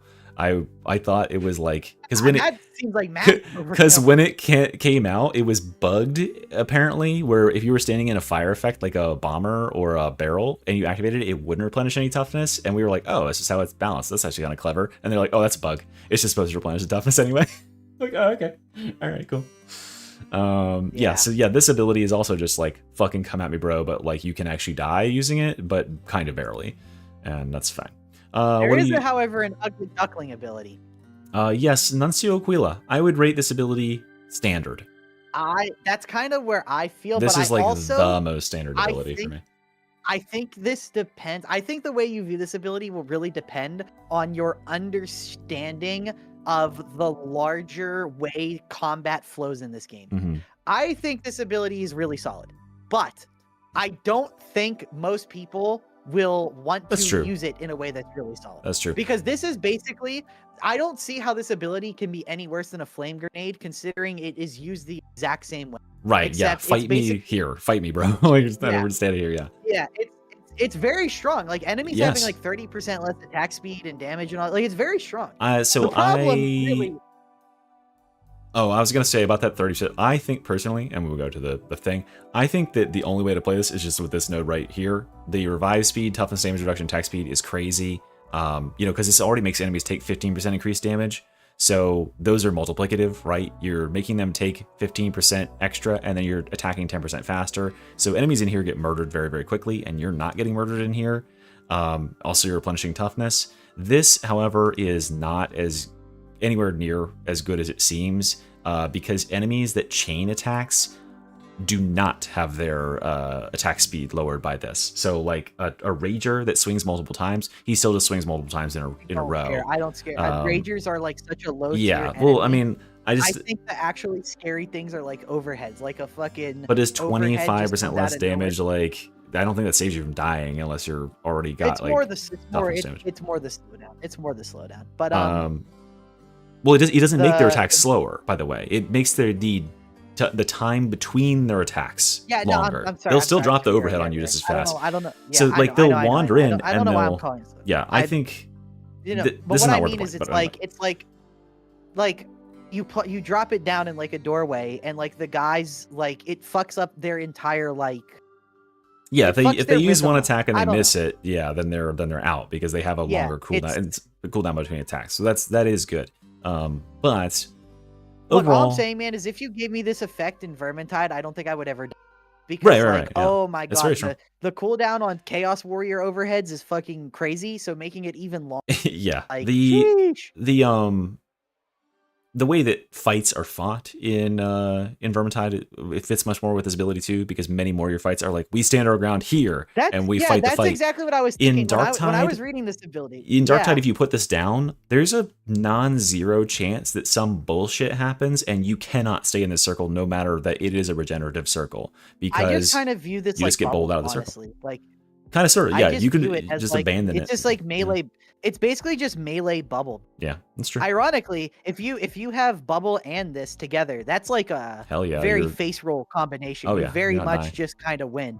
You just go from one to the other. But I think I do agree with you. It's really solid, but you have to know how to use it. I put it in a build and I call it the tactician build. It's like these are brain dead, and this is a thinking man's ability, okay? So, I mean, most RPGs are just going to use these because they're more powerful. Why do you think it's shaped like a head, bro? It's got a brain in there, dude. That's right. That gives you the extra half brain. What else we got? Let's see here. Let's go ahead and do Ogren, because I'll just solo Ogren, I guess. Rework this fucking ability. God damn it. They know it's bad. They're giving it buffs. They're giving point blank barrage buffs. They gave it these tiny, literal 0.5% buffs. You have to realize they have to, because they know the pick rates. They're talking and they're telling us about the pick rates and the win rates of the different characters, which means they can see they have detailed stats on who's picking what. They can go in there. They have data on this. So they can tell that no one is picking this shit over like Malice difficulty. The problem with this ability is it gives like 8 different bonuses and only one of them applies to whatever weapon you're using, and the bonus is like 10% of whatever. And these no longer do anything. So you're not taking like these don't give you any damage at all. They're not killing bosses like they used to. They're not giving crushers like they used to. So what's the fucking point? You would get 90% of the damage out of just going Loyal Protector, and you'll survive every single game, and you'll make your teammates survive too. This is going to waste a bunch of fucking ammo, which is a resource that is in high demand. If they made this not consume ammo, we'd be talking a different game. So maybe consider something like that, Fat Shark, but like this just needs to be reworked. It is not going to be viable in the game in any way, shape, or form. And also, by the way, half of Ogren's ranged weapons are hot garbage. So like we're not using those anyway. So any thoughts on that? They took the flame stacks away. Why the fuck would you ever use? Because there are Ogren playtesters who repeatedly abused the flame stacks and thought it was one of the most powerful things in the game was, you know, instant murder bosses. You know that this ability, by the way, was for a very long time in the beta and stuff. This was like the most powerful ability because the flame stacks would stack whenever you hit any part of a boss, and so like rounds that penetrated like from the Twin Lake Stubber would go through bosses and hit them multiple times. So you'd shoot a burgle and it would hit about 6 times, and it would insta stack to 32 stacks of burn, and they would instantly die. Well, no, dude, oh, hold on, wait, what did you just say? It would stack how much burn? 32 or whatever the cap was. Yeah. In the beta there was no cap on right. burn Yeah, so that's what it was. Recon las guns were ticking for like 10,000. Yeah. So yeah, so the and then the it finally got brought down to 32, and then they fixed that bug but the playtesters thought that was intentional for Ogren. And yeah, I don't understand how anyone can think that's strong when they watch the fucking Martyrdom Zealot one-shot the boss and then... Because they only play Ogren with other Ogrens is what I heard, but that might be but hearsay. But I've heard that the Ogren, and I've heard this from playtesters inside Fat Shark, that they do a 3-stack or 4-stack with their Ogrens, and then like there's in pre-Ogren rework days. Remember, this got changed with the Ogren rework. In pre-Ogren rework days, the other 2 abilities were worse than this.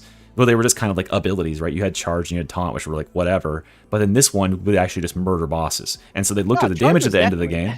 Oh yeah, but like you'd look at the end game damage screen, and the guy that was playing this would have buku crazy fucking damage because he's running the burn and just instantly murdering every single boss. And he was like, okay, this is overpowered, so it needs to get nerfed. So they knocked the burn stacks down and made it usable with other weapons. Little did they know that makes it useless. So anyway, this sucks. Rework it. And we're gonna go to Taunt.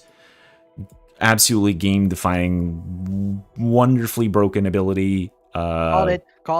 Yeah, the fact that this echoes now, and it stacks on echo. So if you have 3 enemies, bring it in. It'll do it again. Thank you, Tanner. You definitely did this. Bring it in. The fact that if you have 3 enemies and it hits them again, it'll stack to 6, and then it hits them again, it stacks to 9. So, thank you, Novid. This is like the Ogren ability right now. Charge is also really, really good. I will say Charge is I'll just talk about them both at once. Indomitable here is really solid. The fact that it dodges ranged attacks and stuff like that now, that attack speed, it's very good. But in Havoc, the amount of control this applies to enemies, the fact it wrangles all this bullshit and says, you must now attack me.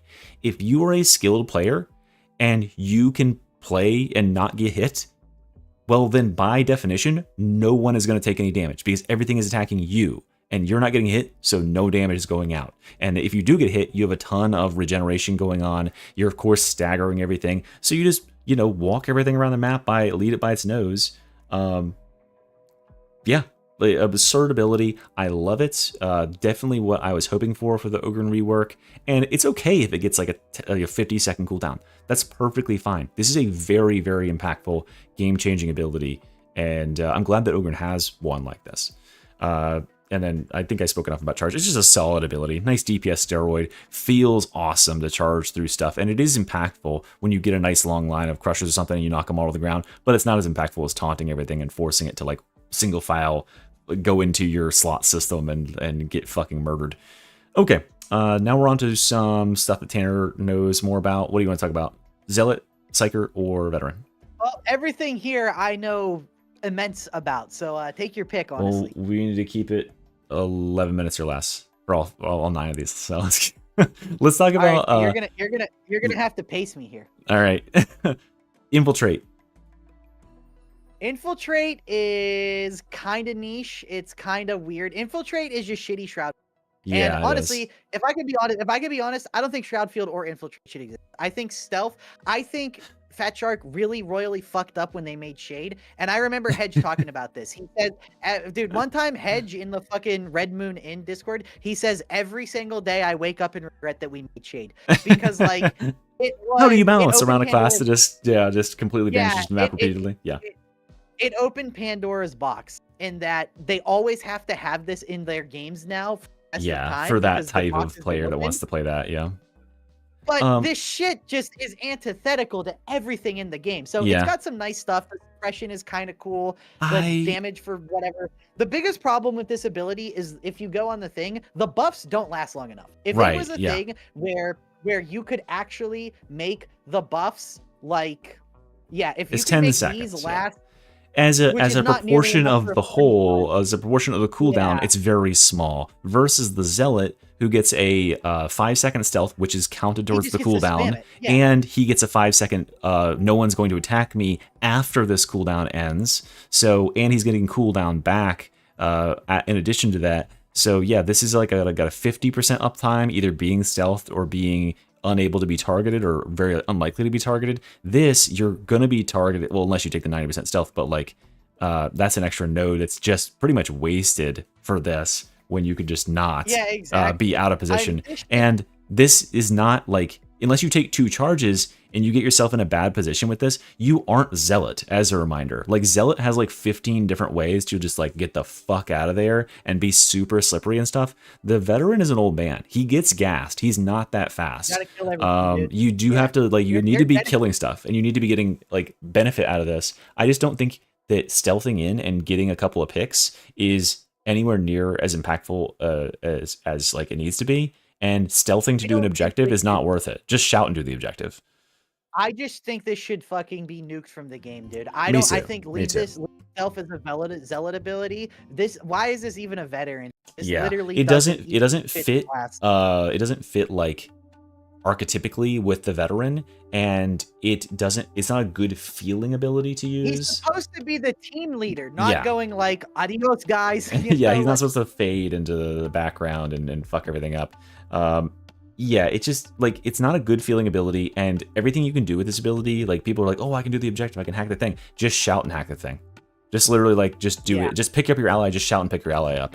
So, like, there's no real reason to use this ability, and I just think it's, obviously, like, it's just kind of, like, inherently a toxic ability. Like, if you made the most toxic build in the game, it would 100% be Infiltrate Veteran with dropping the threat, and you would just run up and just, like, aggro a bunch of shit, and then stealth and fuck it off onto your allies. Speedrunners be like. It's like, Zealot at least gets the benefit of being able to really capitalize every time they stealth. They can take out a really big target. This, you get 30% damage. Who gives a shit? There's so much other stacked damage in this tree right now, and you're also just griefing your fucking team. A couple seconds. Yeah, right. It's for 10 seconds, and like, this is a 45-second cooldown or a 60-second cooldown if you take the fucking double stack thing, which you kind of have to take in order to be able to get out of there. Yeah, it just needs to be reworked or like reimagined as something else. It doesn't fit with the class. It needs a complete reimagining. And you're griefing to take this, honestly. Like, I think when I did this previously, I had like low-key griefing was the thing, but I want to be nicer about it. But like, this is kind of like you're shooting your team in the feet. Yeah, it's just it doesn't work with the game. Okay, let's execution stance. Executioner stance. Executioner stance has always been pretty good. I feel like it's more I think the Executioner stance fandom is gonna kill me for this, but I think it's standard. I think it's standard. I really think it's just, it all comes down to Shout. Shout is just fucking let's go ahead and well, so executioner stance, just to really quickly wrap it up on that one. It doesn't really give you very much. If you can see your screen, you could already see those targets except for the ones behind the walls. Yeah, it allows you to pick a target that's crossing or something, but you can already shoot pretty damn well with the veteran, especially with like, you know, some of the stability and stuff. Marksman's Focus works with or without this. It's giving you 25% headshot and weak spot damage and some stability. So for certain weapons, that's pretty good, but I don't know. Like, it's just super standard. Like, it's the veteran ability, but actually, no, it's not, because this is the veteran ability, just shouting constantly. And this is the definitive, like, this ability, I think, defines Darktide more than any other ability in the game. Would you agree?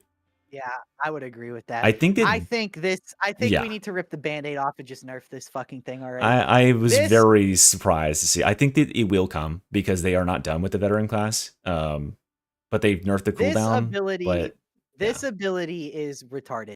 This is what Kruger Shout wishes it could be. Dude. Highly regarded you by know many what's members of the community, but also, yeah, mentally disabled. I fucking, how long have I glazed this goddamn note? I have spent a year of my life saying this is strong. And I feel like I can, in this framework, this is no longer the framework of let's evaluate how strong it is. This is the framework of let's just talk about it. It's time to put the old man to bed. The gold toughness in general just needs to go away. I think it's just, yeah, gold toughness. Here's what I think. You know, players in lower difficulties, Auric and stuff like that, they don't care. Let them have their fun. Make the Emperor's Fading Light remove gold toughness. There you go. If gold toughness didn't exist in Havoc, I don't think that the players who think this is an issue would have any issue with the ability. If this literally just made your toughness 50 higher for everybody on the team, it would still be good because it would reduce the damage you take as a percentage of the whole. But gold toughness's effects, even having 1 point in gold toughness means you can't take health damage, is broken. And having this be a 15-second buff with the amount of toughness recuperation that exists in the game right now, a Ogren or an Arbites who's constantly regenerating their toughness can replenish their toughness. Like, you can get hit by a Crusher overhead and have your gold toughness ready to go within a second and a half again, and just take another Crusher overhead. So it just completely removes the ability to make mistakes or take any chip damage, which just fundamentally breaks the pacing of the game. It's like, for the same reason people are like, what about, like, you know, why aren't there, like, keystones or, like, abilities that are, like, what was it called in Vermintide? The 1 health every 5 seconds. It's because, like, yeah, health is supposed to be your resource that you're, like, losing over time. The elf, Carillion. No, not that. But I'm talking about the Curio thing. Every 5 seconds you would gain 1 health. Oh no, Shia's boon. Yes. Fuck that, so like, feel like dude. why? But like that would fundamentally break this game because you just don't take damage. The only way you take damage in this game these days is catastrophic fuck ups. That one moment where you don't have the gold buff, and that's when the enemies collapse on you and murder you. That's when you die. But if you have gold buff, I mean, you all feel it. You don't realize you feel it, but you feel it when you're playing a game without gold buff. I felt it the entire time I was playing on the Arbites test server because no one was fucking run gold buff. They were all running Arbites. And Arbites, you were like, oh, this class is pretty powerful. Like, damn, like we're cleaning up. Then we got on the live server, someone threw gold buff on, and we went, holy shit, this class is literally unkillable because you're overcapped and you can't be hurt. And like, so this just makes you turn your brain off. On lower difficulties, you like on Heresy, you can get hit 4 times by a trash enemy, like by like a rail enemy, before you take any health damage, before you even take 1 point. Gold toughness, so dude, gold you don't even get to play the game disables at lower difficulty. And then, gold of course, toughness disables the most dangerous things in the game too. Like all of the stuff, all the like stuff that the game can actually pull out to kill you. Yeah, like so. Like the question is for the game's balance is like, okay, what can they do to actually hurt the players? Because the goal of the game is to lower your health to 0 so that you can lose, and you need to be able to lose sometimes, or else the game isn't a game, right? So, what window of opportunity does the game have to do that in? With gold toughness, or with shout specifically, you get a 15-second uptime on an ability that can have a 15-second cooldown, even with the nerf. It can have a 15-second cooldown very easily. And so, yeah, there's no window, unless you're playing like fucking morons, if you're gold buffing constantly, where the game can actually punish you, and that therefore, in order to actually punish you, they have to put this bullshit in the game that just completely overwhelms you. You know, you ever wonder why the game spawns like 5 bosses at once? Why Crusher hordes are like 10 deep why they thought plasma gunners, why Reginald says plasma gunners are a great addition to the game because they're a counter to gold toughness. Like, it's because killing you Maybe through gold toughness is toughness. the problem. Yeah, it's because killing Yeah. you through gold toughness is fucking impossible. And because this ability exists in its overpowered state, it makes every encounter in the game harder because they have to overcome this stupid powerful ability, defensive ability. So if you don't have it, you just get fucking smashed. You just get absolutely fucking leveled. You have to play 10 times harder if you don't have a gold provider on your team at high difficulties because you can actually take damage. So if they remove this and then base the game around that, it would be easier for everybody and there'd be other stuff that's more competitive. And then you look at like just within the class, how the fuck are they ever hoping to buff Infiltrate or Execution Stance to be anywhere close to this ability? It's not even, there's no contest, right? I've made videos about this before. It's like, there's no fundamental way you could do it. You'd have to make these abilities like auto aim and murder everything for you. And it's just not fun at a certain point. So I think just removing gold and havoc and then the players that care, get it out of here. Okay. Tell me about Scryer's Gaze while I talk on the phone. Oh, okay. Well, this is another apt thing to leave off to me because this is something for Scryer's Gaze is in if this was a Havoc tier list, this shit goes honestly, even in Havoc. So Scryer's Gaze is another thing that is just begging to be abused. It is one of the biggest damage buffs in the game. It has the longest duration of any ability in the entire game if you play well. It has completely broken bullshit around it. You can macro abuse this. You can like do anything you can think of. Infinite smite, 15 to 500 ball shots with the staff M1, 500 electro staff balls. Like it's like, and ever since they have introduced this ability, it has been abused in kind of unhealthy. Gunpsyker taking this back when Auric Maelstrom was the top dog. You would take this on Gunpsyker for 60% combined move speed, so you were always a room ahead of your teammates. You were always killing everything. It was very not a fun experience. Then Havoc comes out and it's like infinite smite, infinite ball spam. You can even use this with the flame staff just to buff the dot. Like, if you don't feel like you need, because like now, you know, with perilous combustion overstacks and stuff, you don't need the push, the foos. You don't need that. I forgot the name. And the fact that, like, I don't know when they made this change, but now that there's like Venture or whatever, it's just this ability, just stop buffing it. Stop buffing Scryer's Gaze. It has been buffed just like Smite in every single patch. Now it's like to a point where you just, I honestly think in Havoc, if you can survive without the bubble, there's really no reason not to use Scryer's Gaze for everything. Because with the amount of elites on there, Perilous easily keeps you overstacked. And this is just damage. And because it's damage that never goes away, like, I really do feel like we have reached peak Psyker, where you just take Smite, Flame Staff, Scryer's Gaze, and, like, there you go. If you can live without the bubble, if you've got, like, 2 vets for gold toughness, or Book Zealot or whatever, if you've got any form and you feel like you can exist without the bubble, and you can get a Scryer's Smite, like, Flame Psyker, oh my god. I honestly feel like it's kind of worth it, because, like, the only time I've seen people reach into, like, the 3-4 million damage range in 4-player games was when they're doing Smite, Scryer's, Flame Staff, and they're playing it super optimally and keeping maximum uptime on, like, everything.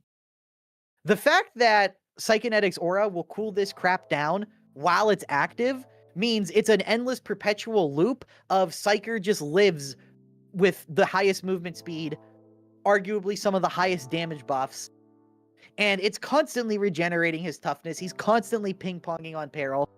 The fact they also added those nodes that give you straight up toughness, or I'm sorry, Peril Quell on damage and various forms of damage, Peril Quell on weak spot. This guy's still talking about Scryer's Gaze? You told me to talk about Scryer's Gaze, and I honestly have a lot to say. They keep buffing Scryer's Gaze. This shit goes. It's good, right? Yeah, it's very, very good. Yeah. This is like, Dude, melee psyker, very nice. It feels very nice now. Honestly, quite a viable playstyle, even into Havoc. Like, you know, you can actually pump some serious damage. I mean, you always could, but like having that cooked in damage reduction and making the all the tree more accessible, these are good stats, and the psyker really likes them. So yeah, I agree. That's basic. That was basically everything I had to say. Was just stop buffing Scryer's gauge. It's so It's much like fucking the best at stats, dude. everything now. Yeah. It is Yeah, so and much with fucking the fact stats. that it just endlessly loops itself and cools you down and just does everything now. It's like a god bud. Yes, sir. Oh yeah, of course. Yeah, with this, that's quite balanced and good. Bubble, man, come on. I think Bubble has definitely become iconic because of Yeah. Havoc. I think it was Bubble quite is, iconic. talk yeah. about a glow up. Talk about a glow up, man. Bubble used to be garbage. Bubble used to be abysmal glorp shit, dude. Imagine trying to play Bubble. I imagine swear, trying I to remember play- you shaming me for like bringing Bubble, or like saying that Bubble would be like good, or like people should run Bubble in high I difficulties. mean, ironically, because you could just stunt on even- everything with Scryers back then, but Well, the thing is, because back when Auric Maelstrom was the hardest thing, Bubble was terrible. There just weren't that many gunners. The Right, gunners that yeah. did exist just weren't that dangerous. And if like the whole meta was just go go go go go go, right, go, yeah. we Well, could, it was a fucking kill fest. Everyone was in competition to murder everything first, and so the fact that the most zealots of the fun and then of this the game, psyker yeah, zealot. exactly. Yeah. There was like a year of Darktide's life where the only reason people were playing it was if they were soloing and duoing, or if they were just trying to mog their friends on the scoreboard. Like you'd get people together and be like, all right, let's see who Scoreboard can get all the gambling, gold over-" or just Yeah, you're just literally. repeatedly running missions and trying to my- push your in level to my- like 5,000 in at true my- level. Yeah, in my Discord server, we literally did. Like, you think you're better than this person? Okay, lock in the same build, play through the same map 3 times, Mhm. best of 3. Whoever wins 2 out of 3 is the winner. Like, that was like the only way to keep yourself entertained. That era was it.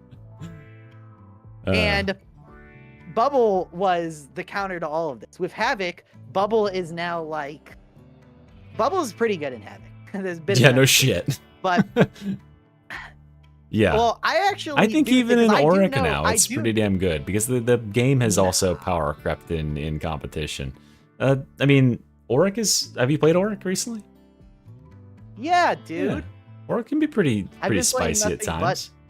I've been playing pretty much nothing but Auric. I now, think so- what you're like, if you're overcapped in skill and you're going into Auric, right? If you're a Havoc 40 player and you're going to Auric, okay, don't run Bubble, just run Scryers and murder everything, right? You won't even need the defense. But if you're like an average Joe and like Auric gives you a run for your money sometimes, Bubble's one of the strongest abilities in the game, and they're just made it stronger by making it have infinite cooldowns. So Bubble, great. The thing is, Bubble changes its usefulness Bubble is super contextual.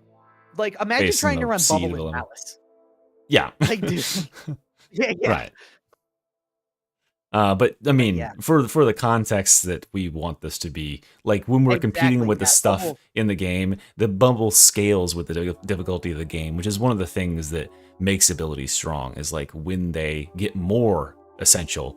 I don't know, man. When more the game- plasma gunners were ripping the Bubble to shreds in like 3 shots in like 3 seconds, it was kind of like. It'll still pop it pretty fast now, but they are now they're nerfed. They won't shoot that many times at all, and you also don't run like anywhere Venting- near enough. Honestly, Venting Vent, Shriek belongs up there as well. I think. really? Venting Shriek. I think this Yeah, is dude. pretty At the bad now. at the highest level of psychers, people like Beef and like Meow Beep are still using this, and they're still using it very effectively. But we can't rank for It's, that. We can't rank for that. Like the players don't know if you can't teach someone in like a YouTube video how to play in such a way that you can get use out of the ability.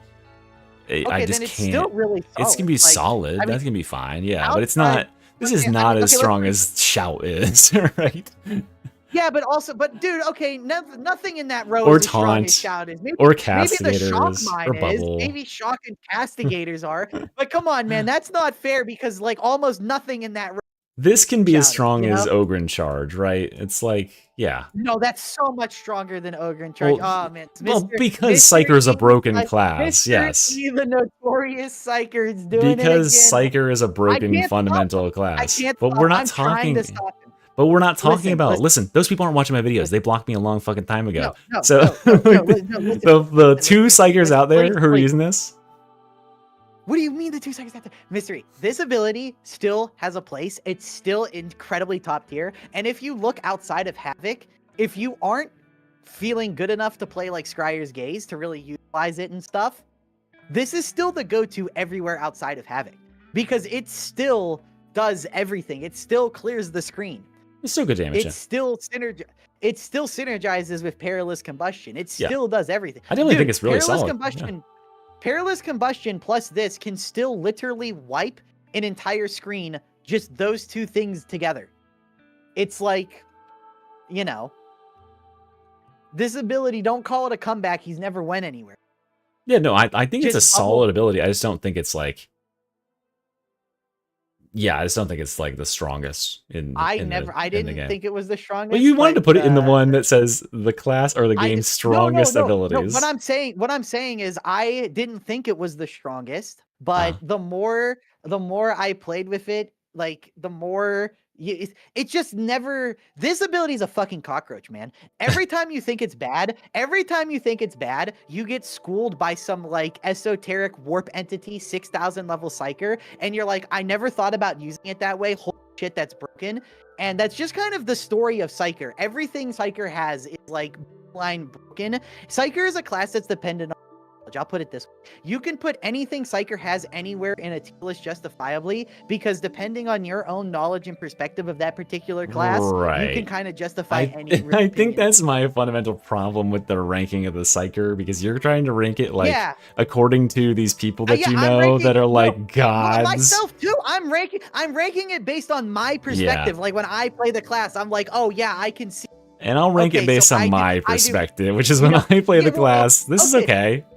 This is I know, pretty but good. what I'm saying is my perspective is okay. So I run, slide, puff the staff, quell cancel, puff the staff twice, double stagger the enemies, apply 6 flame stacks, boosh immediately to re-stagger them as soon as I get back into a vulnerable position, which then pushes them up to 12 stacks. They die. Perilous combustion. Now I'm overcapped. Now I can dueling sword. The overcap stack spread, and I'm like, I don't even care about gunners. I hit the gunners with the flames because I'm just aggressively running into them. And it's just like, Psyker's a weird ass class. My experience with this is I cast the staff until I accidentally go over peril and I'm about to blow up. And then this is like 2 seconds off a cooldown and I'm spamming it and I'm hoping it comes up. And then it finally comes up like 1 second before my explode and I vent and I'm like, phew, cool ability. Thanks, Fat Shark.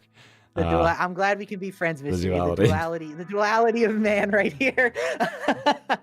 All right, let's go on to the Zealot. I think the charge abilities is a really solid ability. Charge. I think Charge belongs in the top tier. I think Charge is crazy. I think the guaranteed rending. the Rending, damage, 100% super rending, super crits Yeah, is quite dude, nice that's as well. the super crit. Just okay. There's the Yeah. purple crusher. I click this. It's dead. And it's having just 2 like- charges was a really nice change for And this the fact ability. you can, no, seriously, you can dive into a stack of crushers, kill the purple one, and then just leave. You Mm-hmm. just leave. You just press it again and you just leave. It gives you your toughness back. It gives you your attack speed. Even after the nerfs, the main thing about What this ability nerfs? is the fact that it gives you the nerfs to the cooldown reduction. Oh, so right. that the you can still maintain like 80-90% uptime. But on you'll the attack speed have buff. only a 21-second cooldown, and then if you are getting crits guaranteed, that's another 3 seconds. So you're really like, if you let's say you miss 1 crit window in 3 seconds, that's a 12-second cooldown as opposed to the 10-second cooldown it used to be, right? So like, as long as you're killing an elite on charge. So Yeah, exactly. But that's my And that's entire with point missing though. Like something. this plus, dude, trust me, man. This plus, listen, Mystery. This plus martyrdom. You just need to trust the process here. oh, This obviously, shit yeah. is just This one is shot. stupid. That's Yeah. what I'm saying though. Yeah. What people do is they use martyrdom. They use this. They have like 70% attack speed. They one-shot crushers, and they're like, oh, okay. Honestly, there's a I've made enough 15 builds of this. I crusher don't know pack. why I tried to put this here. It's definitely like stronger. Yeah, exactly. That's what okay. I'm saying. It's Like, definitely I stronger like than that- charge and this nuncio Yeah, that's equivalent. exactly what I'm saying. I don't know. Like, I guess I'm sleepy. Okay. So yeah, I mean, this is just a very basic Like, it has a very, very basic function, but it allows you to wallop thing real big and good and be fast and dodge a million things, and it's good. Boss damage and boss damage. Yeah. Stealth. How are you feeling about Everything. stealth after the rework? I know you hate it, but is it strong? I or think is it... stealth. Yeah, of course it's strong. Okay. What stealth is still the Is theoretically it strong? strongest thing in the game. Listen, yes. Okay, listen, yes. listen. I will not. I Naively. promise I will not. I promise this will not take me long. Stealth is still the theoretically strongest ability in the game. I Cool. mean, the fact that this game, the community is notorious for, like, if you post a run with stealth, it's like immediately invalidated. No one cares. It takes no skill. Should really be indicative of how, like, this is the ability. If you are a skilled, let's put it this way. If you, I'll just say this. If you are a skilled, like a very skilled player, not even very skilled, if you're just a skilled player with like the dueling sword and this, you literally cannot lose. Correct. It yeah. does. If Anytime you you're get in like, trouble, I you don't- just press the win button. yeah, if you're like, okay, I don't care if this run takes 2 hours. I don't care if my teammates have to sit dead and watch me for like an hour and a Yeah, half. if you're the worst You- sort of toxic fuckhead, this is hard to do. Yeah, exactly. If you are the worst kind of human being, this is theoretically the strongest ability because it immediately breaks aggro. It immediately stops everything. You press this button and you have 100% control of the game for the next 10 seconds. Yeah. And like, Shit, the fact you that get they it back, buffed it with so- this right here just like Exactly. solidified that. It was already crazy broken. I mean, granted, you had this cooldown reduction where you could have it up in like literally less than 5 seconds after you came out of it. But the fact that nothing will target you now is amazing for this, because that was the only weakness it had before, was you couldn't really play this into like in original Havoc. This was good because original Havoc was like scattered gunners and they would like be distant and there weren't that many like threats in the field, but this was impossible. You couldn't play Shroud Field. Like I think I ranked, I don't know if I remember if I did a ranking, but like Shroud Field was very bad into Havoc before this rework because there's just so much shit. Right, there's like literally like 15 crushers. You can't get in there. see, You'll get surrounded and you'll die. My thing is, it absolutely depends again on perspective here and like what you're trying to do. If you just want to win every single game and you only trust you could just yourself, run through the this level. Sure. Yeah. Well, no, yeah, you I'm could not do even- that. I'm not even saying that. I'm not even saying that. You don't need an opening with Shroud Field because Shroud Field itself is the opening. Like the what I'm trying to say here is you can infinitely stall the game forever. Yes, with I Shroud think we're Field. saying the same And thing. that's- Yes. Well, I mean, Well, I'm not witness even saying- witness the run. I mean, and many of you probably were watching the stream like 2 days ago. Everybody on the team died. It went catastrophically tits up. I was a Shroud Field Zealot. What did I do?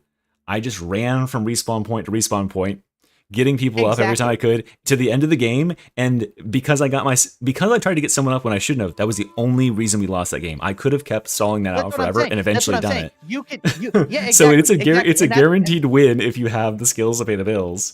Yeah. So Yeah, exactly. As long as you don't ever make that one critical mistake that gets you caught, which honestly is very fucking easy to do, you can literally stall games for hours with Shroud Field. It is, if you are like, I need to win at any possible cost. It's like if you lose this game, you get shot in the head. It's like a saw trap or something. You have to win this game at Darktide. You would pick Shroud Field. if you're good, if you're actually a skilled player. If you weren't, you pick Ogre with taunts or RBDs. But yeah, the Shroud Field is just like, It's toxic. It's toxic. it's as fuck. toxic. It's a Yeah, stalling tool. yeah, It's and a it stalling tool. You makes press the game unduly hard for your team too, because it now just dumps everything on them and nothing will go on you. So I mean, yes, you can do work with it. So I appreciate that they changed it in such a way that it encourages you to stealth, dump the enemies in your teammate, and now run behind them and stab them and actually clean them up, rather than just stealthing, killing the one target you wanted to, and then running forward and doing it again with the next pack of enemies. Like, it actually kind of encourages you to stay close to your allies so the threat gets pulled off. Ironically, even before that wasn't really the best way to use it. The best way to use it was just as a god mode. Like, you press the button, nothing Yeah, attached just to fight it, like a and, normal melee fighter, and then when you need it, just pop exactly. it. Yeah.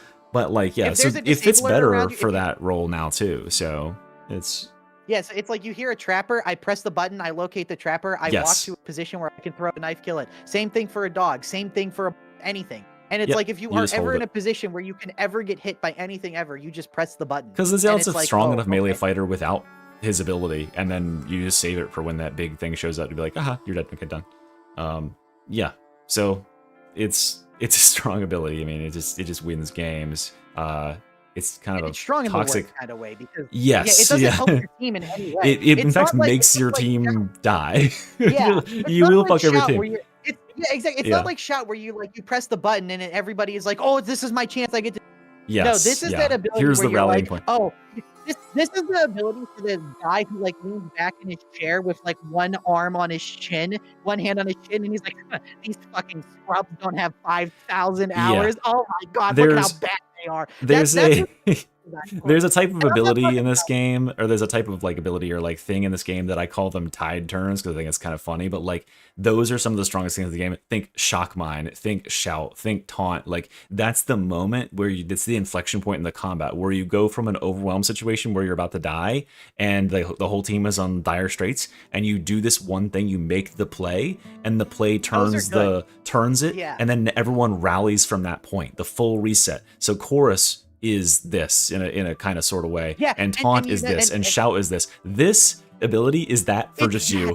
Yeah, yes, It's like, exactly. But all right. it's available and it's available immediately, It's- whenever you need it. It's Yeah, the guy it's, where always the available. zombie horde breaks in. He's like, "All right, see you guys." He's stepping out the fucking back door with all the guns and food and shit. He's like, "All right, you're on your own. See ya." He unlashes the last lifeboat in the Titanic and is like, "Sir, you serve me well, guys." This Side ability is at its absolute peak when you have the mentality of well, I'm better than everyone. Why should I even bother playing it like a team? True, game? and that's why I it's mean, I'm Tanner clearly the Lindbergh's best. favorite ability. Yeah, that's just No, how I most don't- players I have seen it. fucking- I hate It's hate pretty bad, Shroud, dude. but I it was is just fun. not- It is really fun though. It is. Oh yeah, especially now with the bonks and the backstab. Yeah, it No, feels so regular fucking Joes good. that are regular Joes that are just If you're I'm playing it sorry, with I'm a sorry. team, this ability is Yeah, also better than I'm it's sorry, ever I'm been sorry, too. I'm sorry for taking up so much time here, but if It's you're just fine. using I got time. Shroudfield and then thunder hammering a boss, whatever, none of this applies to you. I'm talking about a very, very, very niche specific subset of people, and I used You to know be who one you of are. them, so I know. Yeah, I used to be one of them, so I know exactly what it's too. Yeah, he's in the 5-step program. Recover. All right, let's talk about our last ability and the end of the tier list, Mr. Tanner Lindbergh. It's the chorus ability. Look at what they did to my Look at boy. what they did to my boy. Literally my boy. Okay, That's this the is the probably the defining thing that people would come and see me do on streams. Famous chorus build maker Mr. E. And now I really do not like using this ability. I think it's very clearly the worst ability on the class. I don't think it serves any purpose. You're not being a support zealot in Havoc anymore. You just be a support veteran if you want to be a support.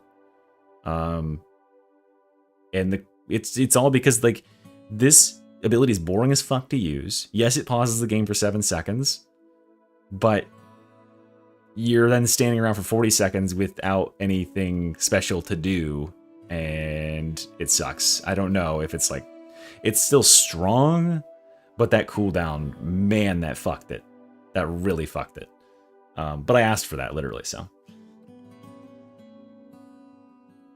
The Tanner It's just Zesty book. Zesty's not booking no more. Zesty isn't booking anymore. Zesty refuses to play books now. Here lies Zesty refuses to book. Guys, I can't scream it. I can't scream it enough times or loud enough to get him to do it. He won't do it. And to me, that says everything I need to know. It's not even a fucking book. It's not a book. Yeah. First of all, rework and make it a book, or make it a relic, one or the other. I think this is. I want it to be a book. I want it to be the goddamn picture. I think that this is probably my #1 ability in the game that I want to see a rework. I think there's cool ideas here. I think the best idea that someone in the chat came up with when I was talking to Reginald about it, which is probably why this got nerfed, honestly, was that this should just have a resource bar like Barden's crank machine gun on Dwarven Engineer, where you can spend a certain amount of it to pulse however many times, and then there would be a technique where okay, you can pulse 1 time. That'll give everyone gold. That'll push everyone's toughness up a little bit, whatever it is, and it'll knock everything back very slightly. But the more longer you hold it, the faster it takes the bar, and the more effects you get. And so remember, you have to pulse 5 times to get the damage buffs and the defense buffs. So they can keep all that shit, but just make it so that like you don't have to just stand around for 6 seconds and do nothing. And also the cooldown is just fucked now. So like, you know, it's way too long cooldown for an ability that also pauses its cooldown while it's being used. So you can't even get around that anymore with Invocation of Death. So yeah, you're just like dead in the water. They fucking killed this thing. They took it out back and old yellered this thing. Yeah. Yeah, I don't know what they should do with it from here. It's not a healthy ability for the game. And this is what I said. Invulnerability, gold toughness, maximum suppression radius, like yeah, it just like, okay, we're using the book and now we are winning this engagement. Great. Rinse the worst and part repeat. is nobody ever wanted to be the one using the book because it's boring as hell. I did, but that's just I was running players through Havoc right. repeatedly. But yeah, all right, Mr. but Tylenol, I was, Mr. but Tylenol, I but hey, the book. Listen, in my defense, I was also the one who went on the thing with Reginald and said, here is exactly how I would nerf the book and keep the rest of the class relatively intact, and that's exactly what happened. So I think that I've got a guardian angel of some sort looking over me. I just said, like, listen, the cooldown is fucking cancer with this ability. It literally does not, like, it's fine. The other abilities need the cooldown to function, like, fundamentally. This does not need the cooldown. In fact, this abuses the cooldown. This is just abuse of the game. So yeah, that's... Yeah. There you go. So, overall, thoughts? Is there anything that you're looking at it we need to move up or down, or are we pretty much, I mean, we talked about it. Focus target should not be standard, but other than that, hey, look, it's low standard. Dude, look where it is. Focus target is so not good in this meta. It is nothing has been kind to it since it's come out. In fact, it's been constantly shit on. What if you're an Auric player? Even if you're an Auric player, it's still like, who cares? With all the damage we're doing, does anyone care about a 30% damage? Dude, the fact that, like, right, for example, you're a veteran, right? You're a veteran. You take agile engagement. Give yourself a 30% damage buff almost. Like, we're reaching the point where 15% is now seen as, like, a normal... It's like, a damage taken increase for the enemy. So it actually is it's quite a lot. Damage taken, but it's to one target. Yeah, and that's the problem. Well, listen, just sleep on it, okay? Target is never sleep on it. No, wait till a couple more patches go by. I have slept on it for many nights. I have gone by many nights. Focus target in its current form against the current like challenges in the game is really not good. Like. Well, and YouTube viewers, weigh in the comments below when this gets posted. I mean, you guys could on live stream too, and tell us your thoughts on Focus Target. Tell us your thoughts on anything on the tree, and remember to super chat. You can super chat in the comments of YouTube too, apparently, and I'll just edit it and just cut out the Tanner parts, and we'll move it wherever you want for enough money. Okay? That's fucked up.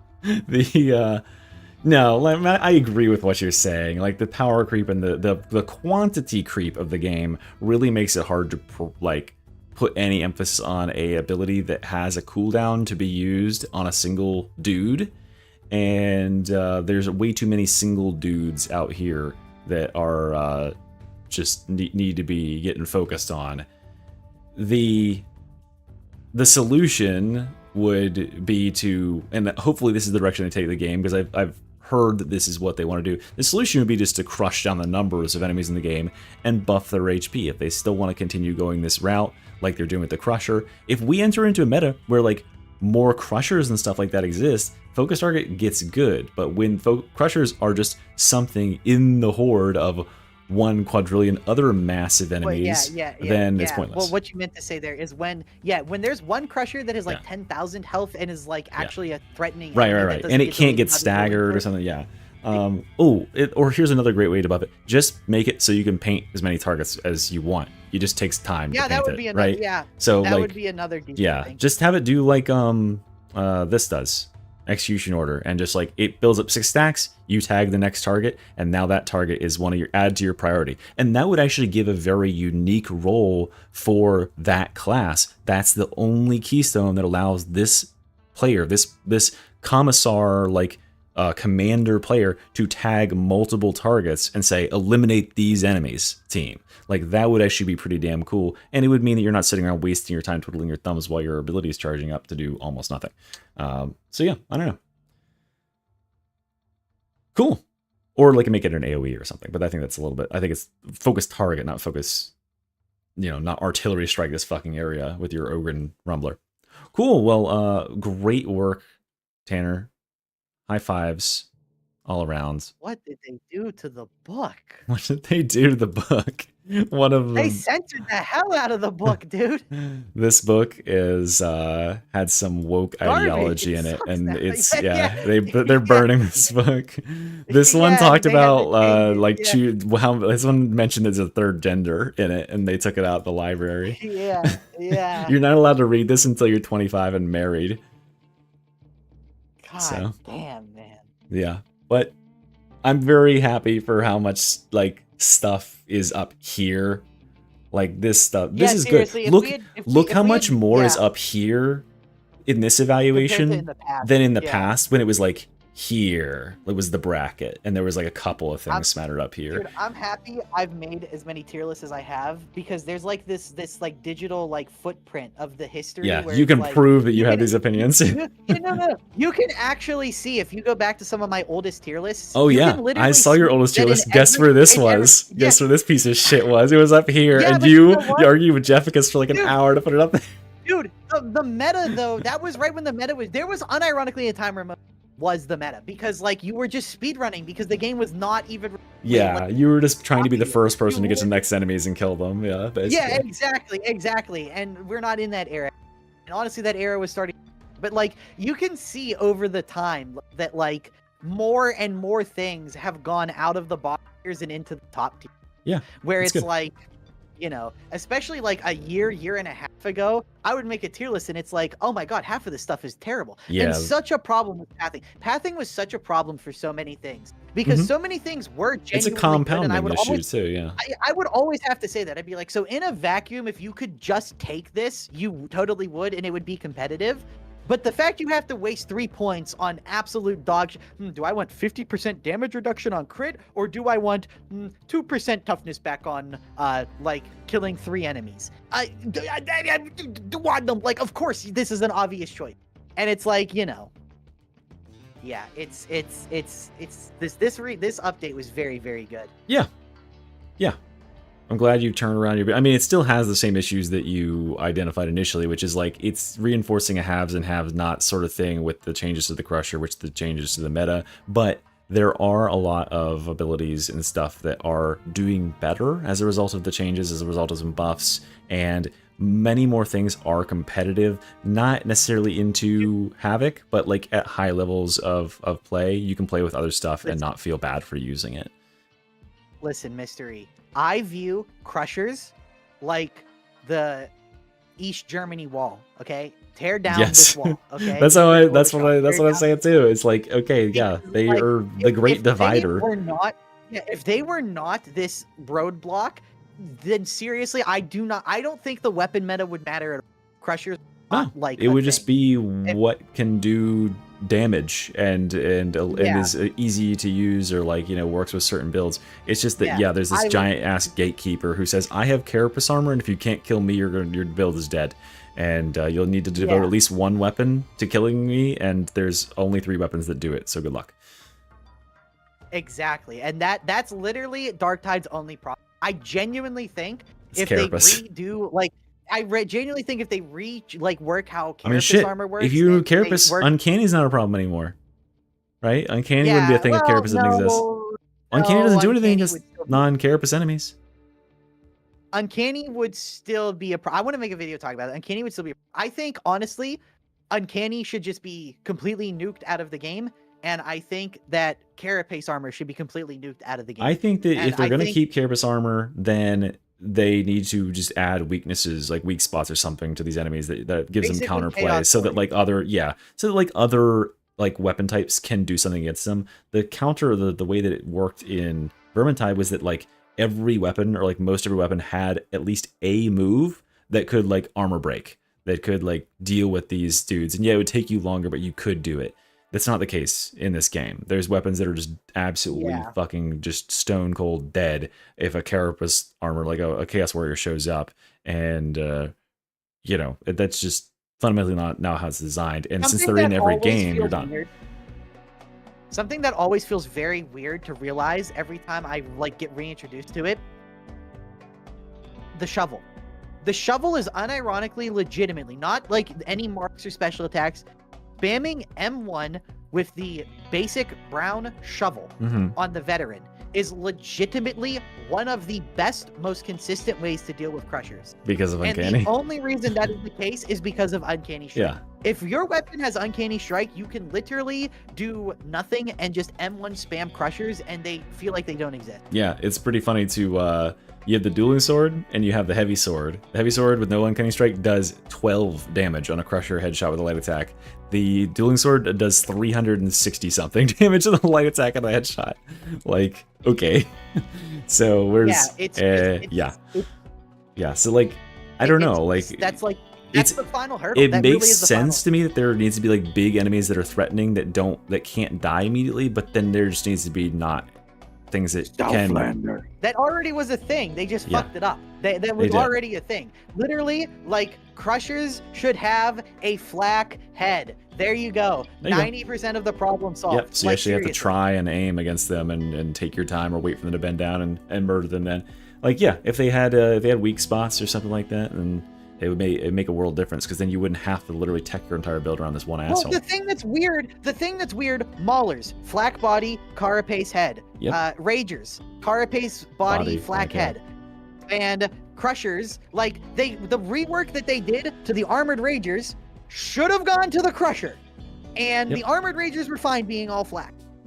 Like, there you go. I wonder You already if did the this will finally push it over the tipping point, because like it's pretty visually obvious the issue that they face now. Like when you just like certain weapons just cannot against Yeah, the them. fucking Terminator is walking You're people just down you're and just like, if dog you're walking. not using it, you're just kiting around these fucking dudes all day. And then of course like Ogre and RBs aren't affected by it at all, because maces just crush the fuck out of armor. So yeah, feels good. Anyway, it's nearly midnight, and we did a good, and I'm gonna end the recording there. So thanks for watching, guys. This is gonna be multiple parts because no one wants to sit through 5 hours. And thanks Shut for up! watching. I made a 12-hour video. People sit through it. Okay, well, I'm gonna milk them a couple times, and go subscribe to Tanner Lindbergh. Bye. All right, and for the rest of y'all, thanks for watching the stream. Thanks, Tanner, for coming and sitting in. I know I'm twisting his fucking arm. Don't threaten him with a good time to talk about Darktide and abilities and get his opinions out there. Yeah, But man, I'll talk about this game for 12 hours I straight, know. one take. you'll talk about I love it. you'll talk about how to make an enemy for 1 hour straight, and I had to Yeah, cut you off and man, say, class Darktide good enough. University, dude, People get it. Session, all right? And, but then you got comments saying, dude, I love that. Did you see? Wait, was that in my stream? I think that was in my stream the other day, where someone was like, oh my god, I tuned in this guy. Who was that guy who was talking in your stream? I need to subscribe to him. I loved hearing him talk about that. And I was like, oh. So, I mean, yeah, people like it. But all right, Mr. they liked it enough for this evening. Guys, tomorrow I will be streaming again. Tomorrow, certainly we'll make it to Havoc 40. But I'm just going to use Party Finder, because y'all let me down last time, okay? Except for you, Soggy. You did fine. We won like 1 game or 2 games together, so good job. Alright, good night, everyone.